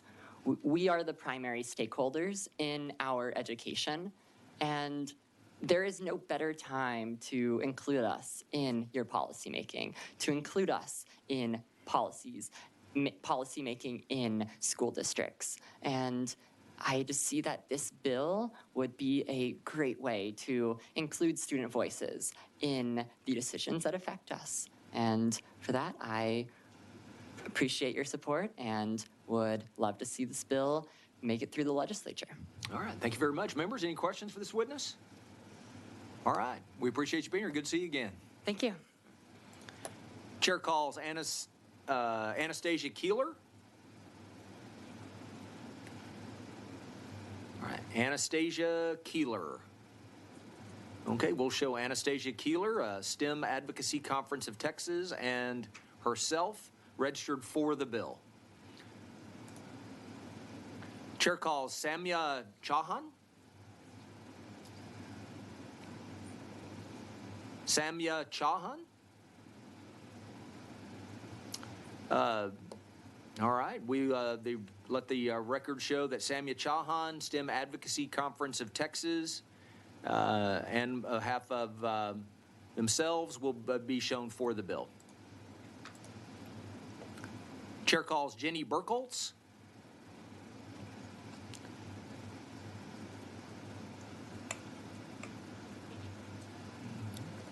All right, we show you registered as Jenny Burkholz on behalf of yourself, and you'll be testifying for the bill. Is that correct? Yes, absolutely. All right. Yeah. Thank you all for seeing this bill and for having us here and the youth here today. I'm in support of HB 2647, which builds the framework for a non-voting student position on school boards.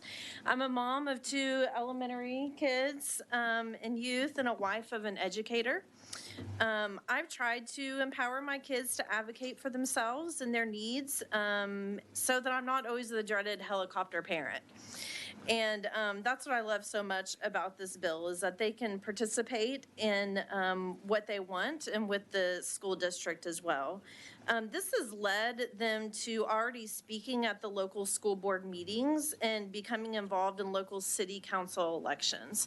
So I see this as a next step in their passion building of what they want to do politically speaking. When they attend school board meetings, they hear things that they would like to contribute more to, but they only get the 2-minute time frame in order to talk about what they care about. So for like very mild conversations, for example, everybody remembers pizza on Friday. Did you get like square pizza or whatever? That was great, right? Well, the district like took away the pepperoni because it no longer meets nutritional standards and, you know, it has too high of sodium levels, right? Well, there's just not this back and forth conversation to be able to explain, oh man, pepperoni on Friday. So that's just a very mild, you know, conversation if you have that back and forth. But on a more serious issue, the school shooter drills. My kids know when it will occur and they dread it on that day. Having school shooter drills first thing in the morning makes it hard for them to focus on their math test later on in the day. And they've expressed that to me. So if they can be able to express that to administrators and what it really feels like, the climate in the school, I think that that would really be beneficial to have their voice in that. So I'm also really appreciative because my kids spent over 2 hours writing and perfecting their speeches yesterday. So this is a very good exercise for them. And I just want to close with, I love the idea of nothing about me without me. So I encourage your support of this bill. All right, thank you very much. Members, any questions for this witness? All right, thank you for being here. Chair calls Jackie Stewart. All right, welcome. We show you registered as Jackie Stewart on behalf of yourself, and you'll be testifying for the bill. Is that correct? Yeah. All right. So, hello. Thank you for having me here today and for considering this bill. I'm a 5th grade student at Cactus Ranch Elementary School in Round Rock, Texas, and I support House Bill 2647 so that we can have student representation in our school boards. I currently go to and speak at my district's school board meetings. I only get 2 minutes to speak in public speaking. If we had students on our school boards, we would have so much more time and more information could be shared. This is important because a student in on our school boards would help our trustees better understand what is happening in our schools. This would give our school board trustees a whole new perspective so they can make more informed decisions for our schools. Student representation in school boards also gives students political experience for those that are considering becoming politicians when they grow up, like me. Thank you for considering my opinion. All right, thank you. Members? Wow, Jackie, thank you very much. It was very, very well done. Members, any questions? Representative Hinojosa? Jackie, I just want to thank you for sharing what I think is a very important point about this piece of legislation, and that's the expertise that you all bring to decision making.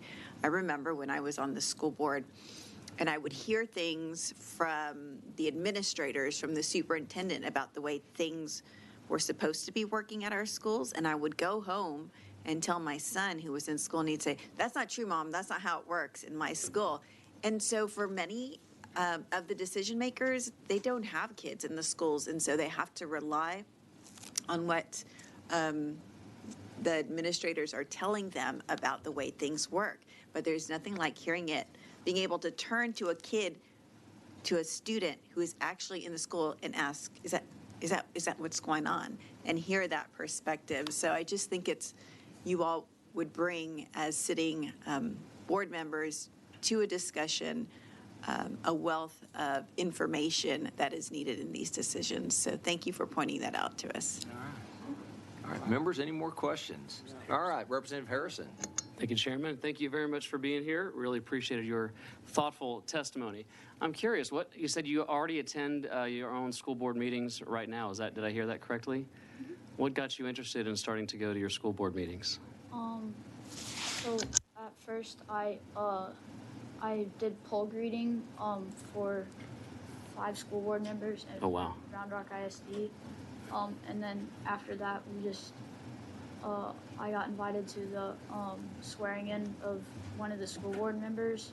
And I decided just to speak that day, and then I just started coming to school board meetings and speaking after that. Perfect answer. Really appreciate it. Thank you for your clear commitment to public service. And I think I heard at the end of your testimony you were thinking about running for office one day. If, as you get older, you get serious about that, I'm going to give you my cell phone number. I will do everything I can to talk you out of that, okay? Thank you for being here today. Members, any other questions? Yeah. Hey, Jackie, next time you go to the school board meeting, you tell them that they give you 2 minutes and the Texas House Pub Ed Committee would give you 3. All right, we appreciate you being here. Thanks for coming. Yeah. Chair calls Matthew Stewart. Okay. All right, all right. Before he speaks. Yeah. All right. Okay, we show you registered as Matthew Stewart on behalf of yourself, and you'll be testifying for the bill. Is that correct?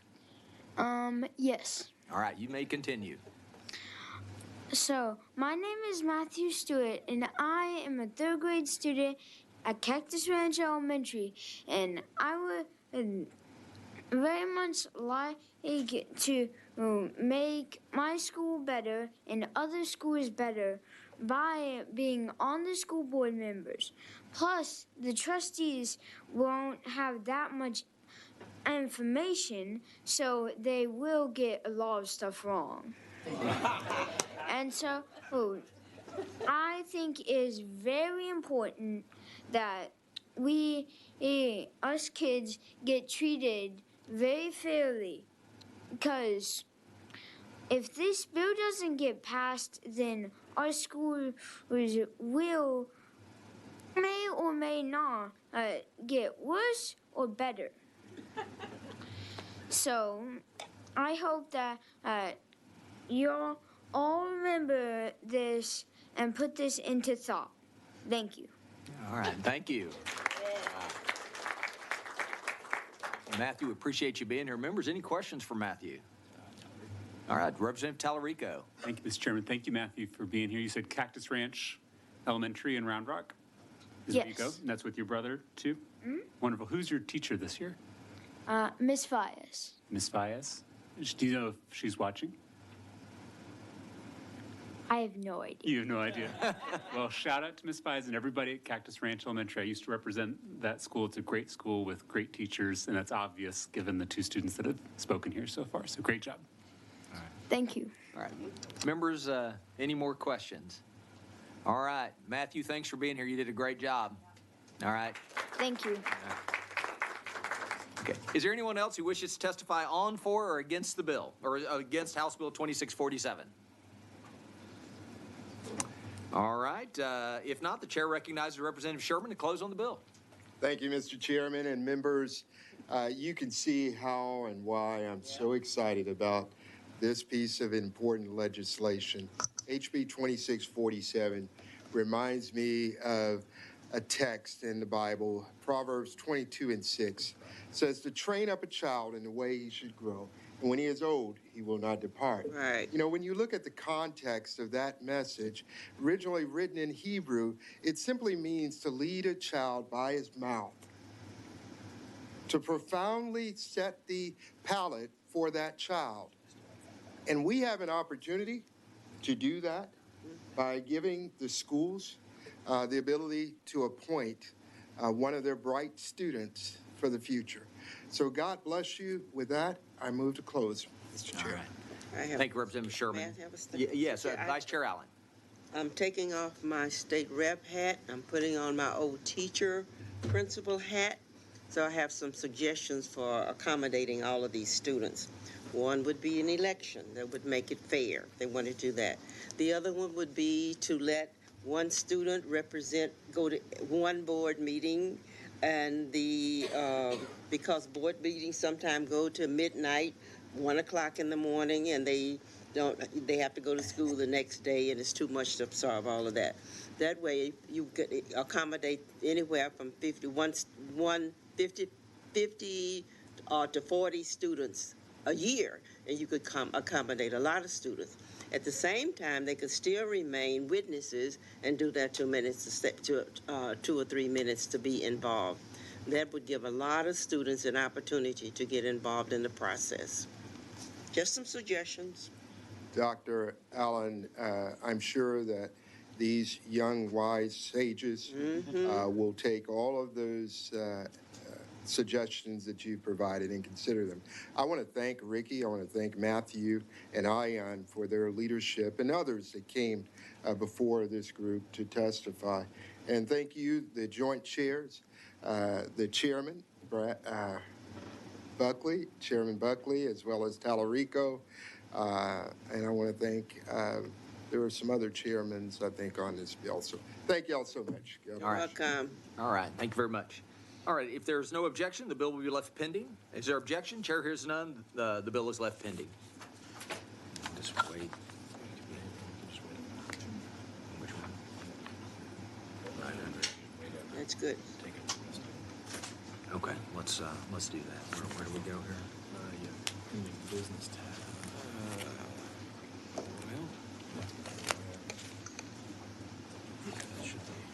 Ready? Okay. Oh, there it is. There. Okay. All right. All right, members. At this time, we're going to take up pending business before we move on to the remainder of the bills that need to be heard today. Is that okay with everyone? We can think about everybody here, so we'll get going. Let me see. Chairman King is on his way. Okay. Should we just? Chairman King will be here in just a second, so we'll wait on him.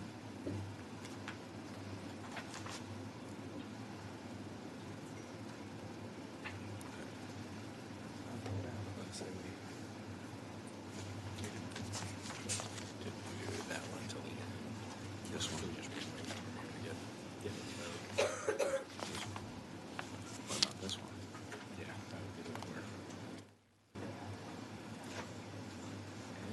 There he is. All right.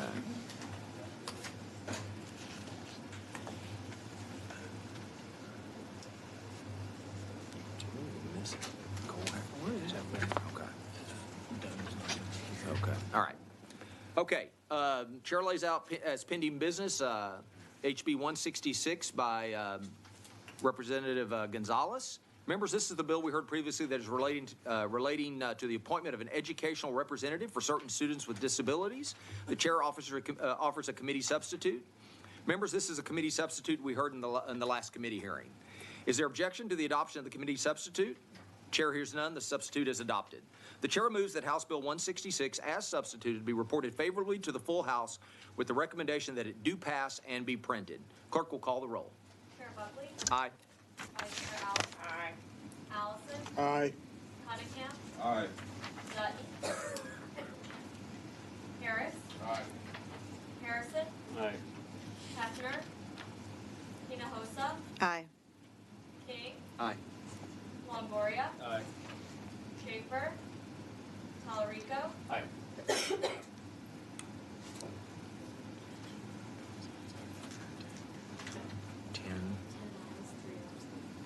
Okay. There being 10 ayes and 3 absent, the motion prevails. This one. Okay. Okay. Did we get the statement? From them that I texted them out? Let's skip it. Okay. Let's skip it then. Where do we go to then? That's right. Okay. The chair lays out as pending business House Bill 1662 by Burns. Members, this is the bill we heard previously that is relating to certain requirements and procedures regarding the posting of a school district's employment policy on the district's internet website. The chair moves that House Bill 1662 without amendment be reported favorably to the full House with the recommendation that it do pass and be printed. The clerk will call the roll. Chair Buckley? Aye. Vice Chair Allen? Aye. Allison? Aye. Cunningham? Aye. Dutton? Harris? Aye. Harrison?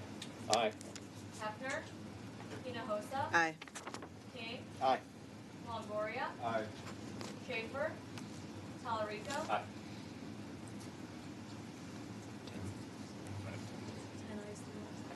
There being 10 ayes and 3 absent, the motion prevails.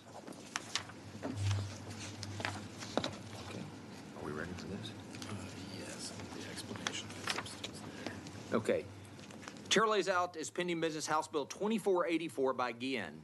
Members, this is the bill we heard previously that is relating to the safety of a referee, judge, or other official at a public school extracurricular activity and prohibiting certain conduct by a spectator related to those officials' safety. The chair offers a committee substitute. Members, the substitute to House Bill 2484 narrows the scope of the bill to athletic events only, removing the concerns about bad competitions voiced in the committee. An administrator is added to the list of individuals to ensure the safety of a referee, covering schools that may not have the other individuals listed in the bill. Is there objection to the adoption of the committee substitute? Chair hears none. The substitute is adopted. The chair moves that House Bill 2484 as substituted be reported favorably to the full House with the recommendation that it do pass and be printed. The clerk will call the roll. Chair Buckley? Aye. Vice Chair Allen? Aye. Allison? Aye. Cunningham? Aye. Dutton? Harris? Aye. Harrison? Aye. Hefner? Hinojosa? Aye. King? Aye. Longoria? Aye. Schaefer? Talarico? Aye.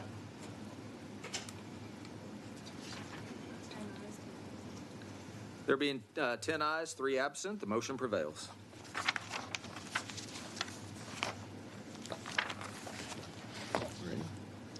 Chair lays out as pending business House Bill 2729 by Harris. Members, this is the bill we heard previously that is relating to staff member requirements for high-quality pre-kindergarten programs. The chair offers a committee substitute. Members, the committee substitute clarifies that pre-K teachers must be certified and have one additional qualification. Pre-K partnership teachers must have one qualification to be supervised by a certified teacher. And pre-K partnership supervisors must be certified and may oversee multiple classrooms. Additionally, this substitute clarifies ISD and partnership entities must attempt to maintain a ratio of not less than one qualified teacher or teacher's aide for each 11 students. Therefore, not each classroom must have a certified teacher at all times to sustain this ratio, conforming with the previous edits. Additionally, this substitute adds the Texas Rising Star program as qualifying experience as a teacher in addition to accreditation. Chairman Harris, for any comment. Okay. All right. Chairman Harris, do you have any comments on the committee sub? Fantastic job. All right. Okay. Is there objection to the adoption of the committee substitute? Chair hears none. The substitute is adopted. The chair moves that House Bill 2729 as substituted be reported favorably to the full House with the recommendation that it do pass and be printed. The clerk will call the roll. Chair Buckley? Aye. Vice Chair Allen? Allison? Aye. Oh, Back up. Hold Did you pass me by? yeah. I was thinking. Sorry. Okay.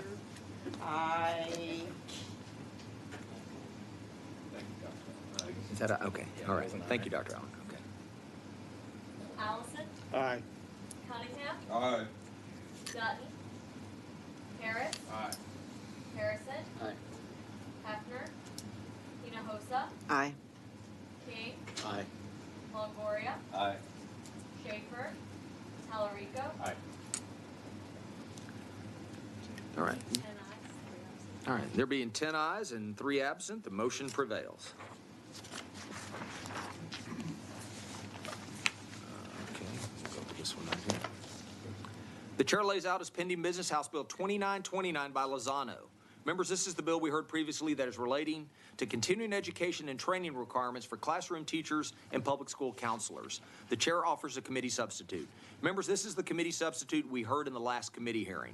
Is there objection to the adoption of the committee substitute? Chair hears none. The substitute is adopted. The chair moves that House Bill 2929 as substituted be reported favorably to the full House with the recommendation that it do pass and be printed. The clerk will call the roll. Chair Buckley? Aye. Vice Chair Allen? Aye. Allison? Aye. Cunningham? Aye. Dutton? Harris? Aye. Harrison? Aye. Hefner? Hinojosa? Aye. King? Aye. Longoria? Aye. Schaefer? Talarico? All right. There being 10 ayes and 3 absent, the motion prevails.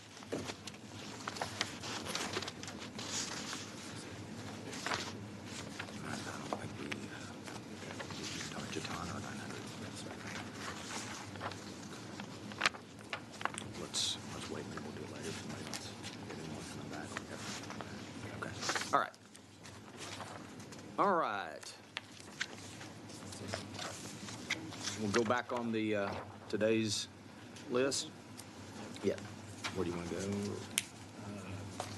Should be 3803. Okay. Chair lays out House Bill 3803 and recognizes Representative Cunningham to explain the bill.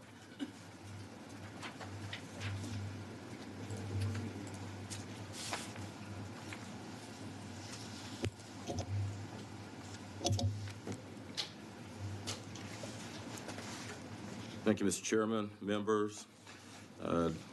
This is House Bill 3803. Let me start out by saying that currently the state of Texas allows parents to hold their child back a grade level from grades 1 through 3.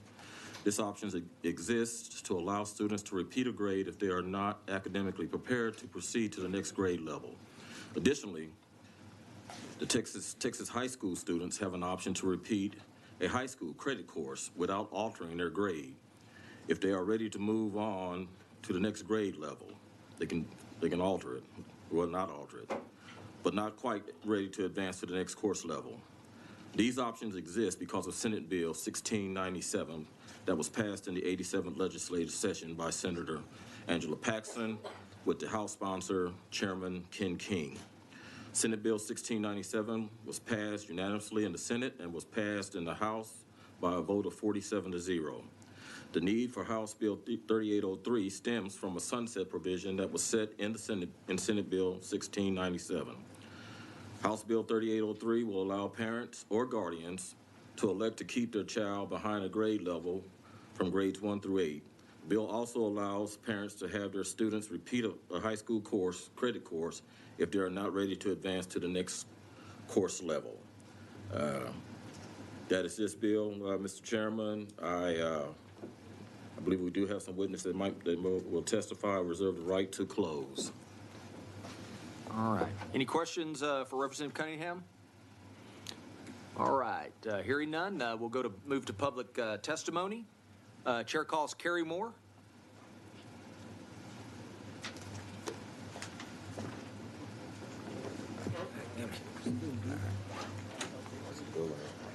Last one. Oh, nice. You're welcome. All right. Thank you for being here. We show you registered as Carrie Moore on behalf of Texas Education 911 and County Citizens Defending Freedom and yourself. And you'll be testifying for the bill. Is that correct? Yes, sir. Okay. Parents are the primary authority in the education of our children. I'd like to thank you for this bill. It should very much be taken into account if the parent or guardian feels as though their child needs to stay back or retake a class or a grade. We support the implementation of any steps that would protect our children and teachers and assist them in getting back to learning the basics of reading, writing, math, science, and history. Thank you for supporting parents' rights to choose and to be in charge of their children's education. All right, members, any questions for this witness? All right. Thank you for being here. All right. See y'all tomorrow. Is there anyone else who wishes to testify on, for, or against House Bill 3803? If not, the chair recognizes Representative. I want to ask him a question. Okay. You want me to get him? Let me get. When he gets ready. Let me turn it back over. If not, the chair recognizes Representative Cunningham to close on the bill, and Vice Chair Allen has a question for you. Chairman Buckley, go ahead, Vice Chair. Do parents not already have that right? They currently have the right, this is true, from grades 1 through 8, but because of the sunset provision, we're wanting to go ahead and extend it. And so, yeah, they have that right. That's what I thought. Okay, thank you. Mr. Chairman. Okay. Chairman King. Thank you, Mr. Chairman. Representative Cunningham, I appreciate you moving forward with this bill. And the point was, when we did it, is we had school districts that were just passing kids through with the parents saying, my kid can't read. And that was the whole point. And I'd forgotten about the sunset date, so I'm glad you're revisiting the issue. Thank you, Mr. Chairman. Okay, very good. All right. No more questions? All right. Representative Cunningham? Chairman Buckley, members, once again, I want to thank you for allowing me this opportunity to present this bill before the committee. I humbly ask for your favorable consideration that the bill be sent to the Calendars Committee. Thank you, Mr. Chair. Send that one to local. All right, thank you. Thank you, Representative Cunningham. If there's no objection, the bill will be left pending. Is there objection? Chair hears none. The bill is left pending. Okay.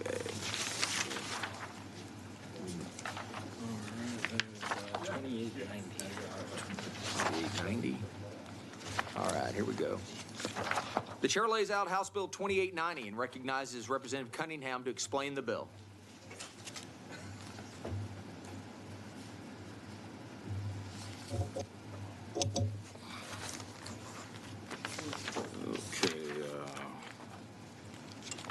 Okay, once again,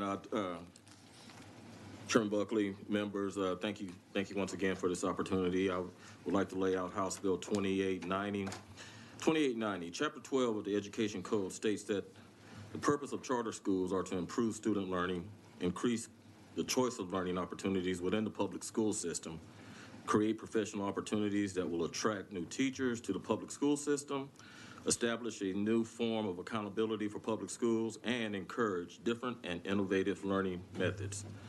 Currently, the state of Texas has 905 open enrollment charter schools serving over 400,000 students, and with a wait list of over 66,000 students waiting to enroll. Charter schools in Texas go through a rigorous 2-year review process before being approved or vetoed by the State Board of Education. With school choice at the forefront of this legislative session, it is imperative that we provide our parents and students with options to attend the schools they desire. As a result, I am filing House Bill 2890, which would change the veto threshold needed by the SBOE to veto a charter school authorization from a majority of those present and voting to a 2/3 majority of the entire board. Simply put, this raises the veto threshold from 8 to 10.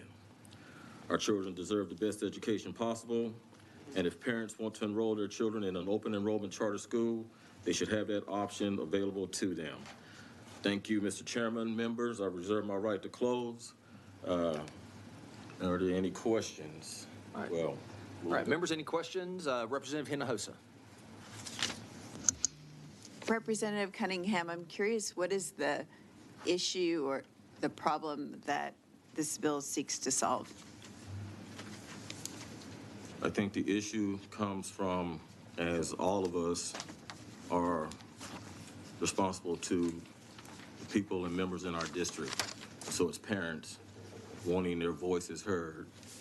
It's parents wanting the right to have their children be able to go to the school of their choice. This is strictly coming from parents. How do parents have their rights heard when the TEA decides whether or not to approve a charter? Well, let's just go ahead and just say, if a charter school is looking to move into a certain area because they see there's a need, I believe that they would be canvassing that area, talking to parents, finding out what those needs are, identifying needs, and then submitting applications to TEA to see if they can be approved for a charter school. Once going through that rigorous process, then it's going to go over to the SBOE for their approval or veto. And at that point, we've got parents that are on a wait list because they're still trying to get their child to the school of their choice. Not every school fits every child. That's the parents' decision to decide on what that is. And so with that being said, I believe the threshold should be raised. Why should there be a member in Arlington vetoing a school in Galveston?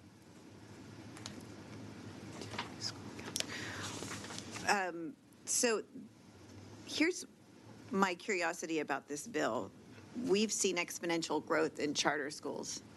And so I don't see that a majority threshold of the elected representatives of the people of Texas, basically the majority vote that is represented by the majority of the SBOE, how that is stifling the growth of charter schools when since 2010, we've had 937 new charter schools approved in the state of Texas. And what I like about the SBOE process is it actually gives parents that opportunity to weigh in with their voice that they don't have with the TEA when the commissioner recommends a charter for approval. So I'm trying to understand with the exponential growth in charter schools, what is the problem? Shouldn't we have a standard, a rigorous standard to make sure that where our taxpayer dollars are going is appropriate to receive our taxpayer dollars? Well, let me understand one thing. We are talking about public schools. We're talking about charter schools. Charter schools are public schools. So we are talking about public schools. And your number was 930, what'd you say, 5? 7. 37? Well, in my statement, I said there's 905. Okay. So I don't know what happened to the other ones, but we're talking about public schools. Whatever you want to call them, charter schools or public schools. Parents are looking for a public education. You went back to 2010. I will tell you from 2018 up until 2022, the approval rate has been only 20%. 80% of the schools have not been approved, and that's okay. But I'm saying there is a process, and all I'm doing is just addressing SBOE's process. They already have a 2/3 process in their certification rules. Okay. Let's have it for the veto rules. So when you And say, that's what the parents, well, okay, go ahead. I'm sorry. So you said 80% were not approved. When you say not approved, do you mean not approved as amendments? Let's just say vetoed. Okay, they were vetoed by the SBOE. Do you know why? On a majority vote. Okay. Do you know why they were vetoed?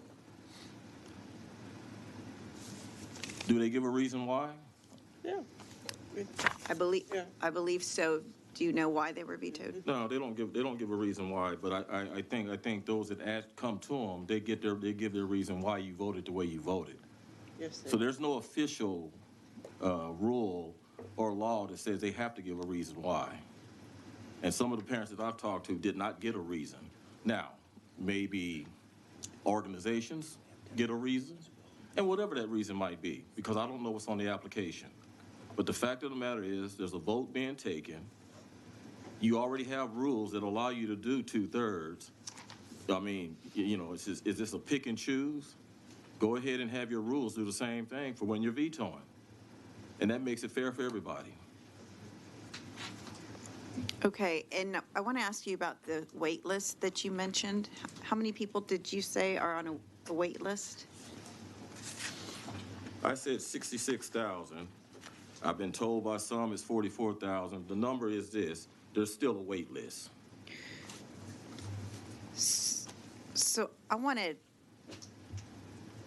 kind of question this idea of a wait list, because the numbers that I have is that there are 523,160 seats that are granted to charter schools currently, and that their enrollment is only 404,740. And so that is 118,000 seats for charter schools that they have authority to fill, that they are not filling. So I'm trying to understand this wait list. I'm just going to be guessing because I don't know the reason behind the wait list, but not every charter school is the same. Charter schools have specialties. And if I want to do a personal experience and talk about my grandson, whose special needs, where charter schools would fit well for him, there is a wait list. So I don't know about why the wait list in your numbers, but there's a wait list. And is it 44,000 or is it 66,000? It's still a wait list. There's a number. Okay. So is it not a concern to you that we've had this exponential growth in charter schools and in money that we're spending to charter schools in the last, so 10 years ago, we spent $1.3 billion in state aid on charter schools. Do you know what that number is today? 10 years later? No, I don't, but I'm sure you're going to tell me. I am. It is $4 billion in 10 years. It's gone from 1.3 billion to 10 billion. I'm sorry, to 4 billion 10 years later. And it seems to me that we owe the taxpayers of Texas an opportunity to have an elected body vote on that. What are you saying? To have a commissioner make those decisions without an elected representation of the people of Texas weighing in on the spending of that taxpayer dollars.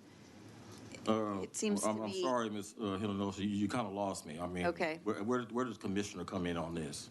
So you want to, what I see your bill doing is giving more power to the commissioner. Oh, okay. Right? Okay, now I As follow. opposed to the SBOE, because Okay. you're raising the threshold. And also, I just want to clarify, according, the way I read your bill, it raises the threshold 2/3 of not just members present. The current law is a majority of members present, but it's 2/3 of all members, right? So it's not just a 2/3 increase from majority, but it's just all members. So that's an even higher threshold to veto a charter. Point taken, Representative Hinojosa, but once again, this language comes from the SBOE's own rules. If they're doing it for the certification rules, what's the difference for the veto rule? And maybe there is.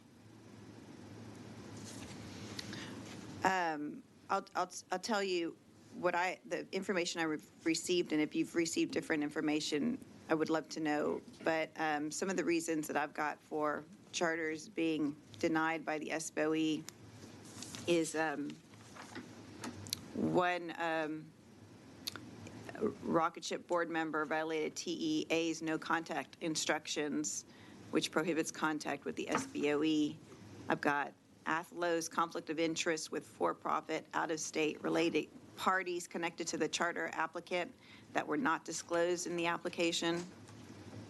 I've got another one, Great Hearts Dallas, concerns that out-of-state charter would not serve English language learners adequately based on its record of serving less than 1% ELLs in their home state of Arizona. And in the district they were intending to locate, it was 39% English language learners. Have you heard those problems with the applications? Just like all public schools, I'm sure there's some bad apples, like in all public schools. And so if you've heard that, which I haven't heard, what was the findings? Right, Are they still in operation? I just want to know, because, Yeah. you know, you're talking about pinpointing individual schools, and all I'm talking about is a process. And so to me, we're kind of just, you know, traveling off the beaten path here. Okay. Let's talk about the process. Well, I'm just trying to identify what is the problem. I think my information is since 2013, only 15. Well, I don't mean to interrupt you, but we already told you what the problem was. The problem came from parents. Okay. That's who I'm representing. That's it. I have a duty as a rep in a district and as a rep for a state over 30 million people, close to 600 kids. That's all it is. It's nothing antagonistic about it. It's being presented. Okay. Do you know if any of those charters that were denied reapplied with better applications? Which charters are you talking about? Any of the ones that were denied? Which charters are you talking about? The ones that were denied? Yeah, they had to go through a process, again, a 2-year process. And if I've given you what I've gotten since 2018, the veto rate has gone up. It was a rate from 20 to 18%. And once again, this is just information I got. If anybody has any information different, please share it with me. But then we go from 20 to 18, 20 to 12, 38 to 18, 57 to 11, 80 to 4%. But most charters are approved through the amendment process, right? That's how most expansion happens, is through the amendment process of the TEA commissioner. Well, You know what? I don't know. I'm gonna tell you the way it was told to me. If they get approved, they get approved for a certain amount of schools. And then if they want to expand, they have to go get the amendment with what you're talking about. Yes, that's how I understand it. And the amendment is only TEA, right? They don't have to, the SBOE doesn't have to vote again. I don't know. Okay. I don't know, Representative. Okay. All right, thank you.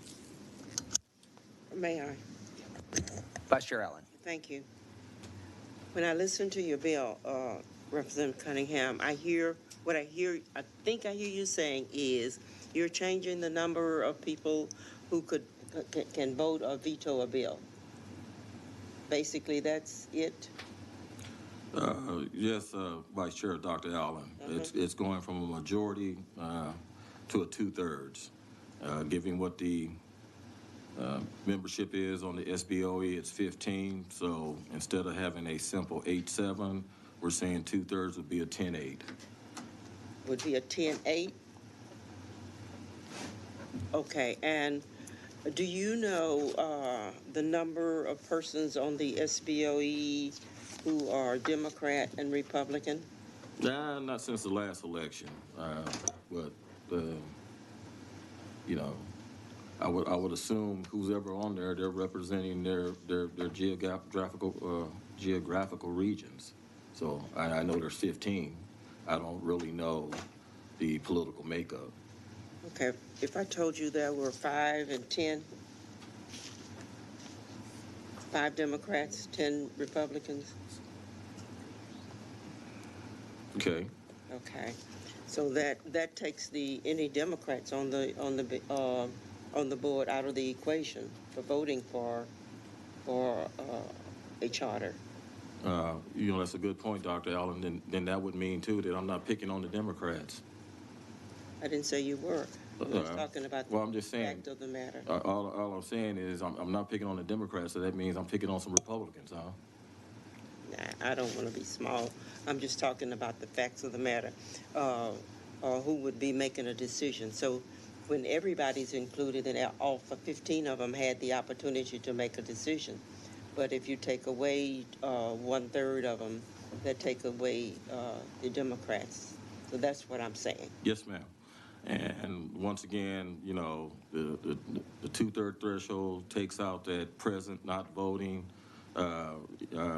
Yeah, it's the 2/3. Parents came to me. I'm doing my duty as a rep. I'm doing my duty as a rep. Thank you. Thank you. All right, members, Representative Harrison. Thank you, Chairman, and thank you, Representative Cunningham, for bringing us a very thoughtful bill here. Just a couple quick questions, because I appreciated Representative Hinojosa's asking about the State Board of Education and whether elected education officials in Texas would still be empowered under your bill. If your bill were passed, would the State Board of Education still retain the authority to veto a recommendation from the TEA? The answer is yes. Thank you. If your bill were passed, would it change in any way any of the financial, governing, educational standards that TEA requires before they make a recommendation to the SBOE that the charter school would likely be a high-performing public school in the state of Texas? To my knowledge, Representative Harrison, no. Thank you very much. Thank you, Chairman. All right. Members, any additional questions for Representative Cunningham? All right. Seeing no further questions, we'll proceed to testimony. Chair calls Bryce Adams.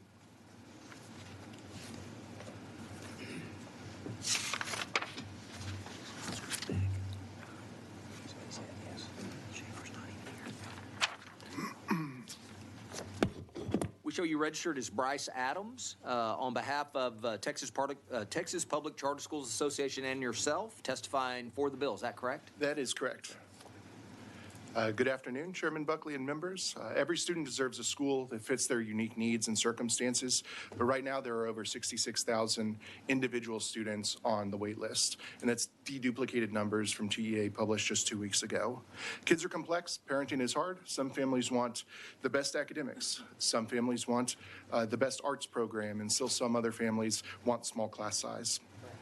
This is why parents are increasingly interested in having a variety of different opportunities within our system of public schools. 70% of public charter schools have a wait list. But at the same time, the State Board of Education is increasingly vetoing new school opportunities that are recommended by the commissioner. Over just the last 4 years, the veto rate has gone from 20% to 80%. That's 1 in 5 to 4 in 5. 20% feels like judicious consideration. They see things a little differently. That's a good oversight role. Makes sense, feels appropriate. 4 and 5 comes close to a moratorium on new programs. The one school that was approved last year at its maximum enrollment will serve just over 1,100 students. And again, that's with 66,000 students on the wait list. TEA has one of the most rigorous application processes in the country. Over the course of 7 months, 500-page applications are reviewed by multiple rounds of blind reviewers, TEA departments, in-depth interviews, and recommendations are not made lightly because TEA actually has to oversee the schools once they open. Then, after one hearing, the State Board issues vetoes. Some members vote against every single application. Decisions are increasingly rooted in politics rather than whether they can actually open a really high-quality school. So requiring a 2/3 majority to veto comes from existing statute. It already takes 2/3 for the SBOE to overrule proposed SBEC rules, and 2/3 is a common threshold when one body has a strong process and another body is checking their work. So Texas hasn't run out of new ideas to serve students. Schools with a proven track record in other states are avoiding Texas because our process has gone sideways. And in the end, families miss out. So I hope you'll consider this bill as a way to provide a more fair process, as well as more schools for Texas families. Thank you. Okay. Representative Talarico. Thank you, Mr. Chairman, and thank you, Mr. Adams, for being here. Charter schools are in some ways insulated from the democratic process, small d democratic process, because they don't have elected school boards. Is that a fair statement? It is true that they do not have elected school boards. I would say that, how you define the democratic process kind of varies. I think that ultimately they're most accountable to the parents who are making the enrollment decisions. The families are opting into the school. They're transferring in. They can transfer out if it's no longer a good fit. Sure. And it feels like the ultimate check to me. Sure, and I'm not making a value statement on that. I mean, I think that was part of the original purpose in the 90s when this system was created was, again, I've said this before, to create these pockets for innovation, experimentation outside of an ISD system. Right. But that means that the State Board of Education's oversight role is really the only opportunity for democratic input, for elected officials to have input. Is that fair, or am I missing some part of the process? I don't think so. I think that there are a couple issues with that. First of all, what we're doing here today, y'all are all elected and you oversee all of the laws that bind public charter schools, that govern or change the way that they are approved, replicated, all of that. So, but we don't approve charter school applications. Individual applications? Yes.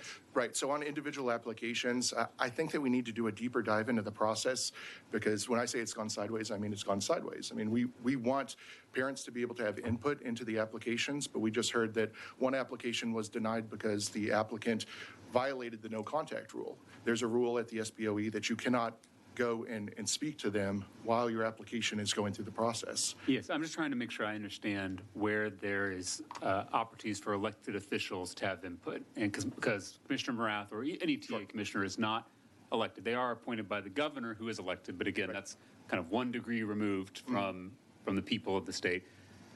We as legislators do not have input, and in the public charter school, if it's approved, would not have a school board elected by the people of Texas. So the only opportunity for the people of Texas to have input in this process is really the SBOE. Now, whether raising it 2/3 is the question, but I think what I'm trying to pinpoint is that this SBOE input is at this point in the current public charter school system the only opportunity for input from the people of the state.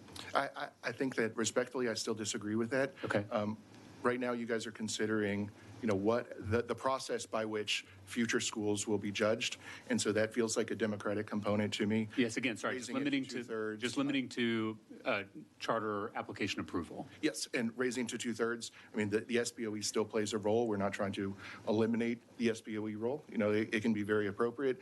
The issue is that once you've gone to 80% of a veto rate, now all of a sudden you've got them overruling kind of the will of the legislature, which is that there should be some new schools created for new opportunities for kids.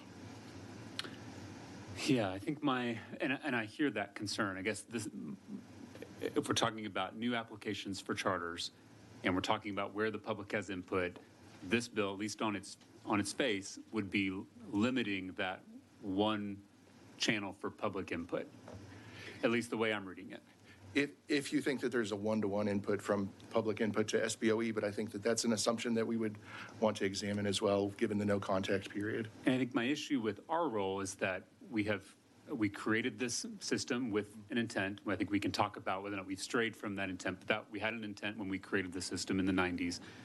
And our stated goal is to have high-quality public charter schools, but the devil's always in the details, and which charters can do that, which ones meet that standard, that's really through the application process, the approval process, and that's the process that we don't have input on as a legislative body. And so the SBOE is really the only channel for public input, and so that's my concern, is limiting that one channel from what we already have to a 2/3 threshold. Sure. So I understand that, and I think that there is still input even with 2/3.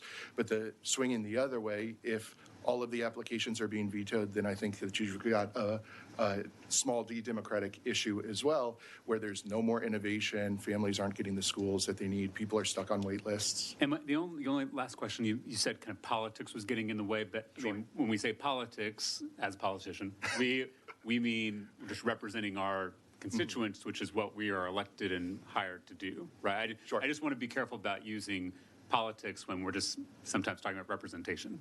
I understand that, but I do think that there's a difference between representation and voting against every single application just because you, as an SBOE member, disagree with the policy that the legislature has set forth that charter schools should exist in the first place. But to be clear, their voters could fire them for that if they feel like it's not representing their interests. They could. Okay. All right, thank you for being here. Thank you for answering. Oh, thank you.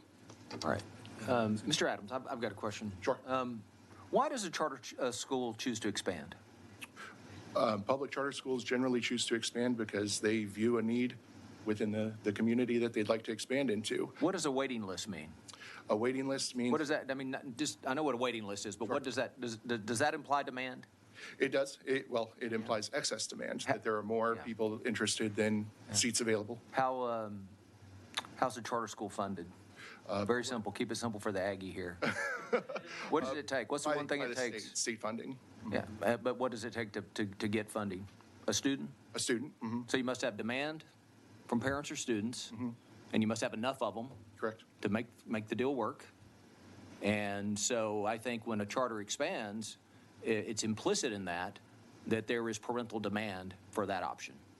Right. The amount spent on public charter schools has gone up because the number of students has has gone up because the parents are enrolling their students, and money follows the ADA. Okay. And our charter schools, I know we have academies that go in everything from STEM to fine arts and such.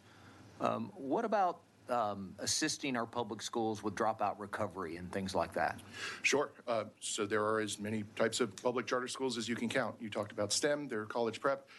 There's also dropout recovery. There are some that serve foster students, students with substance abuse issues. And really, the goal of public charter schools is to fill whatever needs, generally are not being met. Do you believe that if charter schools were not serving a need, that there would be a waiting list? No, I wouldn't enroll my kid if I thought it was a bad school. Thank you. Thanks. May I? Representative, who's Dr. Allen? Sorry, Dr. Allen. Two questions. Are you also saying there's a need in public schools, regular public schools, beside charter public schools, are not filling any of those needs? Oh, no, I wouldn't say that at all. 93% of students, public school students, attend their traditional public school, their ISD. I think that's the backbone of the public school system in Texas and always will be. Okay.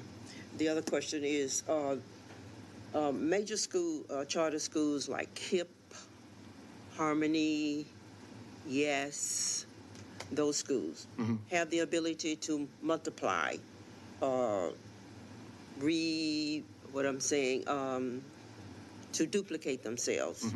So that does not stop the number of charter schools from growing. So if we're talking about charter schools not being voted on at the State Board of Education level, that still does not hamper the process of multiplying charter schools. That's correct. Two different processes. One is replication. The criteria for replication are written into the education code. You have to have, an A or B rating, a certain percentage of campuses also A and B rating. All of that's in the education code for replication. What this bill would affect is new programs, new applications. The school does not exist. Somebody has a good idea, applies to TEA. Okay, so the problem we're trying to solve here is what? That there are no, or not enough, new schools that are able to open, and that there's demand out there. People want new opportunities, new models of education, and right now, that innovative pipeline has more or less been closed. Okay, the state of Texas has a cap on the number of charter schools. You know what that cap is? Ooh, it stair steps by years, and I don't know what year we're in, so I'd have to go back and look in the education code. Up with 315, something? 305, 315, I think, at the top of the stair step. Okay. So, so what we need is more charters at the new level, not KIPP, not Yes, not Harmony, not any of those. I don't think it's an either or.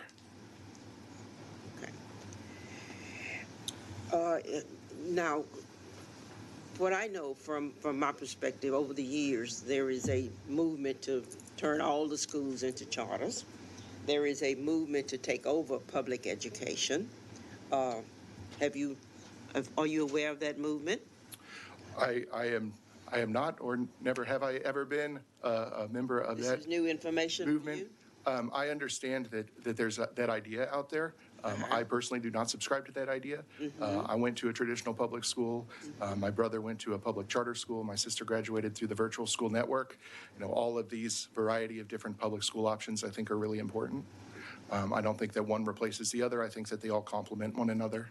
Okay, since you're into charter schools, is there data to show that charter schools are functioning better than regular public schools? There is. There is? They are If you get into the disaggregated data and you look at, first of all, public charter schools serve higher percentage of ELL students, low SES students, some of the at-risk students. And if you dig into the data and you look at apples to apples, how are the ELL students doing versus ISD ELL students, then there is good data on that, yes. Could you furnish me with that research? Yes, we'd be happy to. Thank you. All right, Representative Hinojosa. Thank you. You used a word I had not heard before, so I just want to get clarification. You said replication. There's a separate process for replication. What do you mean by replication? If you already have a charter, then to open a new campus within the education code, there are different criteria. You apply to TEA, and if you meet those certain criteria, you can either have the expedited, opening, or, subject to TEA review. So you mean launching new campuses? Yes. Okay. And so there's two processes for launching new campuses or opening new campuses of already existing charters. For instance, let's say IDEA charter, they get approval from the SBOE, right? Or they get, the commissioner recommends, SBOE doesn't reject it. And then they can open up campuses all over the state without going back to the SBOE. Is that correct? Without the SBOE reviewing the amendment and expansion amendment? Right. Yes, correct. Okay. And in fact, that's the way that's the way we have the most charter growth in the state of Texas, is through this non-SBOE process, right? But, yes, that's not this bill, but yes. Okay. Well, because I want to make sure we're all of the same understanding about how we have this growth of 937 new charter campuses since 2010. And the vast majority of that growth is through new campuses that are solely approved by the commissioner. Well, approved by the commissioner, but based on the criteria that are in the education code that were adopted by the legislature. Plus the flip side of that, you can open a campus, but are they going to come? And so the flip side of that is that it's also enrollment growth that is families making that choice. And how many charter schools were approved, new charter school campuses were approved by the commissioner last year? Do you know? I don't have that. So does about 67 sound right? I'm not sure. I can't even guess at that. If I were to tell you that the TEA approval rate for 2022 is 90.5% for new campuses, would you dispute that percentage? I have no data one way or the other on that. Okay. Let me ask you this. Is there, that you are aware of, a strategic plan for charter growth in the state of Texas?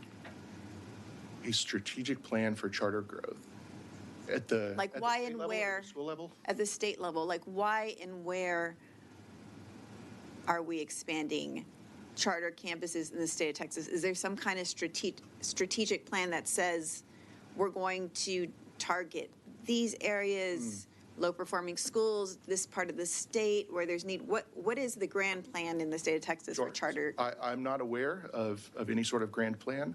There are criteria in the education code that try to focus in on the expansion amendments for the ones that are high-performing, really making the grade. But I'm not aware of any like centralized plan to say, go here, but not here. That's my challenge with exponential charter growth is I don't understand what the end game is. Every time we have a new charter campus that opens and kids go to that school, we lose funding from our public schools for every child that goes. And so I'm trying to understand what is end game in this charter expansion, or what is the plan? And I'm just wondering if you... Sure. So I can tell you, philosophically where I'm coming from with this. I mean, what I want to see happen is that every family can sit down at the dinner table and have a variety of different public school options, all of which are high quality, and decide based on where the student would fit best. Like I want to, when I am making this decision for my son in a couple of years, to go tour the local ISD, to go tour a couple local charter schools, maybe tour a magnet school, and then my wife and I sit down and say, this is a tough choice. All of these are really good schools. And then we decide. But it's based on the student, my kid, not based on which school is closest. But there are some charter school districts that even if they had a seat and you wanted them, they wouldn't have to take you because they don't have to take all kids who, they don't have to enroll all kids who apply, do they? I need an example of that. For instance, if a child had a disciplinary record and was applying, not just applying, applied, there's a common application. Yes. Right, everybody applies through that common application, but a charter school could decide, we're not going to take your kid because your kid has a history of going to the principal's office, for Sure. instance. So when it comes to disciplinary records, state of Texas policy it allows transfer policies to take that into account. And that's true for inter-district transfer, intra-district transfer. So there are a variety of different policies around that. I'm not sure the reasoning behind allowing that for inter-district transfers. The reason why it was originally allowed for public charter schools is because most of the schools are very, very small and don't have DAEP programs, and it's really difficult to get those authorized. So that's the original, reasoning for that. But it applies to all charter, even the large charter schools don't have to take kids with disciplinary records, correct? Don't have to take kids with disciplinary records. I'm not sure. I'd have to dig more into code on that one. Well, I have a bill on that, so I am sure that is the case. And so we have a parallel system. I'll tell you, I just heard from some educators from Frisco ISD who were here, and they said one of their biggest challenges is dealing with disciplinary problems. They named it as a top 3 challenge. Mm-hmm. And I get it, and I hear it a lot. We, as a state of Texas, we compel ISDs to take all kids, even the hard-to-educate kids, even the kids that make you want to tear your hair out, right? We take them and we educate them because we're the public school, right? These are taxpayer dollars. We're funding a parallel school system that doesn't have to take all kids. And what I have seen in the district that I represent is what happens sometimes, too often, is that a charter moves in to a school district or to an area and pulls the kids that don't have the disciplinary records, pulls certain kids that are already high achieving, leaving behind the most challenging kids to educate in the ISD neighborhood school, and that they sink under the weight of their challenges. They have less funding and they have more mandates. And so I'm trying to wrap my head around what is the grand plan here in the state of Texas. We are policymakers. We should have a plan. And so I appreciate you lending me the benefit of your knowledge on this, but I'm still struggling with what is that plan. Let me ask you about the wait list. Sure. How many people did you say are on the wait list? 66,000. Okay, that's the 2022 wait list report that you're citing? I don't know if it's numbered 22 or 23, but it came out 2 weeks ago. Okay. The last one I've seen is 2022, but what I also see is that there are 108,420 unfilled seats in charter schools. So I'm trying to understand how you have a wait list of 60+ thousand when you have over 100,000 seats that aren't filled in charter schools. Sure. I think I can help with that. The supply and demand don't perfectly overlap, and so you've got 70% of public charter schools that have wait lists. That adds up to the 66,000. But then you've got 30% of public charter schools that don't have wait lists. So that means that there are seats still available. Plus, there may be a discrepancy, and I'd have to double check this, between the maximum enrolled amount allowable under the charter, plus what the school is enrolling at that, during that school year. But I'd have to check on that one. I would love to get data on that to better understand why those seats aren't filled. Also, I'm wondering if there are students on that wait list who are already enrolled in another charter. Let me give you an example. Sure. My son recently applied in the ISD system to a few magnet schools. We have a common application, right?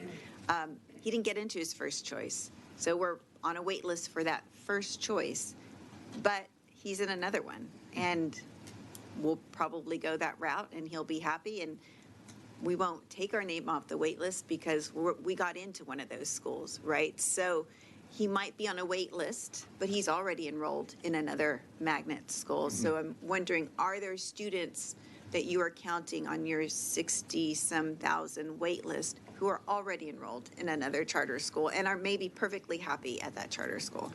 This, I'm not sure. It's not the association's wait list report, it's DEA's, and so I'd have to dig into their methodology on that. But I think that if they keep their name on the wait list, that signifies that even if they're better than where they were before, they're not at where they really, really want to be. And so that I would still take that into account, the fact that they're on any sort of wait list at all, as being indicative of, hey, I wish we had more capacity. Right, but you're not trying, we're not saying we want growth of this particular charter that has more demand, right? I mean, that's not even part of is that part of the criteria we're even looking at as a state? For what? For growth, for more new campuses.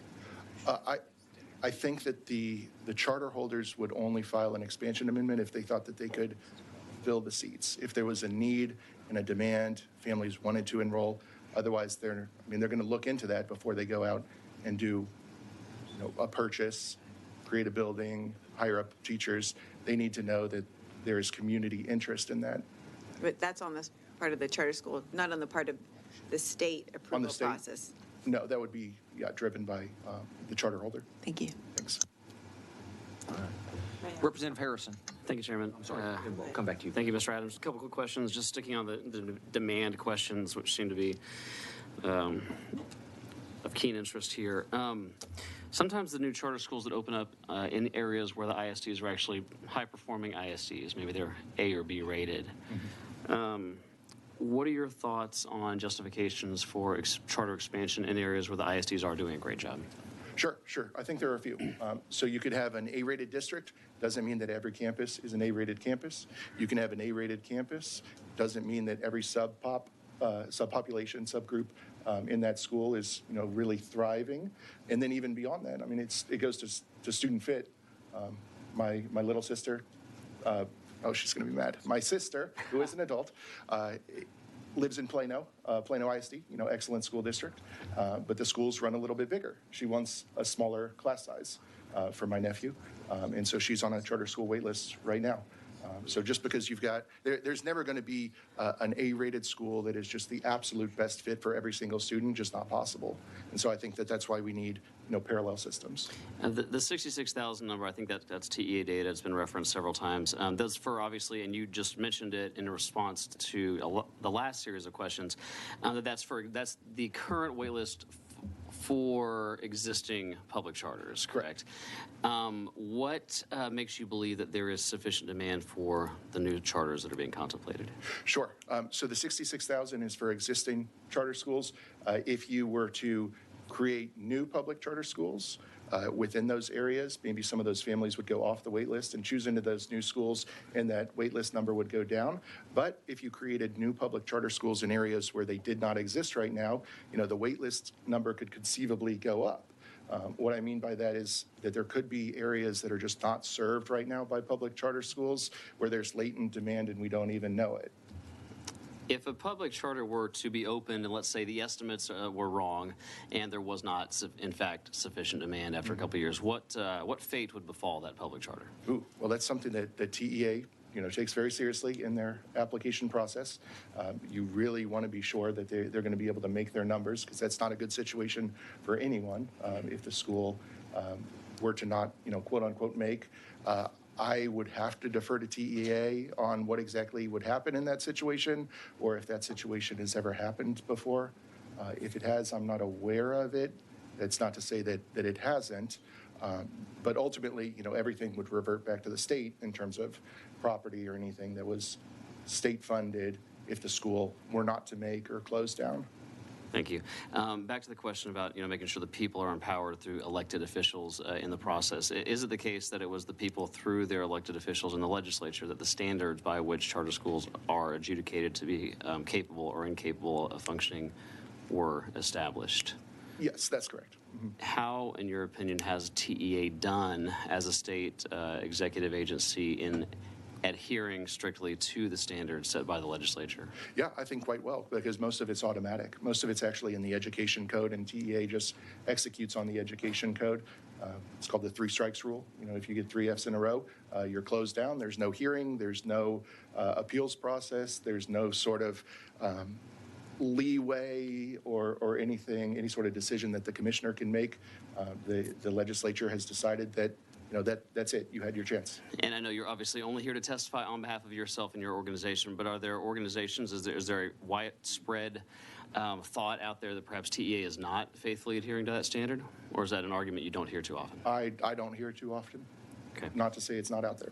And at the end of the process, is it simply a check the box from the TEA going to the SBOE? Is it simply a check the box operation that, hey, here's the requirements, they have met the requirements, or does the TEA actually submit a recommendation that certain applications be accepted to the SBOE? It's really serious. I mean, I've seen this in other states. I've worked in other states, and TEA's process, the state of Texas's process, is the deepest dive that I've seen. I mean, like I said, it goes 7 months long, multiple rounds of reviews, blind reviews, TEA departmental reviews, in-depth interviews, and then at the end, the commissioner says, I think that these guys can open a high-quality school, and that's the recommendation. That's the one that goes to the SBOE.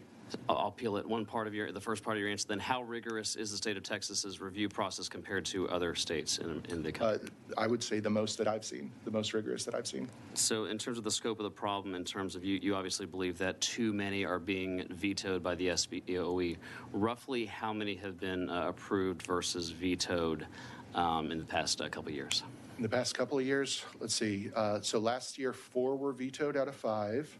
And then 2 years ago, I want to say 4 were vetoed and 3 were approved. So last year, only 1 public charter was favorably adjudicated? That's correct. Out of the 5 recommendations by the commissioner. Thank you very much. Thank you, Chairman. Dr. Allen? Yeah. can we go back to, and I ask you if the charter schools were serving all of the needs of the kids out there. Can you tell me if charter schools are serving the severely handicapped students, i.e., I mean students who are diapered every day, students who come in wheelchairs, students who come in ambulances, students who need breathing machines, students who need to be fed every day? Are charter schools servicing those kids, and where are they? Tell me. Yes, that it's federal law. Yeah. Tell me about one charter school that gives that service. We would have to connect you with some. I mean, I'm part of the association, not an individual school. We could connect you with some schools that are administering those services, but it would be a huge federal civil rights violation to not enroll a student under those circumstances. But you don't know one? I don't know a whole lot of students. One. Okay, one school that's doing that. I think lots of them are. Moving on to another question. August the 27th is Snapshot Day. Snapshot, for everybody who needs to know, is when you turn in your enrollment of the number of students you're going to have that year, and that's the number of students you get paid your monies for, right? I think that the funding is based, there is Snapshot Day, but then there's also the average daily attendance that generates the funding. But it's Snapshot Day that really decides what funding you get. I am not totally sure the ins and outs of Well, of I'm that. here to tell you. Okay. And so it's been said that charter schools, when it comes down to testing time, when they decide that a student may not be the best student on their test scores, that they can send those students back to their home schools. Is that true? I hope not. Yes, it happens. And I've heard this from charter school people, okay? I would hope that. Well, I'm they would telling you, it report that to happens. TEA. 'Cause Yeah, that it would happens. be a material You can breach of report the it charter. back to TEA. And, but the money stays at the school. The child goes back to its home school, and the money stays at the charter school. The money does not follow the child back. If the child gets, and I'll say on here, if he gets per pupil funding, if he gets $12,600 up with whatever they get, the special ed ones get higher.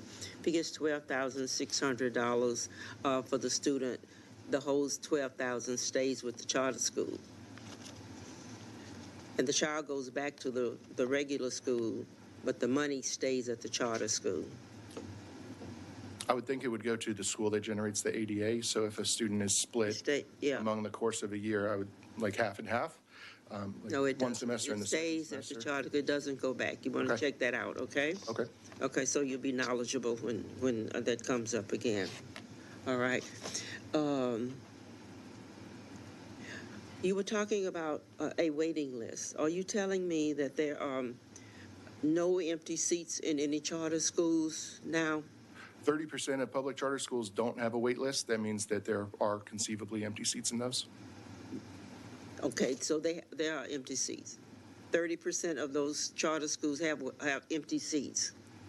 Presumably, yeah. So would that cut down on the number of the number of students on a waiting list?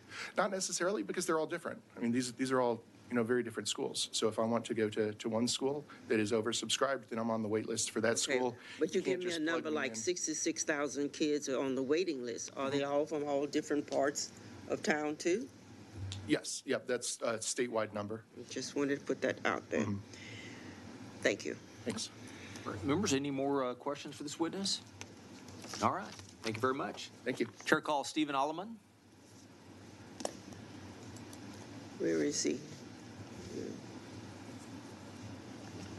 Steve Alleman. Okay, we'll show Steve Alleman of Disability Rights Texas, registered against the bill. Chair calls Susie Spencer. And members, I'll just remind you that there is a TEA resource witness here if you would like to speak with them as well. I'm passing out our testimony, and it's got a picture of us as a family on the top of it. I'm very proud of our kids. So, all right, we show you registered as Susie Spencer on behalf of yourself, testifying for the bill. Is that correct? yes. All right, thank you. Actually. So I just wanted to share a story. I'm an adoptive mom of 2 amazing kids. My husband and I adopted them 5 years ago from foster care. And when we stood before the judge, we promised ourselves, the state of Texas, and especially our kids, that we were going to meet their needs. That we're going to provide a safe, loving home for them. And we have really set about doing that. They have many special needs that we've really worked to build a team around that can help therapists, the children's hospital in our town. And when it came time to register for school, we went to the local public school down the street. And Allison and Christopher were going to be in kindergarten and pre-K. And we tried to set up success for everyone by going and talking to the teachers about things that might scare them or what's going to stress them out, and how they react in certain situations. And we were told that they would need a 504 plan, a behavioral plan in place for each of the kids. And it's very understandable. Both of them have been diagnosed with PTSD. They have terrible flashbacks and nightmares, separation anxiety disorder. Christopher actually has dissociative identity disorder. He has multiple personalities. There's 6 different parts of him. And Allison has a cleft palate and cleft lip and hearing loss as well. So sadly, when we sat down at Allison's first IEP meeting, they told us that we could either give her speech therapy or we could have a 504 plan, but we could not have both, that we had to choose between one or the other. And that's just not tenable. I mean, she needed both. She needed the speech therapy. At that point, you could only understand her about 16% of what she said based on her hearing loss and the deformity. So I started looking around at other elementary schools. And in town there, I called around and most were at capacity, but they said if you lived in the neighborhood, you could go. And we didn't want to move. We really liked our house. So SST, School of Science and Technology, is open to anyone in town. So I called and we were able to get Christopher into kindergarten right away. There was a wait list for pre-K. And so we ended up having to pull Allison out for the rest of the year. It was just impossible for her to be in a classroom where they were not going to offer her the help that she needed for without that 504 plan in place.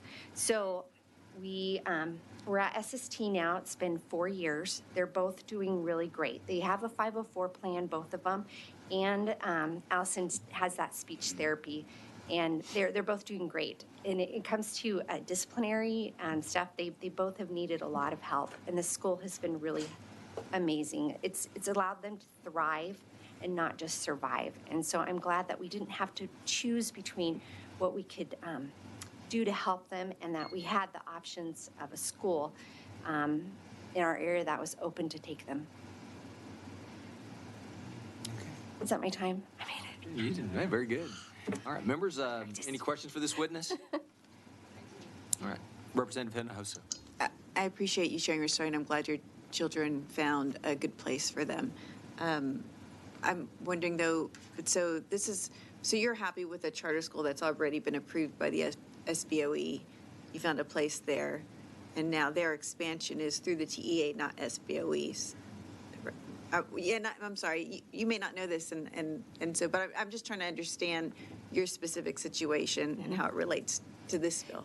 You know, they, SST did offer a second campus here a couple of years ago, but we just chose to stay with the one where our children felt safe and where they already knew the teachers and had built that trust up. So, you know, with regards to like the different types of schools, we were just going to go to where they were receiving the best care, you know, that they could get. Thank you. Yeah. All right, any more questions? All right. All right, thank you very much for being here. Chair calls Alejandro Pena. Okay. We show you registered as Alejandro Pena on behalf of Texas AFT, and you'll be testifying against the bill. Is that correct? Yes, sir. That's all right. Thank you.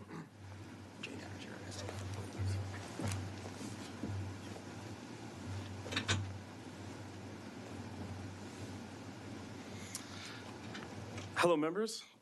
My name is Alejandro Pena, and I'm testifying on behalf of the Texas chapter of the American Federation of Teachers against House Bill 2890. My testimony will focus on the harm that charter drain is currently causing to students, teachers, and public school communities, and how this negative fiscal impact would be amplified by the unprecedented charter expansion that would result if this bill were to pass. The data I've provided is a breakdown for your legislative districts of how much charters are costing your public schools right now. Charter expansion also costs your communities more in recapture. First, here's how it impacts kids, schools, and our teachers. When funding leaves our public schools, and for example, 2 students leave a classroom, schools can't just cut a teacher's salary by 10%. Charter drain squeezes programs and people, leading to higher class sizes and fewer student services. Since the establishment of the current approval process by the legislature in 2013, the State Board of Education has been very supportive of charters, approving 71% of all new applications. The State Board of Education takes a discerning look at these applications, participating in 3 or 4 full-day interviews with charter applicants and conducting a public hearing where all stakeholders, including the community of the proposed new charter, can voice their opinions. They do so in part because the fiscal impact of a charter vote can be highly consequential for our communities and our state. When charters expand in districts that are deemed to be property wealthy, not only does the district lose state funding, but the district's recapture cost and the price tag to taxpayers increase. This is why our local property taxes keep going up, but we see no new resources in our public schools. These local property taxes taken by the state through recapture are then spent on charter schools that have no accountability to your local property taxpayers. These charter schools also receive very little budget scrutiny in the legislative process. The State Board of Education approves new charter applications, as has come up in this conversation today. But once approved, a charter can expand to an unlimited number of campuses via an amendment process that is governed solely by the Commissioner of Education. Last year, the State Board of Education approved 1 new charter applicant, and I would venture that those vetoes were due to the issues with the applications and concerns by the elected officials serving on the State Board of Education and community members and trustees who were activated to participate. And last year, like I was saying, 1 new charter applicant, but 67 new charter campuses. According to TEA's data, there are now 15 operators that manage close to 500 campuses, which has a tremendous fiscal impact on our state. IDEA was the 9th largest district in the state by student enrollment in the 21 to 2022 school year, and it's received over $4.4 billion in state funding since 2006. The number of new charter campuses opened through this charter expansion amendment by existing charter holders has increased exponentially over the past several years. House Bill 2890 is designed to result in a significant increase in new charters approved each year, including out-of-state affiliated entities, which would add fuel to this trend. We are extremely concerned that the passage of House Bill 2890 would result in an acceleration of the current exponential rate of charter growth, a higher rate of charter drain from our public schools, and a higher amount of state recapture. Based on these extraordinary fiscal impacts, we think it is incumbent upon this body that the State Board of Education can limit runaway charter expansion by majority vote, and that one elected person cannot continue to have an outsized negative effect on our public school finances. Thank you. Members, any questions for this witness? All right. Thank you for being here. Chair calls Carrie Griffith.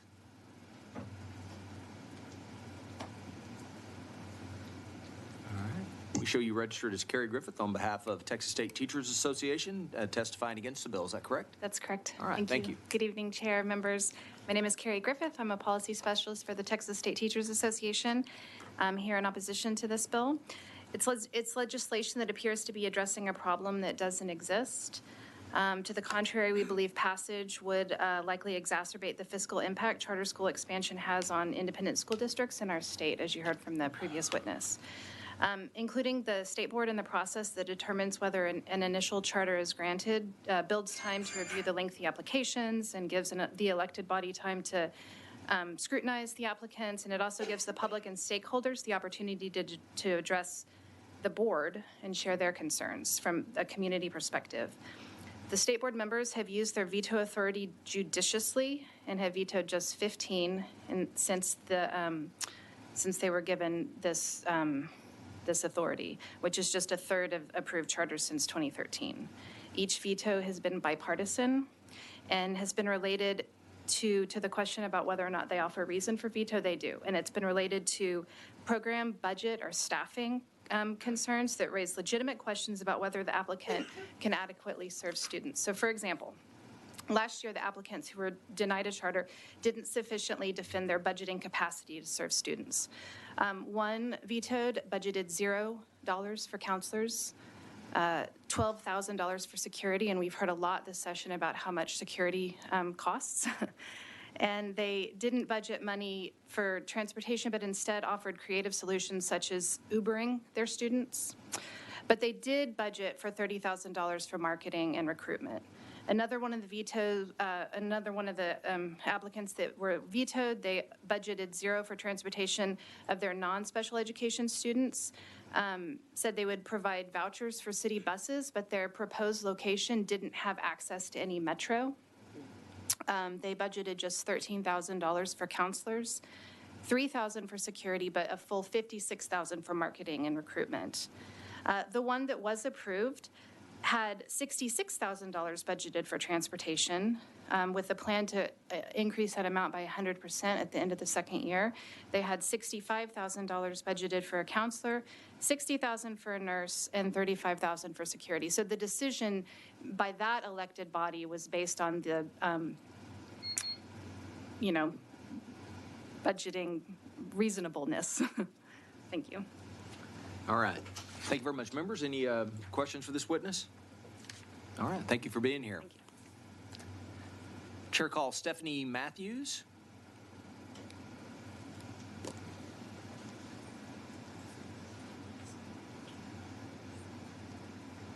Sorry, I'm freezing.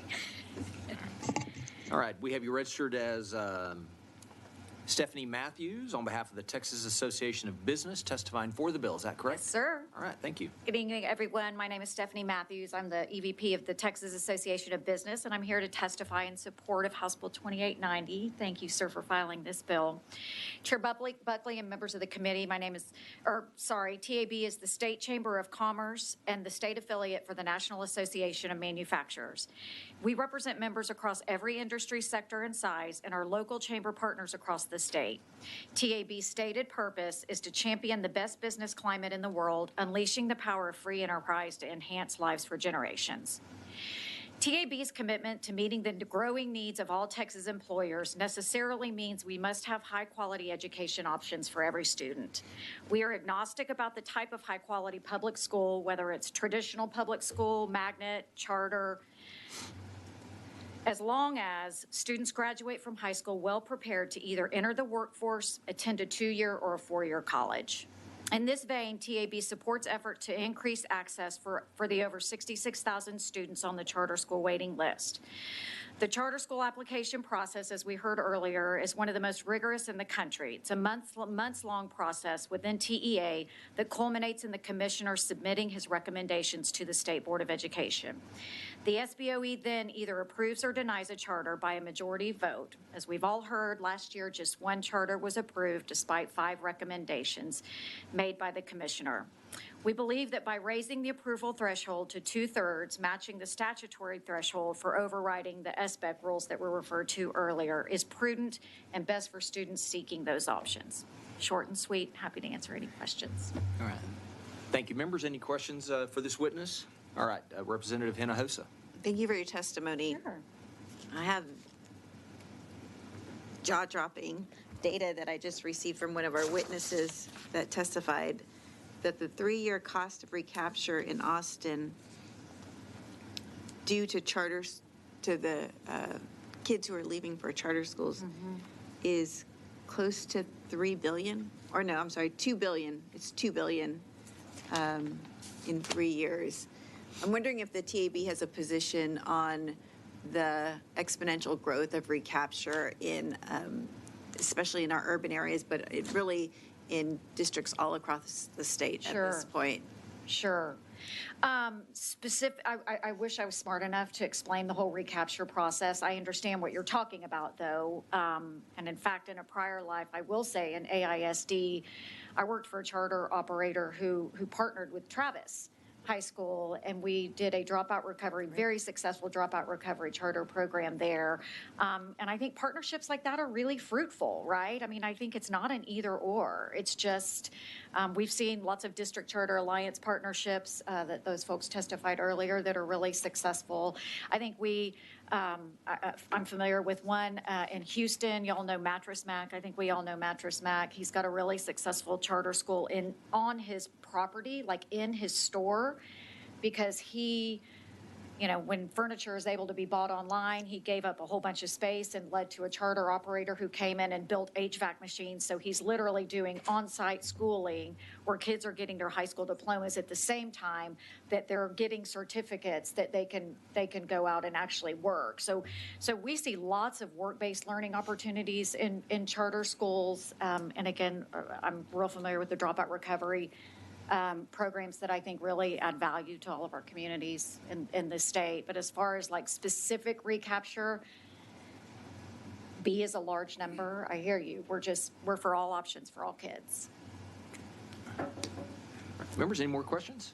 All right. Thank you very much. Thank you.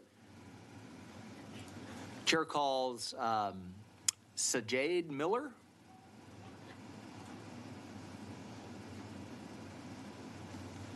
Did I get that right? Yes, sir, you did. Thank you. All right. We show you registered as Sajade Miller on behalf of yourself, and you'll be testifying for the bill. Is that correct? That is correct, sir. Thank you. All right, good afternoon, Mr. Chairman and honorable members of the House Public Education Committee. My name is Sajade Miller, and I do serve as a superintendent of Rocket Ship Public Schools, Texas. I am testifying for House Bill 2890 today. I'd like to share my experience in navigating the intense politics of the State Board of Education.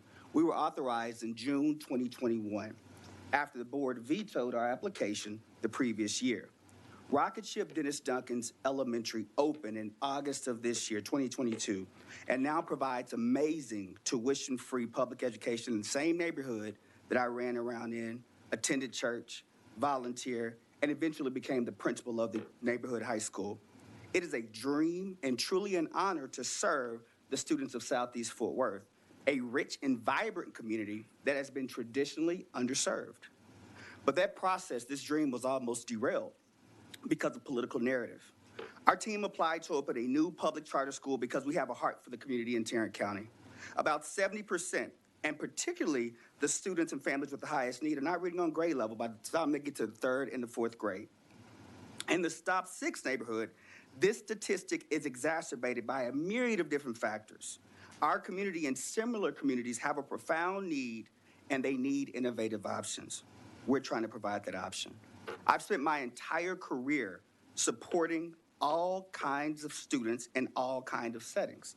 At Fort Worth ISD, I was a high school principal and a middle school principal, and later the assistant superintendent overseeing school improvement and new school development. Before Rocket Ship, I was a chief school officer for DeSoto ISD. So when the Commissioner of Education and his staff, who are subject matter experts, recommended Rocket Ship for approval, I expected to have a professional conversation with state board members about our plans. However, some members treated me as though I was on trial and questioned everything but the merits of my proposal. The State Board of Education members spent an inordinate amount of time criticizing our 1,600-page application. They asked rhetorical and cynical questions about our team's motives. They cared more about talking about political points and having us scale back our plans than really understanding the demand and what we were trying to do in the community that we love so dearly.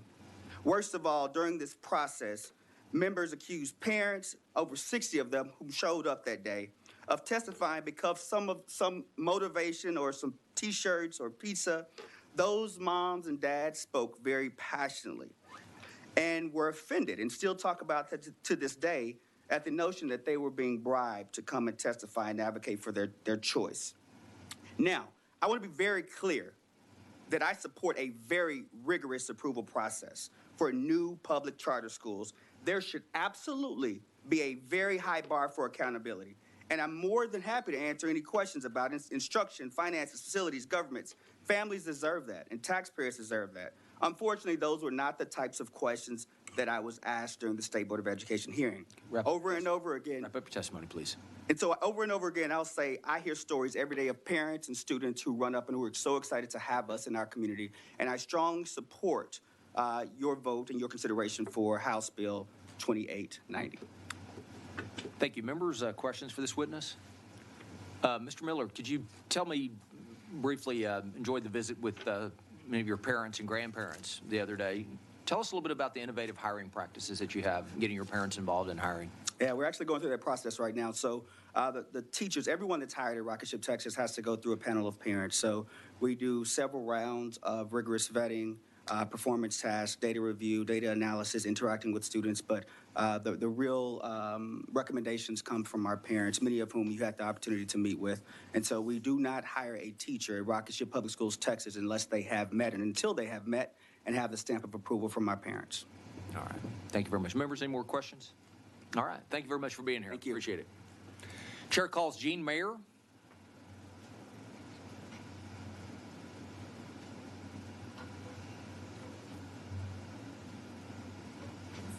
Very long time today, waiting for this conversation. Okay. So thank you very much. We show you registered as Jean Mayer on behalf of Pflugerville ISD, as a Pflugerville ISD trustee, and you'll be testifying against the bill. Is that correct? Yes, I am. Okay. So yes, my name is Jean Mayer. I am the vice president of our school board. I'm also a mother in my district to 2 children. They're young, they're 7 and 9. One with a significant exceptionality is autistic and ADHD, speech delayed, an intellectual disability. I moved to Pflugerville on purpose for a reason with the intent to send my children to these schools. I purposely vetted them out. I live in House District 50, represented by Representative James Tallarico. I ask that you oppose House Bill 2890 for a slightly different reason. Some of what we have sort of heard this evening so far. I'm saying it's the evening now because it basically is. But for very critical reasons to the students of Pflugerville ISD. I want to speak to the importance to the local school districts of having an elected state board education members who can make fair decisions with simple majority votes similar to other elected bodies, including my own school board and, of course, the legislature. You may not realize how important these board votes are to local districts, but once a charter school is approved, as mentioned before, by a state board and meets certain TEA requirements, it can request to open an unlimited number of new campuses anywhere in Texas at the sole discretion of the appointed commissioner through the amendment process. That's why the decisions made by our state board members are so important to us. The general community does not receive public notice about an amendment. There is no public meeting to answer questions about the proposed campus. There is no elected body that takes any vote, and the impact on our school district is not considered in the commissioner's approval, and no one asks us how a new charter will impact our students and the families in our district, much less the infrastructure in our district, because that is a huge problem from a municipality issue. If these approvals of charter campuses through an amendment in which we have no voice that have created a crisis in our district, Pflugerville faces a $12 to $14 million deficit in this year alone, and honestly, it's a moving target. That number is continuously increased as we are evaluating our budget. And our administration was forced to consider closing up to 5 campuses just recently, and we had 8 propositions for rezoning, including those closures. Yet the district lost $33 million last year in revenue to charter schools that were approved without any public input or notice. This deficit is only going to widen. It's clear that it has caused a crisis in our district, and charter growth is unsustainable. If we could transfer all costs to the charter, that would be one thing, but we can't. And we still have to educate every student who shows up to enroll, has been repeatedly said. And we can't reduce costs dollar for dollar to the loss of revenue because of many of our costs, such as fixed utilities, transportation, or maintenance. Yet some of the charter schools approved for new campuses do not even serve students represented in our district. Pflugerville ISD serves 12.2% special education students, but Basis, Texas, just certain miles away from us, serves only 2.8. And that is not fair when we have to accept all students. And Basis is allowed to expand when it underserves special education students. You see why that would be a personal problem for me as well. Okay. Thank you. All right, thank you. Members, any questions? Chairman Dutton. Thank you, Mr. Chairman. So your opposition to this bill is based on the fact that charters can, once they're approved, have the ability to add campuses? Without, so if we want to open a new campus in a school district, we have to go out for a bond. We have to get voter approval for that money to open that school. Right. Placement, everything. It is all very transparent process. The charter, they can just duplicate without any notice, without any input, and that is basically robbing us. It's capsizing our district. If we've lost $30 let me million. ask this. Why do you think children and families are turning to the charter schools? Well, there's a couple of reasons. They're being heavily marketed too. As you heard, the very large marketing budget that's cut out for some of these schools, we don't have that budget. Our budget is mainly 89% of our own budget is for staff. We don't have a marketing budget to market to students. And we live in Austin, just north of Austin, which we have a ton of transplants. So there's a big appeal for people to just look for charters and private schools when they come here, and they're not considering their local school districts, number one. And number two, these charters are marketing to brown and black students and families. They are preying upon them, and that is in their marketing material. So you think it has to do with the marketing and the ability? People like the shiny new penny, and they think they're getting their child an exceptional education, and these schools don't have the ratings that our schools even have.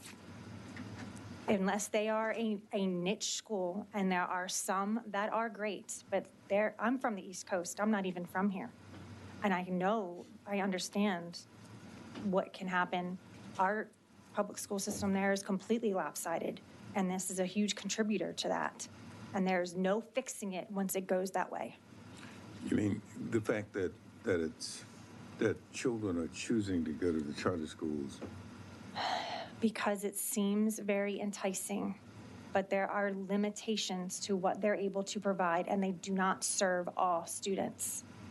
And it should not be funded from the same system that funds our public schools. So you don't think we ought to have charter schools at all? No, I think districts should decide in district charters.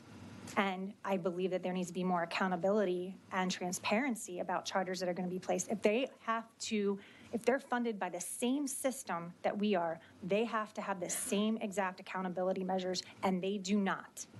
Well, that's not. It's a business. That's not completely true now. Oh, it's pretty true. Well, no, charters have a 3 strikes rule, which you don't have. And those 3 strikes can be made up of accountability in terms of their education or financial. You don't have that.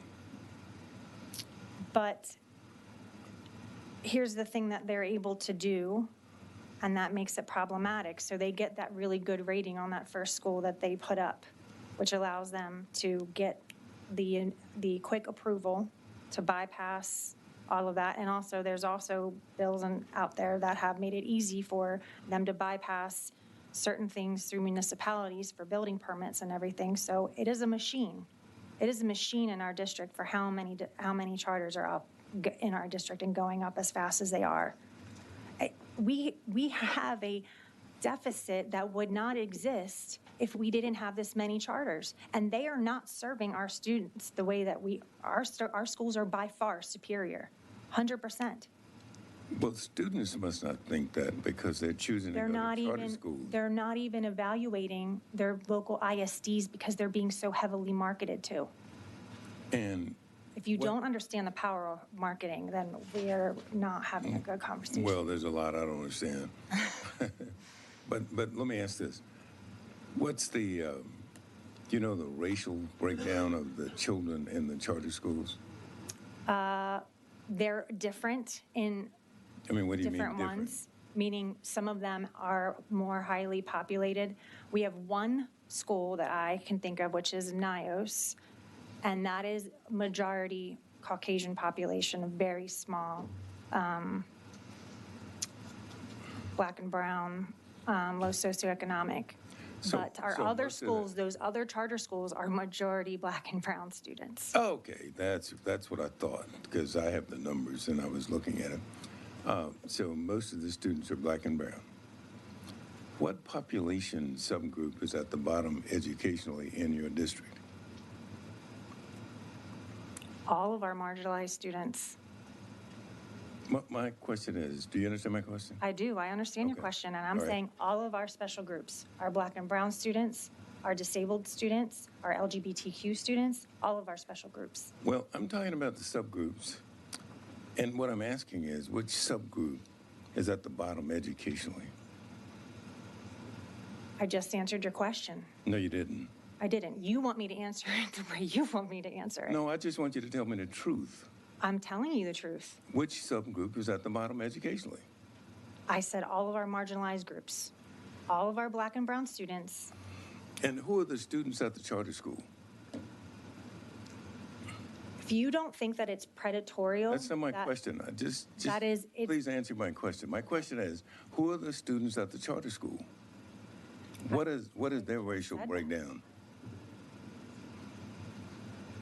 They are mainly Black and brown students. We are in a district that is 48% Spanish speaking.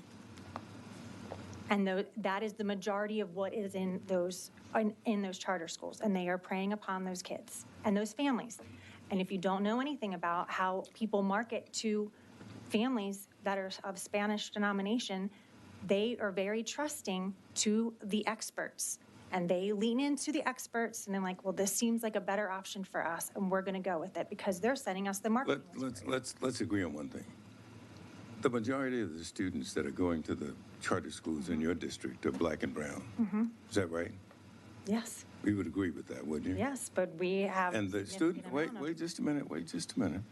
And you would also agree with me that the students that are at the bottom educationally in your district are Black and brown. All marginalized students. I'm asking you about Black and brown students. I'm not trying to.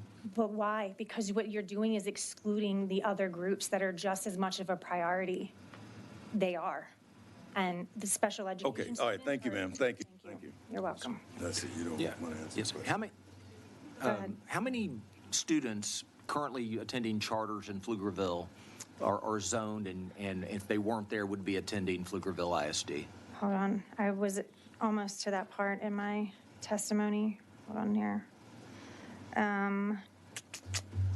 I not put that in here?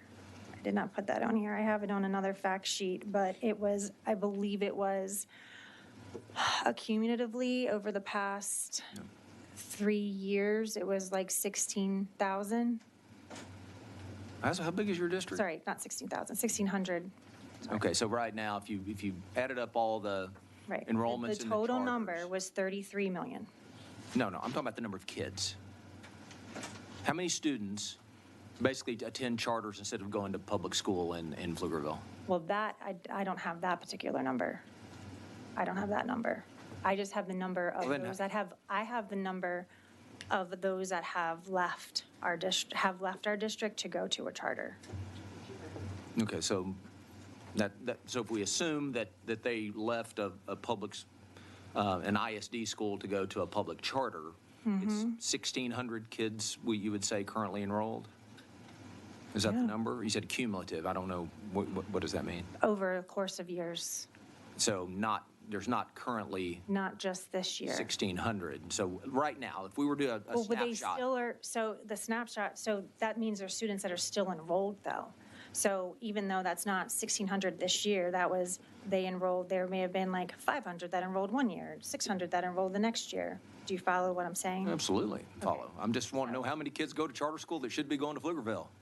Like right now, if you did a snapshot, is there 1,000? Is there 1,600? Is there 20? I don't know. I mean, what's the number? There's $33 million worth. I'm trying to do the math on that and trying to figure out how you're behind 33 million. I do have that information. Yeah, I don't, yeah. I can send But, it to you. That's on the TEA website. Yeah, this is what I would think. If I was involved in any activity and there was that much demand from folks parents to go elsewhere? I'm a veterinarian by day, and if all of a sudden the number of clients and patients that leave my practice begins to hit me in my bottom line, the first thing I would do is look at myself to figure out why in the world. I don't think marketing, I think, saying marketing sort of undersells parents' abilities to make decisions. I mean, that's really sort of talking down to parents.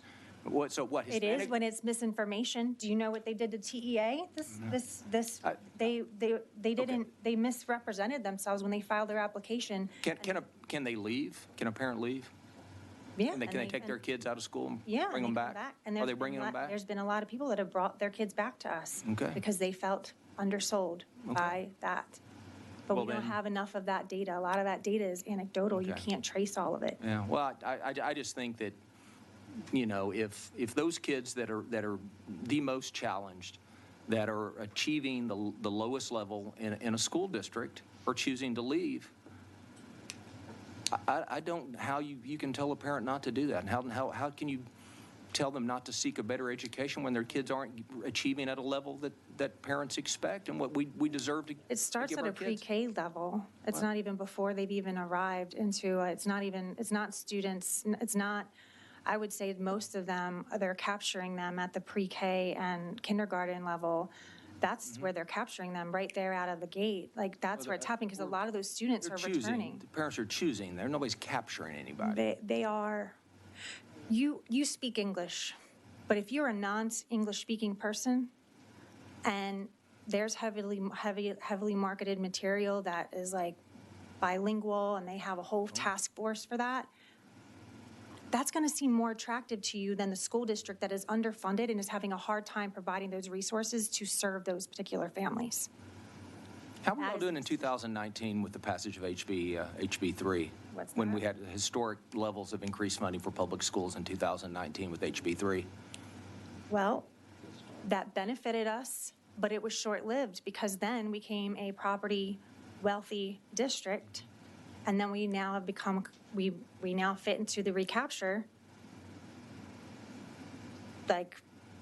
diagram, and that has also tilted us. So we're getting a double doozy with the recapture issue and the charter, and it's collapsing a district that has a credible foundation and is fully functioning.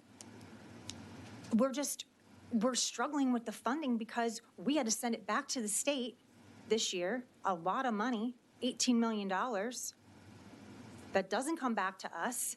And now we have to compete with the charter machines that can duplicate because there's multiple ones.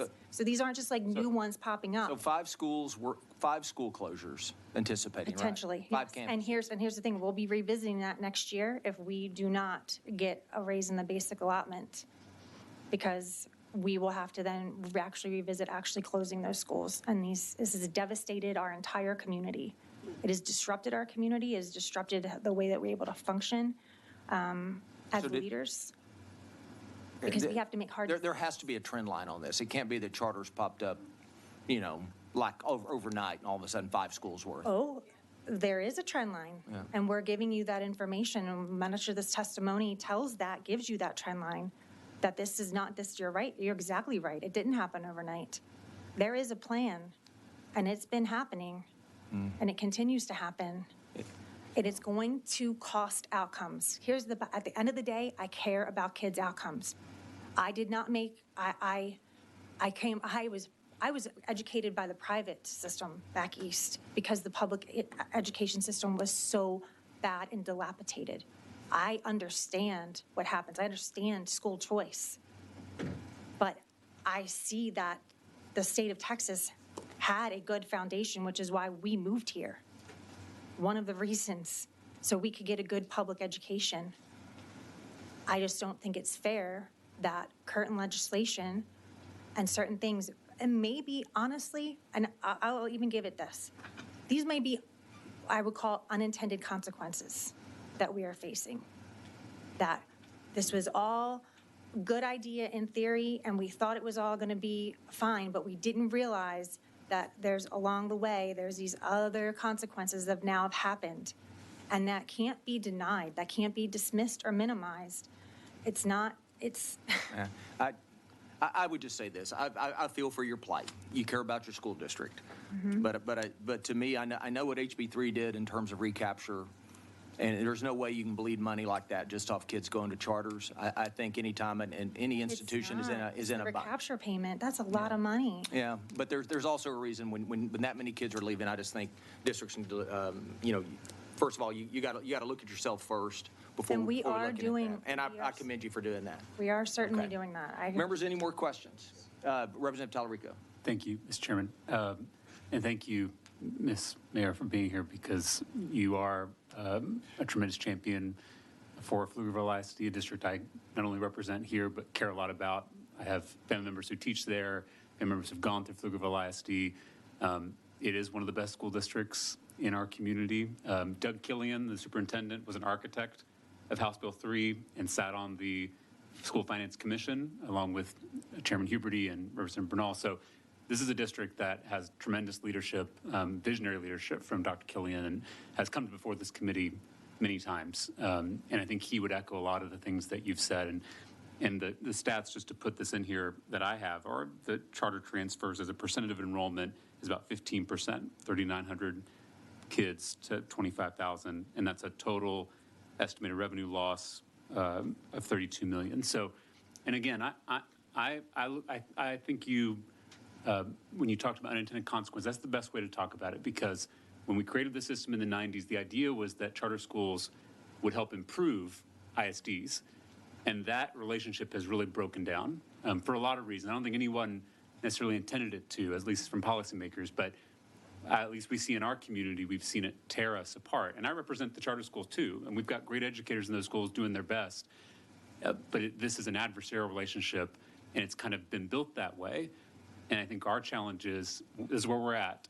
You back to Representative Hinojsa's point about a strategic plan. What is our goal? What are we trying to do? How can we get back to that original vision of charter supporting and helping ISDs rather than competing or taking away from ISDs? And I really thank you for bringing our story here, because some of this can feel theoretical. There was the member of TEA who said, that cuts in funding would mean one less fourth grade teacher. That's not true in our community. It means schools closing, physical schools closing.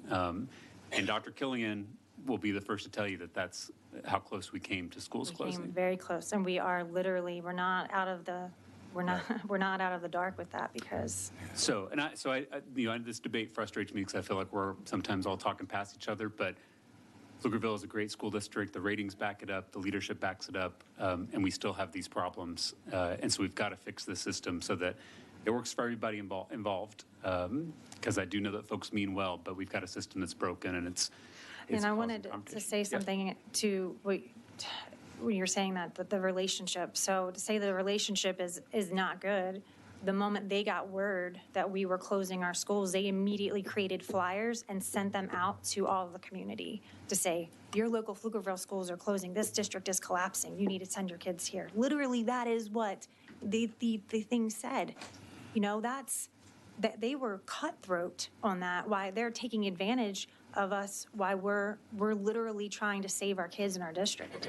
So that was not good for a relationship, Well, I appreciate you being here. I appreciate all you do in our community and your service on the school board. And I know this is a passionate subject, and I appreciate you bringing the stories from our community to the committee. Okay. Thank you. All right, members, any more questions? Representative, let's do Harrison, we'll come back to Hinojosa. Thank you, Chairman, and thank you for being here. Thank you for your testimony and for your obvious passion for public education, which is clear from your testimony and from your Q&A today. And I say that with a lot of sincerity. I'm a public school parent myself, and I think all of us on the dais probably agree that our goal would be for the state of Texas to have the #1 public school system in America. That's certainly my goal. But I just want to ask a couple clarifying questions, because there feels like there's both implicitly and explicitly a fair amount of tension I'm feeling in your testimony between the ISDs and the charters in terms of one defunding the other, or what's reallocation of resources. For it to be the case that dollars go from one to the other, what would have to happen? Why would money leave one and go to the other? they get, I believe, thousands more per student than we get. We get $900 per student. I want to go back to that for 2 seconds. I want to come back to that point in a second. But real quick, for money to go from one to the other, what has to happen, right? A student has to move. Yes. That's correct. Okay. So who decides, who makes a decision if a student goes from one into the other? I mean, the parent, because the child is a minor. Right. Do you think it's the case that it should be the parent making that decision? Of course, I believe that parents should make the decision. I would never rob them of that decision. It's about being very transparent about your motives and really what you're actually going to be able to serve those children. The teachers we're required to have certified teachers. Until recently, we have a waiver, but majority of all of our teachers are certified teachers. You do not have to be a certified teacher to teach at a charter school. They're not getting the same public education, but why? And it's being advertised that they're getting something better. So I don't think that is a good practice. I don't think that is showing good integrity. And so I think that is where my conflict falls. It's just like false representation. It's putting up something that isn't really what it is. Everyone loves something that's new and exciting and seems innovative. Everyone's attracted to that. That's human nature.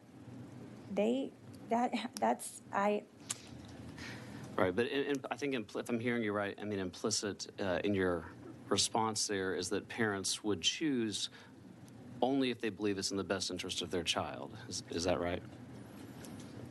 With the information that is given to them. Right. Not the information that is omitted from them, and that is a difference. No, and so on that, do you think parents are capable of making a decision for where their child should be best educated? I am a parent. I'm in this role because a lot of things were omitted from me, even in public education, right? And I had to turn over rocks. I had the wherewithal to do so. Majority of modern day parents, and especially low socioeconomic parents that are dual working families, they don't have that privilege. So they are literally taking it at binary information. They're not digging deep. They're not, because they're not able to. The capacity for them to do that, they need the wherewithal to be able to do that, and they are not, and so they're robbed of that opportunity because the information is omitted from them and they don't even know it. So and just to make sure I'm understanding that answer, is it your position that parents, for whatever reason, are not capable of making a decision about where their child would be best educated?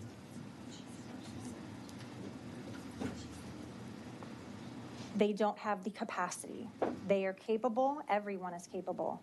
They don't have the capacity, and therefore they are preyed upon. That is what I believe, yes. Thank you for your response. Thank you, Chairman. Chair, Representative Hinojosa, and then we'll do Chairman Dutton. Thank you. So first, I just want to congratulate you. You are a volunteer school board member, and you are here being grilled by a kind of scary. And I'm a single mom. Panel. And so I just want to say you've done a great job defending your district, and I really appreciate your advocacy for your kids. So you mentioned BASIS as a charter. I don't know what charter schools are in Pflugerville, but you mentioned BASIS. Yeah, BASIS is one of And them. so you've been asked a lot of specific questions about data points that I wouldn't expect you to know off the top of your head. But I looked at BASIS data compared to Pflugerville data. You might have said this. Pflugerville has a special education population of 12.2%. And growing. BASIS 2.8%. Correct. And who makes you take all those special ed kids? Federal law? Federal law, right. Federal law, and we do too. Right. So you rightfully take all the sped kids that come, they have a place with you. We have and created no matter how much it costs, do you educate those kids? Yes, we do. Right. And so did you know, we've learned in this committee that the difference between what the state gives you a funding formula, and what school districts spend is about $2 billion a year for educating kids in special education. Did you know that? Yes, I do know that. And so actually in Pflugerville, it's $27 million that you don't get in state funding to educate 12.2% of the most difficult to educate kids, because they don't learn like all the other kids. Like, they're not the standard different learners, kid, yes. right?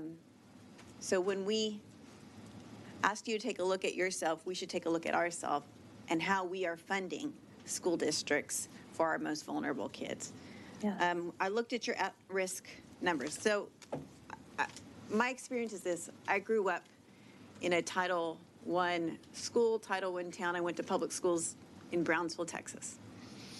And what I know is that not all brown kids are the same, and not all poor kids are the same, right? Because you can have minority kids who are low income, but their parents make them do the homework every night. They say, I don't know what you're working on, but you will not go out those doors until you finish your homework right here.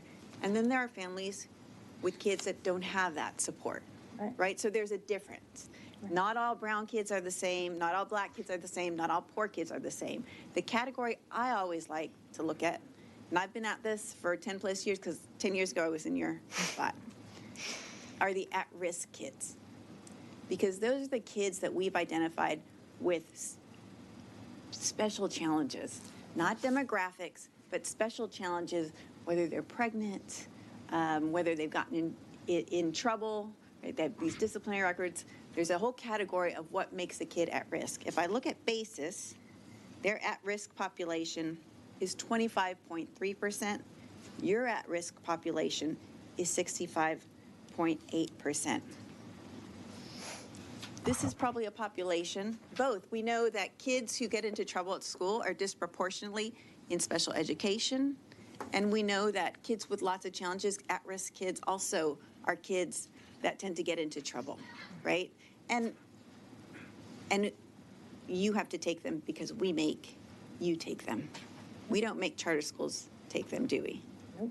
So one of the things I struggle with, because I hear from parents too, that they choose a charter school sometimes because they don't have to deal with kids with bad kids, right?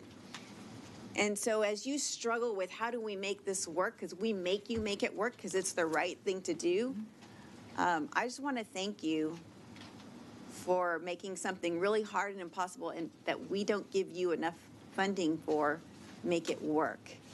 And I appreciate Representative Tallarico saying acknowledging we have this antagonistic system that we have created because we've set up parallel school systems. We don't fully fund our schools. Right. And we also don't have an equal playing field. Right. And it's essentially a new version of segregation that is happening. And so I would ask you, because one thing I would like to figure out for our public schools that are dealing with disciplinary issues, because we make you take all kids, because that's the right thing to do, how do we deal with these disciplinary issues in our schools? And we see these issues growing, pandemic, all sorts of reasons, kids adjusting to going back in the classroom. But how do we honor our obligation to these kids and at the same time create environments that feel safe for parents who have options, but options where they're not equal playing fields? How do we create that environment? So I would love to continue talking with you as you struggle through this. Yeah, we do have, we've adopted new practices in our district, and they've been behavioral and disciplinary practices that have been training through cohorts through our district by restorative practices, and now being trauma-informed and trauma-skilled. These things to actually realize the full benefit of these things, they take years of investment. We're not going to see the true benefit of all of these programs that we have been in the works doing. We see some of it. There is data on it, but it's not if that training, those programs, that all costs money. That all costs money. And we're having to make those hard decisions. We're having these hard debates on our dais about, can we afford to take on this program? Will we need this program if we're going to sustain and try to also retain our staff? That's another issue with all the behaviors that's causing issues with retaining staff. So it was kind of we have to do this. We have to do something. We have to, reinvent our approach to how we teach students, how we get them to want to be engaged, to learn, to be what I always refer to as happy, released, and engaged. You cannot teach a student that is not that. And I do believe that our schools should be a sanctuary, for sure, for all students, 100%, all of those kids. So yeah, it just feels like we're fighting up a hill of resistance constantly. That's what it feels like right now. So, but thank you very, very much. Thank you all. Sure. Sorry for any hard. Chairman Dutton. Thank you, Mr. You said something that caught my eye, and I just didn't quite understand it. You said that parents didn't have the capacity. Mm-hmm. What does that mean? Okay. Well, I'll also talk about it from my own personal experience. No, I just want to know what you meant. Yeah, I am. I'm going to tell you about capacity. Okay. When I have a care map for a child that requires levels of advocacy and hours that is not spent on a typically developing child, that is more hours away from time that I can be spent doing other things. And it doesn't allow me, because I'm so consumed by the advocacy efforts for my child, that I can't dive deep into school. And so what did I do? The very first year my child was enrolled in school, I relinquished full trust in what they were doing without fully understanding the process. Okay, so you didn't mean. And there are a lot of parents do not understand these processes. Okay, They don't understand so that's them. what you meant. You meant they didn't understand the process. Right, because it's not being Okay. fed to them to know how to. Well, let me follow ask the you this. processes. Do you know the third grade reading scores for black and brown kids in your district? Oh, we go over them in board meetings. I do Yeah, not know I'm that sorry. number right What, do you know what they are? Not off the top of my head right now, no. Well, last scoring time, 43% of black students and 48% of Hispanic students were on reading grade level in third grade. Do you know the 8th grade math scores for black and brown kids in your district? Again, I don't know that memorized off the top of my head. I do know that we are struggling. Well, let me with tell math you. in Let our me district. tell you. We have special programs. You're not struggling. You're below struggling. For black kids, it's 19%. For Hispanic kids, it's 28%. For white kids, it's 55%. Do you know why that is? No, I want you to. No, I do don't you know why that is? I have Because no you need idea. resources for those kids. You need resources for those kids that is not funded, that we keep asking for. So why does it seem to be working for white kids? Because maybe of their socioeconomics. So being poor causes them not to be educated. It is a item that does impact that, and it's not, we have poor white kids too. I'm saying those are variables. These are all nuances. It's multifaceted. It's not, there's no broad stroking. I'm not going to put anyone in any specific lane to satisfy a label, to say this is what the main problem is. I can tell you that we don't have the resources. There's not enough bilingual teachers. Do you all Do you have know that? Do you understand what our deficits are? Do you all have a program to eliminate 8th grade math for black students at 19%? I just said, we currently do have a program that we are working through for our students that are struggling in math called Agile. Yes, and it is on the most recent report of the board meeting. You can go back and watch it and learn all about it. We are. And so do you know do you have a target for these black students who are at 19% now? Yeah, it's continuously to improve their scores. We set goals. We have a district improvement plan, and that is a part of it. Well, if being poor has to do with it, how's that program going to help them? Okay, I think you're taking what I'm saying, you're trying to take it out of context. I am telling you that even if the student isn't poor, let's just say there's domestic issues at home. Let's just say that with a parents, it's completely dysfunctional. That student is not coming to school ready to be engaged to learn, and they are struggling, and they need special resources that we are not giving and we are struggling to provide. So now you're blaming the student.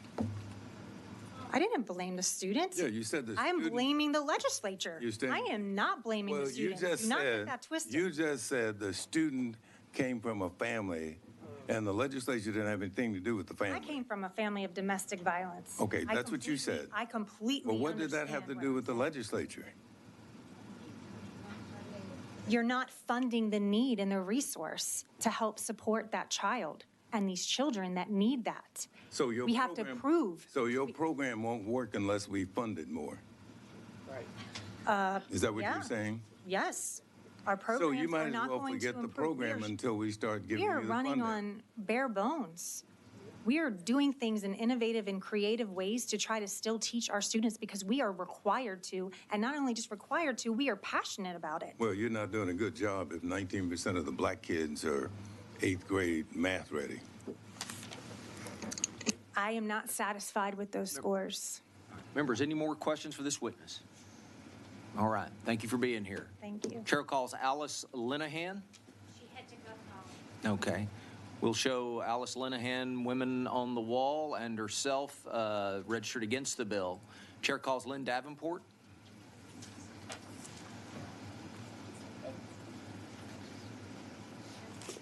We'll show you registered as Lynn Davenport on behalf of yourself, and you'll be testifying against the bill. Is that correct? That's correct. So yes, Lynn Davenport, and in reading the bill, some of the issues that I have and why I'm speaking against the bill is one, is the supermajority versus the majority. If you look at how the House and the Senate votes, they do majority.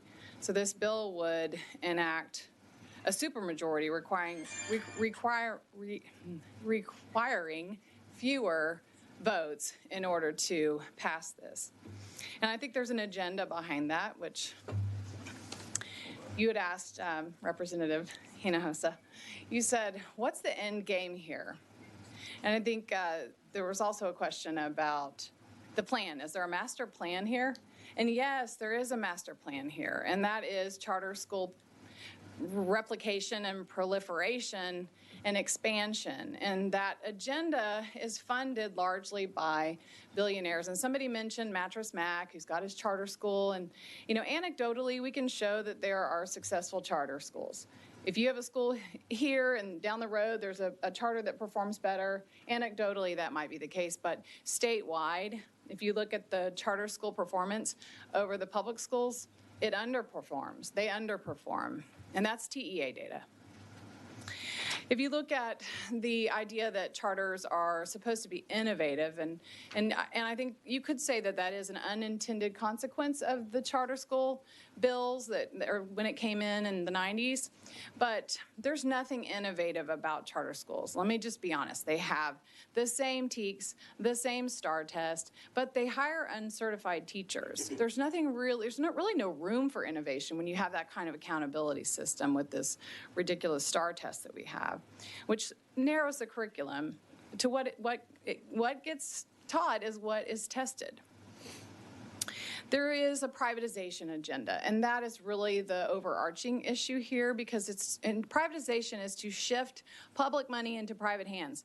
Charter schools are business deals. They're real estate deals. That's why the billionaires and the special interests want them, because they get the land and then they get the butts in the seats. It's about money. There's no innovation. Okay? Talking about recapture. So I don't know why the same people who gripe about recapture are the same ones who are promoting charter schools, because you can draw not a direct line with recapture, but darn close. And I'll end with, I gave solutions. Of course, Representative Dutton's gone. He's probably not wanting to argue with me today after last week. But, oh hi. I will take questions if you want to ask me some. But restorative practices, we do have issues with the public schools. They take all children. And we do have major disciplinary issues. The charter schools do cherry kick them out. They may take them, but they won't keep them. They'll say, you're happier over here in your public school. So, okay, I'll wrap it up. That's it. All right, you good? Okay. All right, members, any questions for this witness? All right, thank you very much for being here. Thank you. Chair calls Mary Lowe. I'm gonna tell her she's got to talk. Yeah, we have two of them. They're both registered the exact same Yeah. way. Just need to give them permission to delete one. Okay. Ms. Lowe, we Yes. have you registered twice. They're both identical. Do we have your permission to delete one of the Oh, registrations? please do. Okay, just wanna make Thank you sure. so much. I apologize for that. That's okay. We show you registered as Mary Lowe Yes, on behalf of yourself, and you'll be testifying against the bill. Is that correct? that is correct. All right, thank you. So a little different, because I've heard so many great testimonies about this issue, I'm going to take a little different approach here. You know that we advocate for parents locally. And one, by the way, Stop 6, the charter school in Stop 6 is doing a great job, and we were sure grateful. And I was there when the SBOE voted on it. So if you want the inside scoop, I've got it.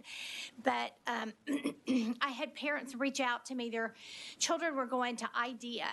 And IDEA has a couple of different levels of their charter schools. This was an Elevate IDEA. And the child was a kindergarten student, and the kindergartner came home and she cried to her parents and said, "Why do the police officers want to kill black people? I'm afraid to go anywhere because the police officers want to kill black people." This was the lesson that she had gotten. So the dad went to the school, and they were teaching about Ferguson, the events that occurred in Ferguson. And the dad called me. He said, "I heard that you do grievances with people and you help them get exposure for what's going on." He said, "I don't understand how this is an age-appropriate lesson for a kindergartner." And I said, "I don't either. And not only that, it's a violation of SB 3. And so we went and we had a conversation with the teacher. That was as far as we could go. And the teacher's answer was, "I'm so sorry. It's part of the curriculum that's sent to me from New York. I don't have a choice as to whether or not I teach this. I didn't have anyone else I could go to, not even a superintendent. Nothing. That was as far as I could go." So from that standpoint, I think it's a real burden, and there's a real false narrative about what charter schools do. And in regards to this bill, I'm absolutely opposed to it. Somebody said it was political. It is. We had 4 new members elected to the SBOE. And for the first time ever, an SBOE race brought in $500,000 in donations. And they were all from people who were pro-charter schools. And there was one man who honored his school district and his constituents, and he voted against a charter school. And this was out in the Permian Basin. And he was told, "You'll be unelected because you didn't vote for that charter school." And you know what? He lost by 10%. This is a political issue. Vote no on this. I could go on and on and on about the charter schools. There's no difference. Charter schools fail just as often as our public schools do. Furthermore, there are 2 other bills in the House right now. House Bill 1707. Hold up, stop. You can't go into other bills. You have to stay on this bill. Okay, well, I need to make you aware of them because they're about charter schools. You can't. Okay, I won't. Okay. So I hope you all, Send an email to the office. to your office? Yeah. Well, it's 1 of 50. How many do you want from me? Yeah. So Send them all, Mary. Can I have them delivered with Tom Maynard in the Cheeto truck? I'm looking for that. Yeah. So my point here is that there's a lot of activity going on legislatively in different committees where the right hand's not knowing what the left hand is doing. And if you will pull them all and you'll look at the right hand, I'm sorry, I left didn't hear hand. that go off. Yeah, that's because we were yakking. I know. Wrap it up, please. No, I want my hour like you've given everyone. No, I'm just teasing. I, at the end of the day, I need you to see all the bits and the pieces and connect all the dots to what's happening. There is an agenda here, and it's to oppress the government schools. We need to save those public schools. All right, members, any questions for this witness? All right, thank you very much for being here. Chair calls Meg Bakich.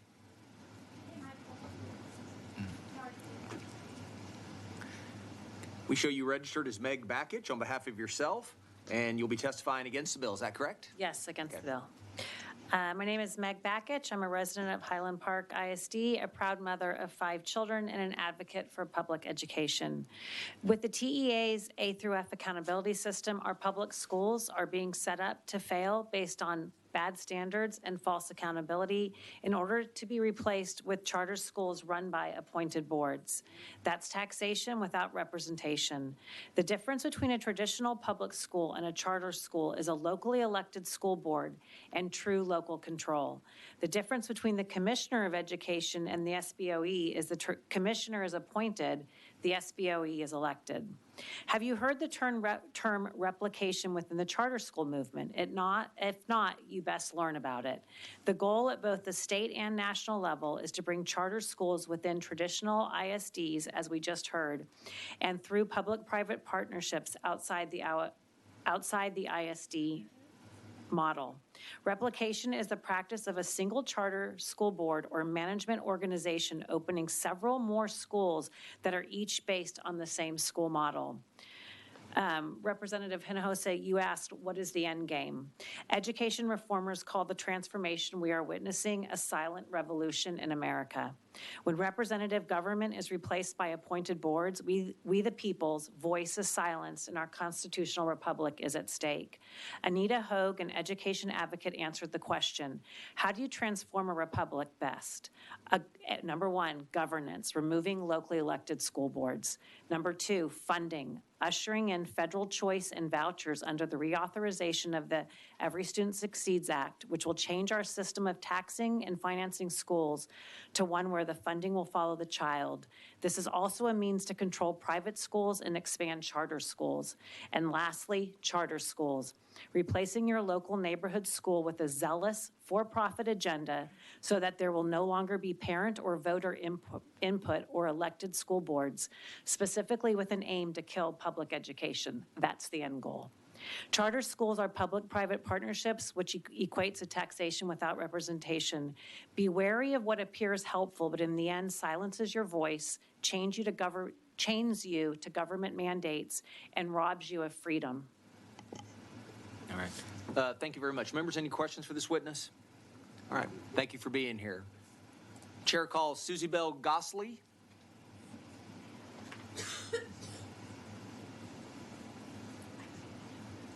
Paralyzed after sitting so long. Sorry.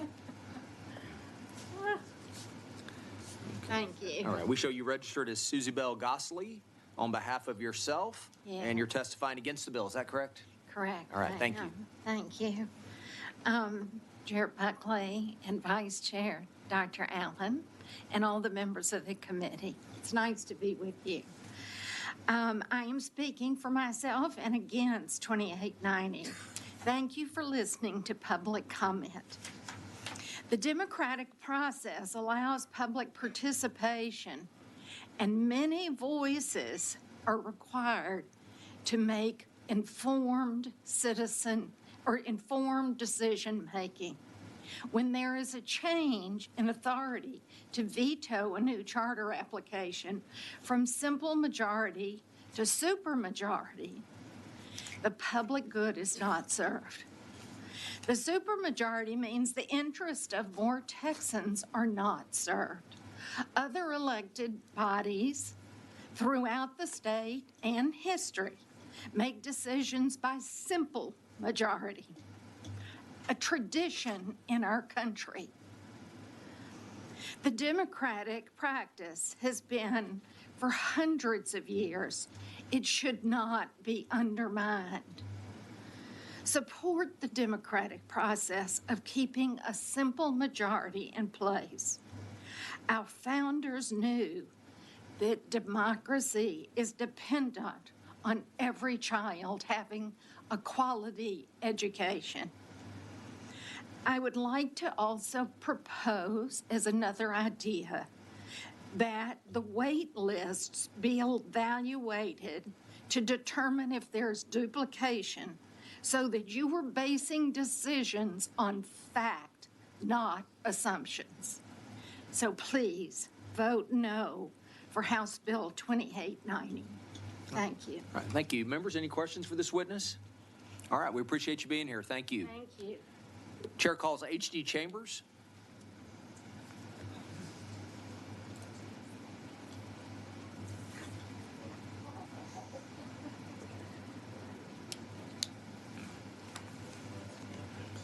Okay, we show you registered as H.D. Chambers on behalf of the Texas School Alliance and yourself, and you'll be testifying against the bill. Is that correct? Yes, sir. Thank you. All right. Yes, sir. I am. Again, H.D. Chambers, I'm not going to say anything I originally prepared because there's several things I want to react to real quickly. I served as a superintendent for 18 years, and Representative Cunningham, it brings me no pleasure to be opposing your bill. But I served as a superintendent 18 years in an urban area, and I watched the charter process play itself over the last 18 years from my vantage point. Two reasons we're opposing, the Alliance is opposing House Bill 2890. One is, and it was stated several times, is I'm not sure what problem this is attempting to solve. I don't know of a parent who is not being his or her voice is not being represented in this process by their locally elected State Board of Education member. The need for a supermajority to veto such an important decision seems on the surface that it's attempting to undermine the whole process that the State Board has with charters. My personal experience, and we were one of the districts, Alief ISD is where I served as superintendent, we were one of the districts that worked hard over the last 4 years to veto, to help support State Board members, to help them understand why we were not in support of a couple of charters that were being proposed in our district. And I can give you the reasons if you want, but that process from 1995 to literally the last 7 or 8 years, school districts very rarely showed up at the State Board of Education to talk about the process of charter schools. And it was fairly, depending on the partisan political makeup of the State Board of Education, that's how the charter schools were approved through the new process. Then we finally woke up, if you will, and realized we had a voice, and parents had a voice, and we started showing up. The reasons Alief ISD showed up and were successful in having a couple of charters vetoed is because they were proposing to put elementary schools literally across the street from A and B elementary schools in my district. It's almost like I start every conversation with charters is that I'm not here to discredit, I'm not here to bash charters. They are here. It's not like anything I have to say is going to change that. But I do think our voices need to be heard as it relates to the way in which they are determined where they go, how the location and districts are decided, and superintendents and school boards and school board members, like you just heard from the lady from Pflugerville, they have a legitimate voice. And by increasing the veto vote from a majority to a supermajority, hinders that voice. It makes it more a higher mountain to climb. The election process will take care of it. The local election process for State Board took care of that this last election process, because right now there are supporters of charter schools that are going to vote yes for a charter no matter what it is, just like some people had voted no for a charter no matter what it is. Those happen on both sides. So that's it. That's why I'm here to share that. Okay. Thank you. Members, any questions for, Representative Harrison? Thank you, Mr. Chairman. Thank you for your testimony. Just a quick question. Do ISDs serve perfectly the needs of every student in the state of Texas? Absolutely not. Okay. Not perfectly. Perfectly is the key word right there. Well, I'll take perfectly out. Do they serve the needs of every student in the state of Texas? No, not on every academic, social, emotional, no. Yeah, Representative Dutton read out a few statistics earlier that were broken down by race or ethnicity. I don't have that level of breakdown, but at a high level, do you know what percentage of Texas eighth graders are proficient in, and I know their test on the NAEP for reading and for mathematics. The answer is actually the same for both. Do you know what percentage of Texas eighth graders are proficient in reading and in mathematics? On the NAEP? On the NAEP test? Yeah, NAEP. I know it. I don't have it off the top of my head. Yeah, it's right around 24%. Yeah, it's in the mid-20s, yeah. 24%. Yeah. So if a parent is in a school district, and again, I'm hardly anti-public school or ISD. I proudly send my children to Texas public schools back home in my district. If a parent has a child and the ISD is not serving the needs of that child, just in the abstract, would it be a good thing or a bad thing for them to have more educational options for their child? I think it would be a good thing if they explored the options within their local school district. What if the options within their local school district were not providing for them as the parents determined would be in their best interest? Should they have options outside of that? Yeah, I'm not going to deny a parent with options, and I'm not here testifying that I'm opposing the existence of charter schools, for example.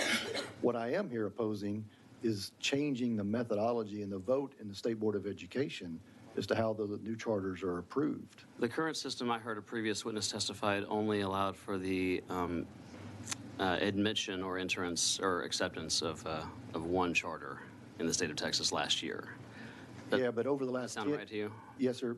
Well, it sounds right, and A-Leaf probably contributed to 2 of those that were vetoed, the district I was superintendent of at the time. But I want to put this in context, and I've heard this number thrown around here this evening several times. Senate Bill 2 in 2013 was passed. Senate Bill 2 is the current charter laws that we are under today. And in that, at that particular time is where the things we're debating right now or the things you're considering right now came from. Since then, there have been 59 new charter applications that have gone in front of the state board, of which 15 have been vetoed. So 71% that have gone in front of the state board have been approved. Now, if you want to take a microcosm and just take a look at the last 4 years, which is when school districts actually begin paying attention to this, which is what I mentioned earlier, and we began coming to the state board members and saying, wait a minute, before you just vote on this blindly, let me explain to you how this is going to impact one of my elementary schools in my district. And then state board members begin having more information to make informed votes on whether that charter is appropriate for that location, or in some cases, if the charter was not providing enough information in their application process, and you've heard testimony about that. So that's what I'm here this evening talking about, is I'm referring to the bill. Your question about should parents have options? Of course. But you're here, if I heard you correctly, testifying against a bill that would make it easier without sacrificing a single criteria. I don't think it would make... For new options to come online in Texas. You'd be making it easier at the sacrifice of democracy, at the sacrifice of a simple majority, of which this body, there is no body in the state of Texas other than a handful of elections that require supermajority. We're not denying a parent the right to go to a charter school. But the standard for admissibility was set by the legislature, is that correct? For admissibility? The standards by which a public charter is to be evaluated against by the TEA, with final authority by the SBOE. That standard was set by the legislature, is that correct? That is correct. I think the ratio of Texan to state legislator is much greater than the ratio of Texan to SBOE member, is that correct? That's obviously, yes. Okay, so, all right, thank you very much. Thank you, Chairman. Representative Hinojosa. Thank you, Mr. Chambers. You mentioned 2 times that A-Leaf weighed in against a couple of charter school applications at the SBOE. You said, I can tell you why if you want to know. Well, I want to know. I'm asking. Okay. In one instance, it was the location of the charter school. We saw complete saturation in this one area of where an existing charter that had expanded was already in existence. And this new charter wanted to locate, and I'm not exaggerating, within a 1.5 mile geographic area. And it becomes a competitive market, and we're trying to figure out why should we have to compete when our school, the A-Leaf school, is already rated under the state of Texas, under this legislative body's accountability system, an A. So that was one reason. The other one we appealed, or testified against, if you will, was based on their inability to tell us where they were going to be located, who was going to be running it, who the superintendent was, and what population they were wanting to serve. Those were those 2 instances for our district. Appreciate that. You bet. All right. Chairman Dutton. Thank you, Mr. Chairman. Thank you. Let me ask you a question. You said you all were able to successfully kill the charter school applicant because it was across the street or in location somehow or another to a campus that was A-rated, right? Yes, sir. Should the state board consider whether the campus is D or F rated? For whether. For location. For location? Charter school, yes. They could. I mean, you I don't agree think they that should they be are not required do it to. for an A campus, but my question is whether or not they ought to do it for a D or F campus. Sure, I mean, they could consider that. And they do. Well, I know, but should they? I mean, because you said they did it because you argued about location and your campus was an A campus.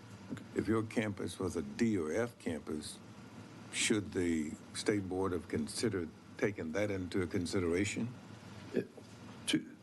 Yes, and this is where words are important. Should they? No, I don't think they should be required to. Could they? Yes.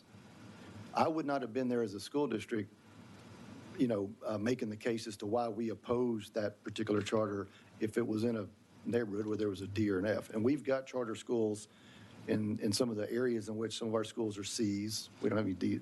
I'm not superintendent anymore, I shouldn't say now, but when I was. But no, I'm sure they do, and they should. All right, thank you. Just like they should consider if it's an A or a B school. All right. Members, any more questions? All right. Thank you very much for being here. Thank you. Chair calls Michael Barba.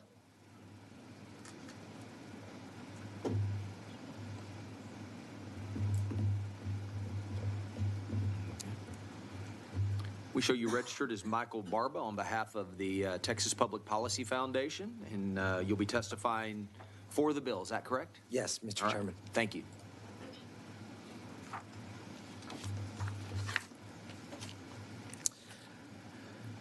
Mr. Chairman, members, my name is Michael Barba, and I'm testifying on behalf of the Texas Public Policy Foundation for House Bill 2890. While charter applications were largely unaffected by SBOE vetoes until 2019, vetoes have recently surged.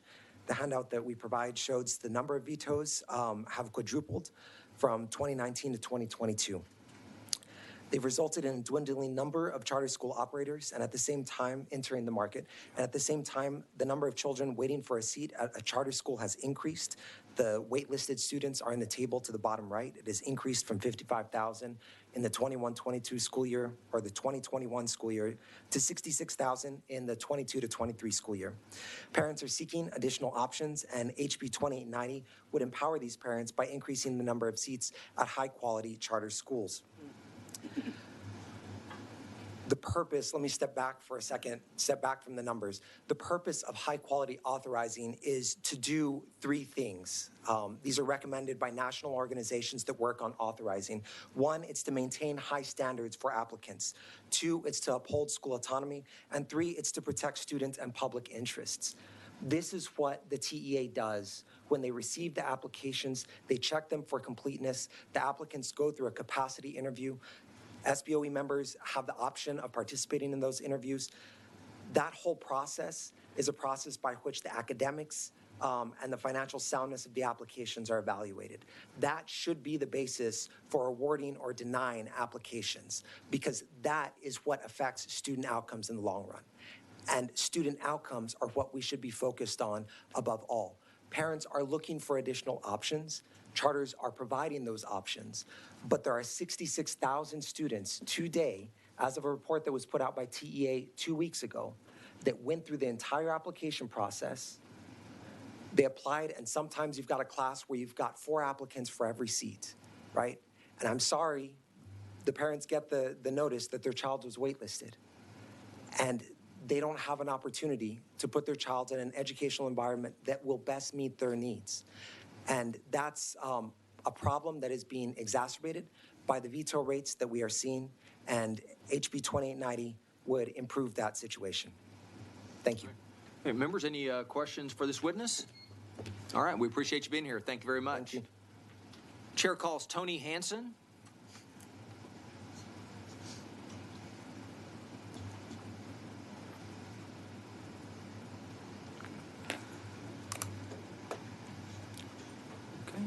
All right, we show you registered as Tony Hansen on behalf of Pflugerville ISD. You're a Pflugerville ISD trustee and yourself, and you're here testifying against the bill. Is that correct? Chairman Buckley, yes, that is correct. All right, thank you. Chairman Buckley and honorable representatives of the Public Education Committee, I am Tony Hansen, a member of the Pflugerville ISD Board of Trustees and a voting member of Representative Tellerico's District Number 50. I would like to also thank Representative Tellerico for his leadership and service in District 50, as well as the Honorable Representative Hinojosa, who's down the street from us, and each of you for the work that you do on this committee. One of the things, Mayor, and as you said, Representative Harrison is very passionate about is ensuring that there is a level playing field. I am the proud father of two ladies who completed their elementary and secondary education in PFISD. One a graduate in 2017 and the other in 2022. I volunteer my time because I want to ensure all students who want to receive a quality education receive that of what my girls received and receive more. One of the other things is to better public education by focusing on positive student outcomes for this nearly 26,000 students that we have in PFISD and the 3,000 staff members that are associated with us. So I do oppose House Bill 2890 because Pflugerville has approximately 15 charters. Just as it is important, as it's been said, each of you have the opportunity, or we as constituents elect you. I believe it is equally important for our elected SOB members to be our voice. When considering charter school approvals, expansions, or relocations to our local district, such action without our district is not good governance. We don't believe is a good governance model. The State Board of Education is the only publicly elected body that votes on whether to grant a private entity a new charter for an open enrollment charter school. So House Bill 2890 limits that authority to veto a bad charter application would not serve students well. A supermajority vote is not representative of Texans and not in the best interest of all Texas students. State Board of Education track record reflects judicious and careful veto use. One of the things we were talking about, and I think somebody, and I say it like this, like, as I was kind of sitting back there thinking about it, although ISDs play on the same field, that same field can be used for soccer and for football. The football field is different lined out. Soccer is wider. All we want to do is make sure that it's all the same so that we have a vote or be able to say something from our community. That's why I stand in opposition of House Bill 2890. All right. Thank you. Members, any questions for this witness? All right. Representative Tallarico? Thank you, Mr. Chairman. And not a question. I know we're wrapping up. Just Trustee Hens, just want to thank you for your service in our community. And I know you stayed here late and you do a volunteer job. And so I just want to thank you for your service to Pflugerville ISD. Thank you so much. Thank you, Mr. Chairman. All right. Members, any more questions? Seeing none, thank you, sir, for being here. We appreciate it. Thank you. All right. Is there anyone else who wishes to testify on, for, or against House Bill 2890? Yes. Do we still? Yeah. Could we have the TA resource come forward? All right. All right. Yeah. Representative Allison. Hold up. Let me get her some information from her. Okay. We show you registered as Marion Shute? Marion Shetty. Shetty. Marion Shetty, on behalf of the Texas Education Agency, you'll be testifying, of course, on the bill. Yes, sir. All right. Representative Allison. Thank you. How many, according to TEA records, how many rejections were there or vetoes by the State Board of Education of new charter applications in the last 2 years? Last year, 4 out of 5 were vetoed, and then in the year prior, 4 out of 7 were vetoed. Okay. Those are new applications, That is correct, sir. new charter operators. That is correct. All right, at the same time, how many expansions took place of existing charters? Hang on one second.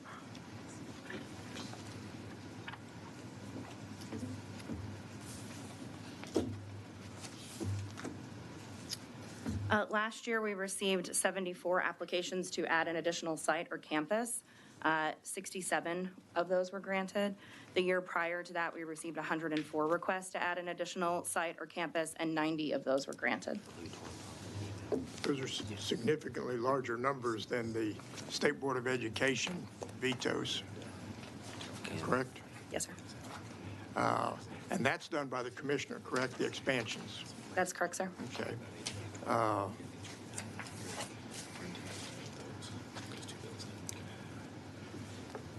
The current state board procedures call for a majority vote, correct? That is correct, sir. Has that always been in existence?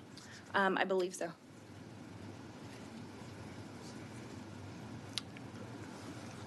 And the expansions never reached that. The expansions never reached the state board. No, that is not part of the process. Great. Okay. Thank you. Members, any more questions for this witness? All right. Thank you very much. We appreciate it. Is there anyone else wishes to testify on, for, or against House Bill 2890? If not, the chair recognizes Representative Cunningham to close on the bill. Thank you, Mr. Chairman, members. I will close by saying I support the 2/3. Contrary to what most people have said, we, the House, do have a 2/3 clause in place, not just a majority. I want to thank all of y'all for allowing me to present this bill before the committee, and I ask for your favorable consideration. Thank you, Mr. Chairman. Okay. Thank you, Representative Cunningham. If there's no objection, the bill will be left pending. Is there objection? Chair hears none. The bill is left pending.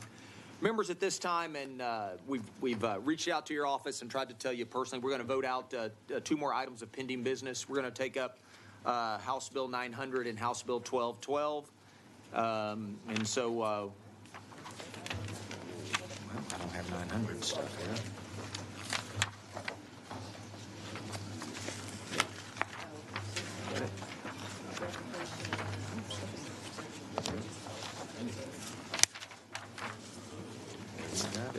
Here it is.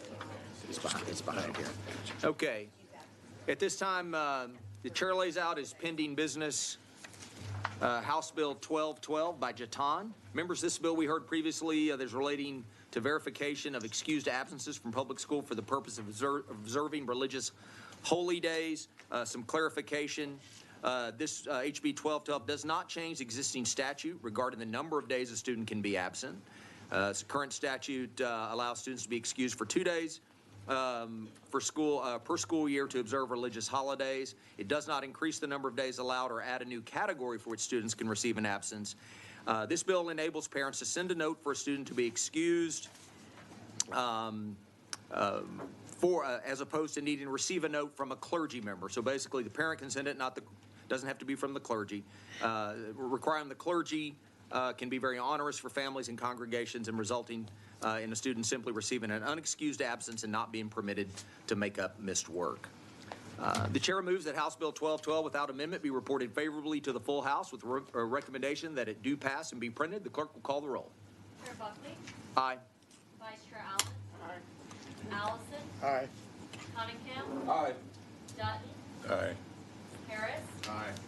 Harrison? Aye. Hefner? Aye. Hinojosa? Aye. King? Longoria? Aye. Schaefer? Talarico? Aye.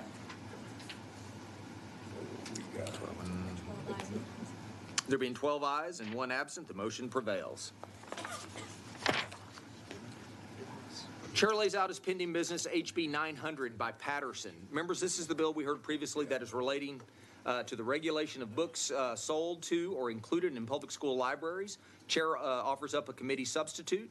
Members, this is the committee substitute we heard in the last committee hearing. Is there objection to the adoption of the committee substitute? Chair hears none.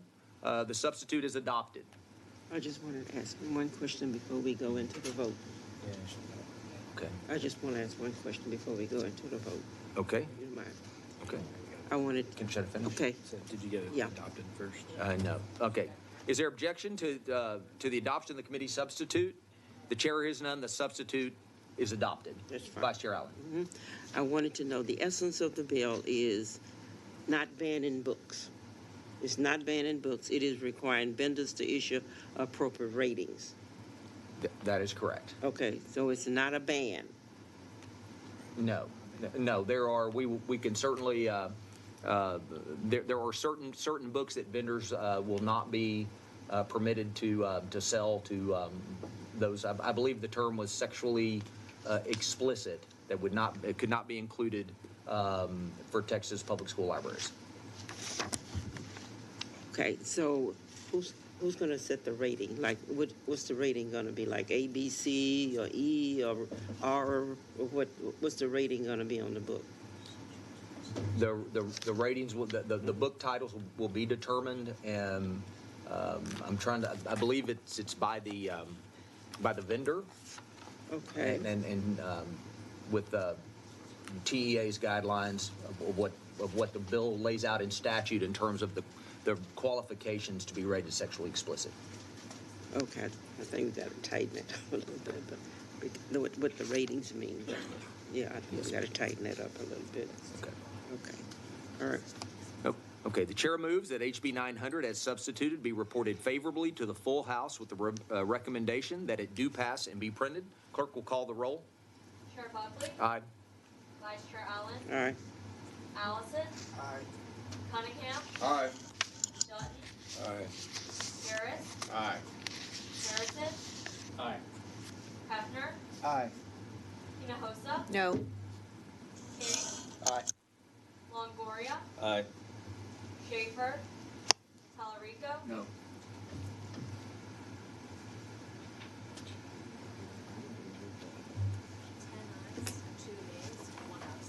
There being 10 ayes, 2 nays, and 1 absent, the motion prevails.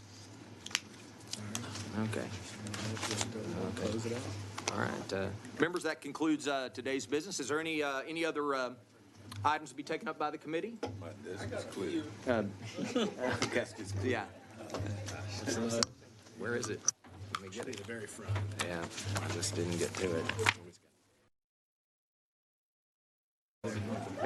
Any further business for the committee to address?